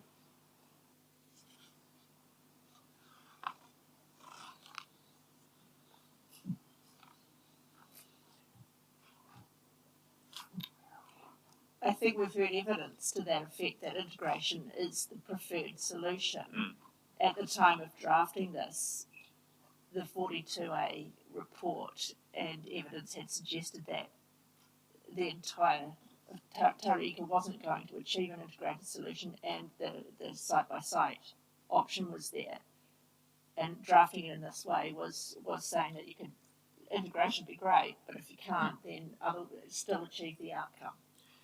But it would be better to have a policy that was strong, which drove integration, rather than providing an out. If that's an outcome that can be achieved, definitely.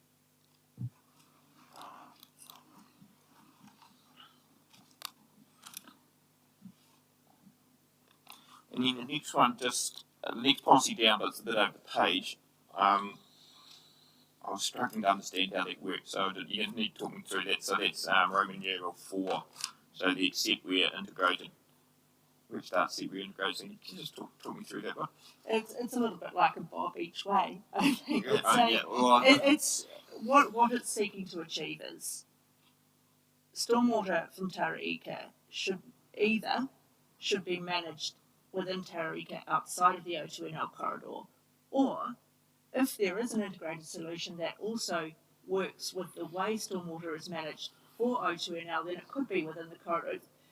It's saying if it's not integrated with O2NL, then it should be outside of the O2NL corridor. But Mr. McConchie's evidence, a better solution would be to look at the whole site, including O2NL, and deal with stormwater on that basis. So the exception is to the first Roman numerals 1 to 3. Is that how that works? No, I think it should not be located with the O. So it probably should be flipped the other way to be read properly. Not located within the O2NL corridor, except where integrated with the O. Yeah. Yeah, sorry, that was my drafting. Now I've explained myself.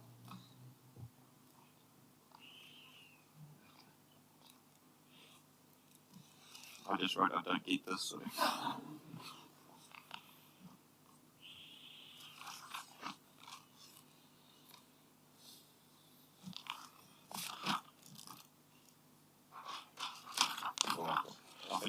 thank you for that. I think the rest of it, I think you explained the rules. I understand how those work now, so the comments I've got there, I understand those now. Thank you. Thank you. All done, unless the panel has any further questions.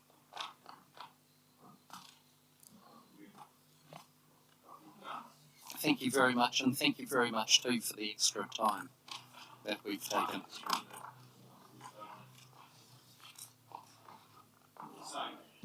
So what we've done over lunchtime is come up with a list of issues.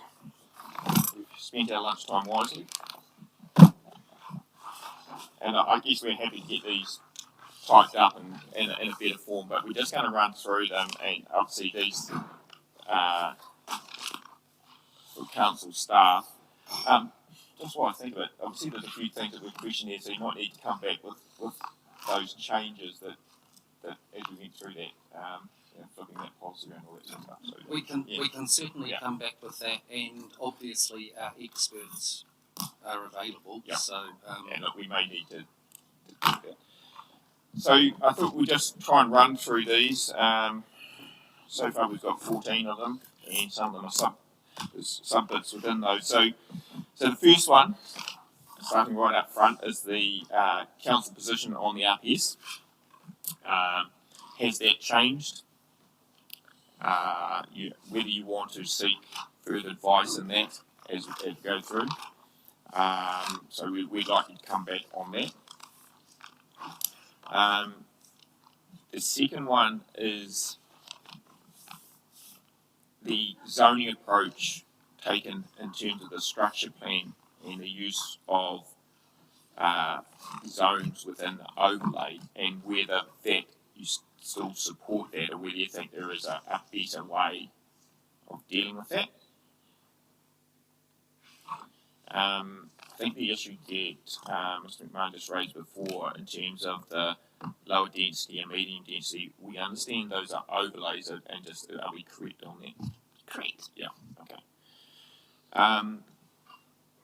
The bigger issues around the Tara-Ika Road overlay and the use of that land, obviously you've heard, we've had a lot of discussion around that over the last 2 days, and we'd like your thoughts around that.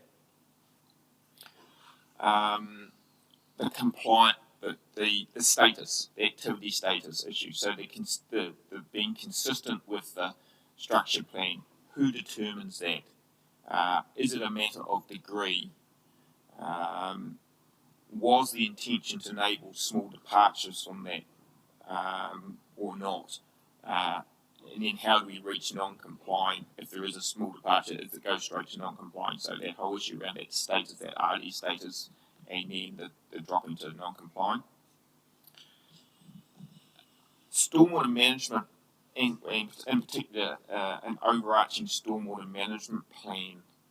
You know, we heard this morning Mr. Britliff, and I think Dr. McConchie has also gone down that track. I think Mr. Britliff suggested an overarching stormwater management plan was necessary. What's the trigger for that? How might that be triggered? Within that, should there be a generic blue layer within the structure plan?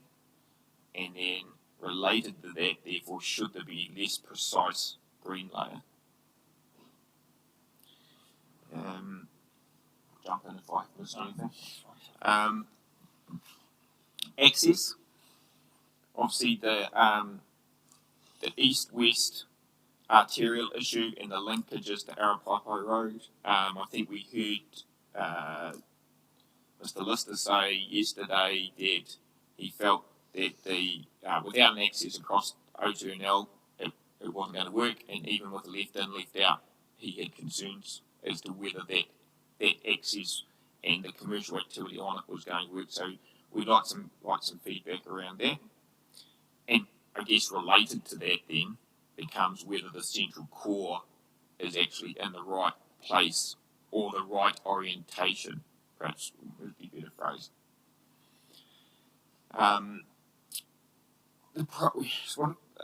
we put here the pros and cons of staging, and particularly in relation to the road capacity issues.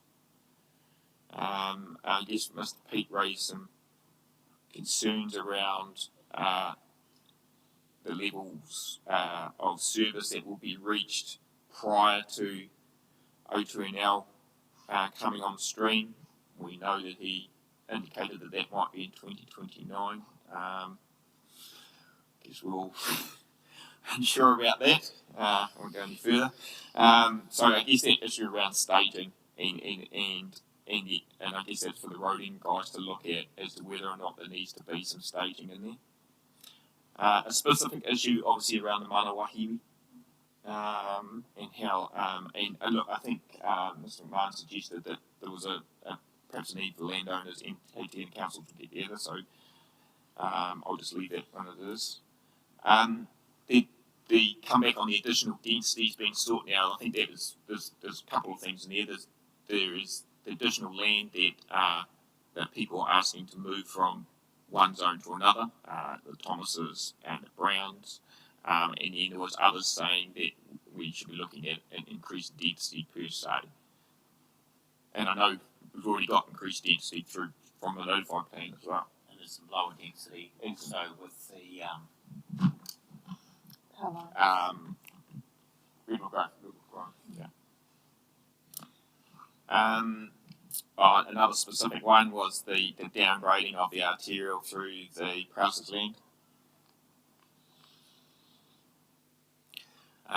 Then the fixed approach to the road alignment, and if it's going to be a fixed approach, should that be related to property boundaries? Or if it's not going to be a fixed approach, should there be a bit more discretion enabled? And then the final one we had was really a response to what we've just heard from Wakakota. Anything else come up? I guess I'm still interested in the overall yield. Yes, yeah. There's been some unders and overs. It's sort of nice to sort of understand where that sort of landed. And the sunset clause for that's come Oh yeah, well, the sunset clause has come through. That's right. And I think in terms of the yield, the testing thing, I think for everyone has been, I think Mr. McMahon referred to as death by 1,000 cuts on Wednesday. We've got, if the power lines don't move, my quick calculation is probably about 6 hectares underneath those lines through that corridor. If the stormwater, if this surface to ground does require a plan B in terms of retention to take out more land here, all those sort of things add up. So where do we sort of, where might we end up in terms of that yield? Of course, we've got some potential for that to change in terms of adding in land as well. I guess the other thing was, I guess I should have asked what Kotahi, is the sunset clause officially on the table? Correct. Yes, Ms. McLeod raised it, and it's a fair and responsible reply to what she's heard through the hearing. In terms of the 2 years, it would be to lodge the NOR within 2 years, because the NOR might take many years to progress. So we'd need, and we could come back with, and the panel mentioned in the chair, drafting, etc., in responses to questions. Ms. McLeod can come back with drafting and, of course, deal directly with Ms. Baddock. So the period relates from, it's the date from the plan change becoming operative to the lodgement of the notice of requirement. Because then we're in the hands of the gods. Okay. Just got to move quickly there. Can Waka Kotahi assist with the necessary drafting of that? Absolutely. And Ms. McLeod can wrap that into responses to the questions you asked her.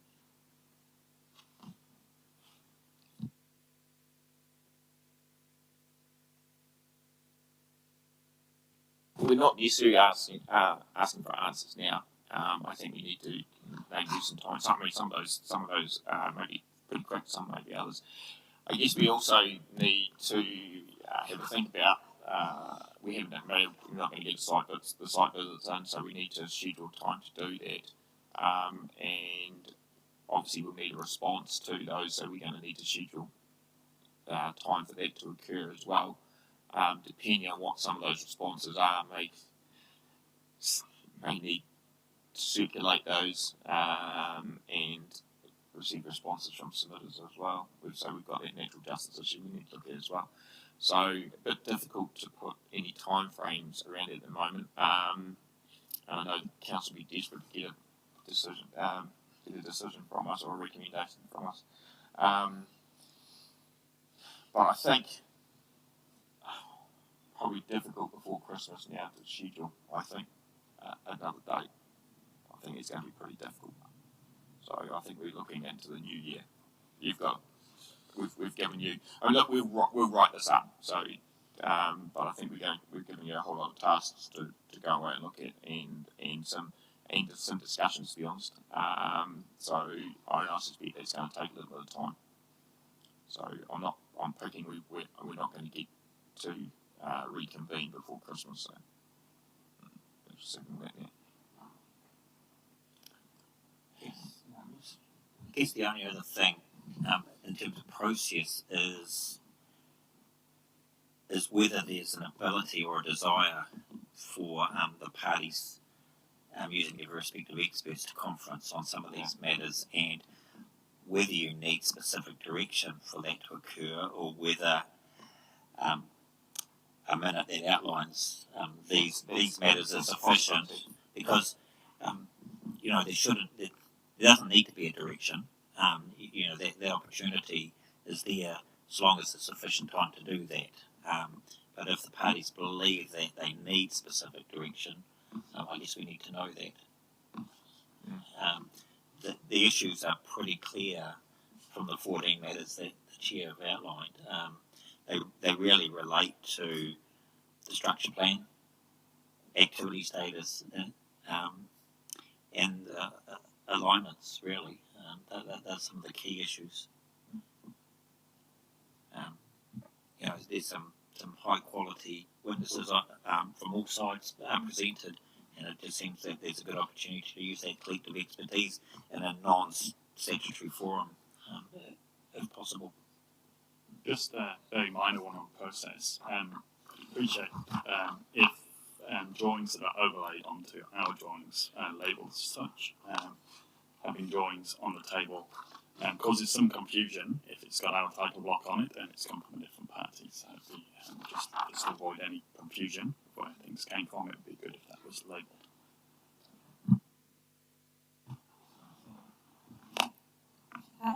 I would, just touching on the expert conferencing, I think we're certainly more than open to continuing that. There probably are some elements where it would be helpful to have some direction from the panel to facilitate those conversations, particularly I think in regard to that RPS question and the extent to which that applies, because I think the answer to that question could have a bearing on the extent to which provisions are effective, appropriate, etc.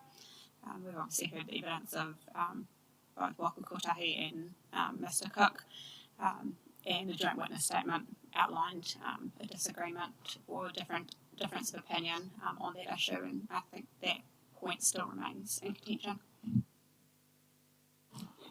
I think that probably sits with you if you want to seek legal advice on it. You're open to do that.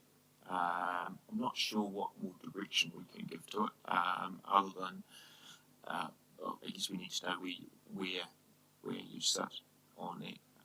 But look, you're open to take advice if you wish to. I think we're pretty clear where Waka Kotahi stood. I think we were reasonably clear with where Mr. Cook ended up. So if you want to take advice on that, that's your call. I'd endorse that approach. And one way of actually dealing with this is to assume that ultimately this is something that the panel have to make a call on. But there is an opportunity in your right of reply to provide your latest thinking on that, and if you wish to take some further legal or advice on that, it's up to you. But it might be useful on a without prejudice basis to cover both bases, and in the event that the panel believes that provisions 3.1 and 3.3 need to be given effect to, and the way to do that is through the way that Ms. Ainsley's identified.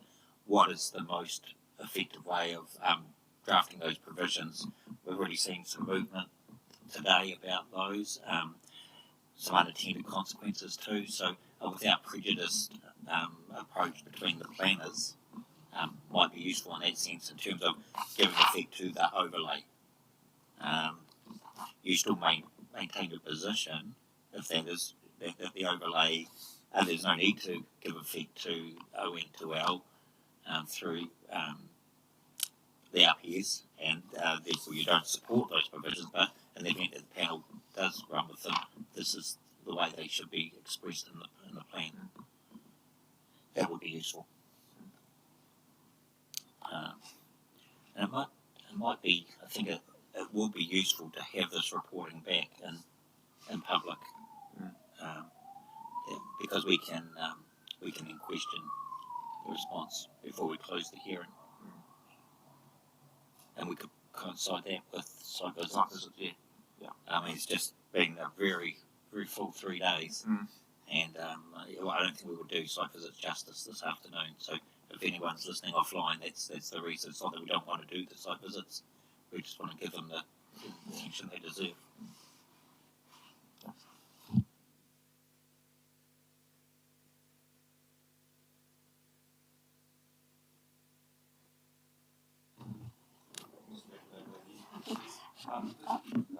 The point that Mr. Mayles raised, there is no indication of, that's an administrative thing, but also on this drawing, there's no indication of the structure plan connections across the Tara-Ika Road.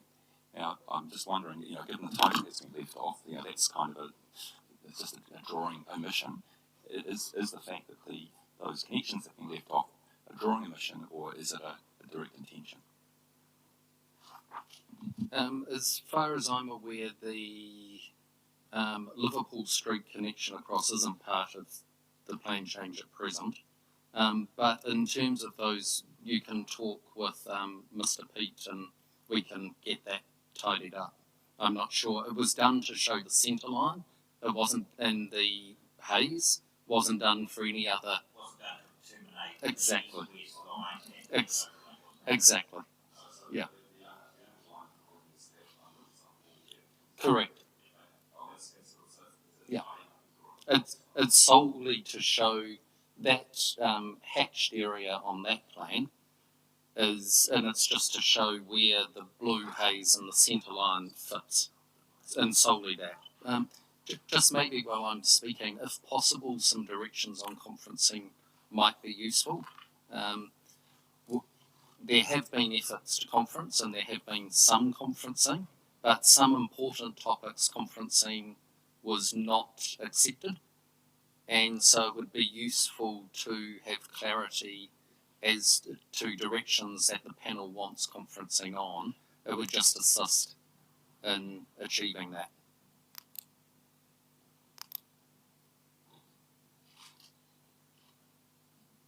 Just going back, Mr.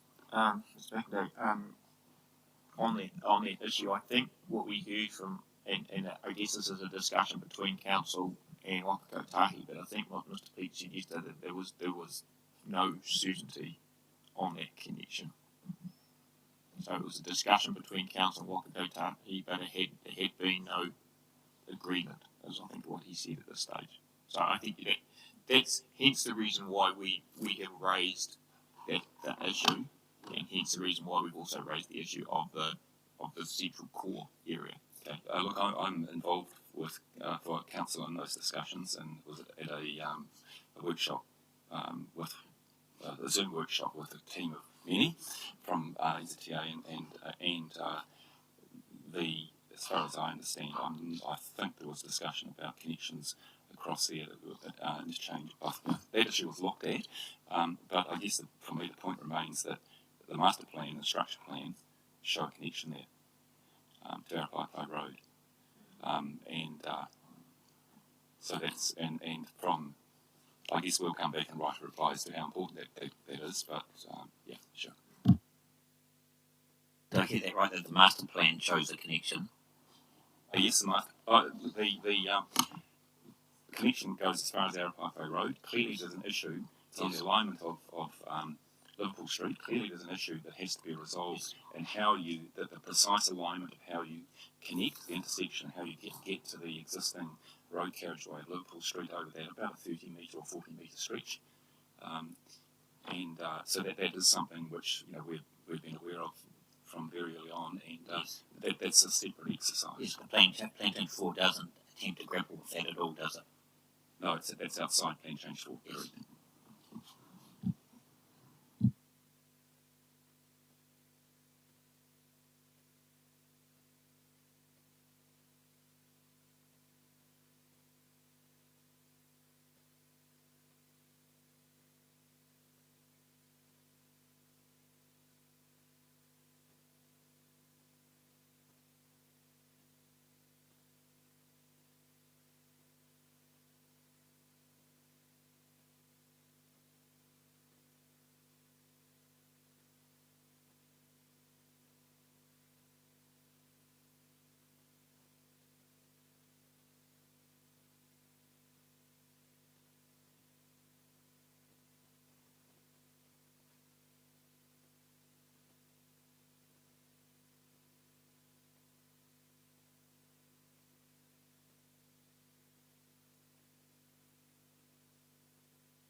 I just wanted to push the button.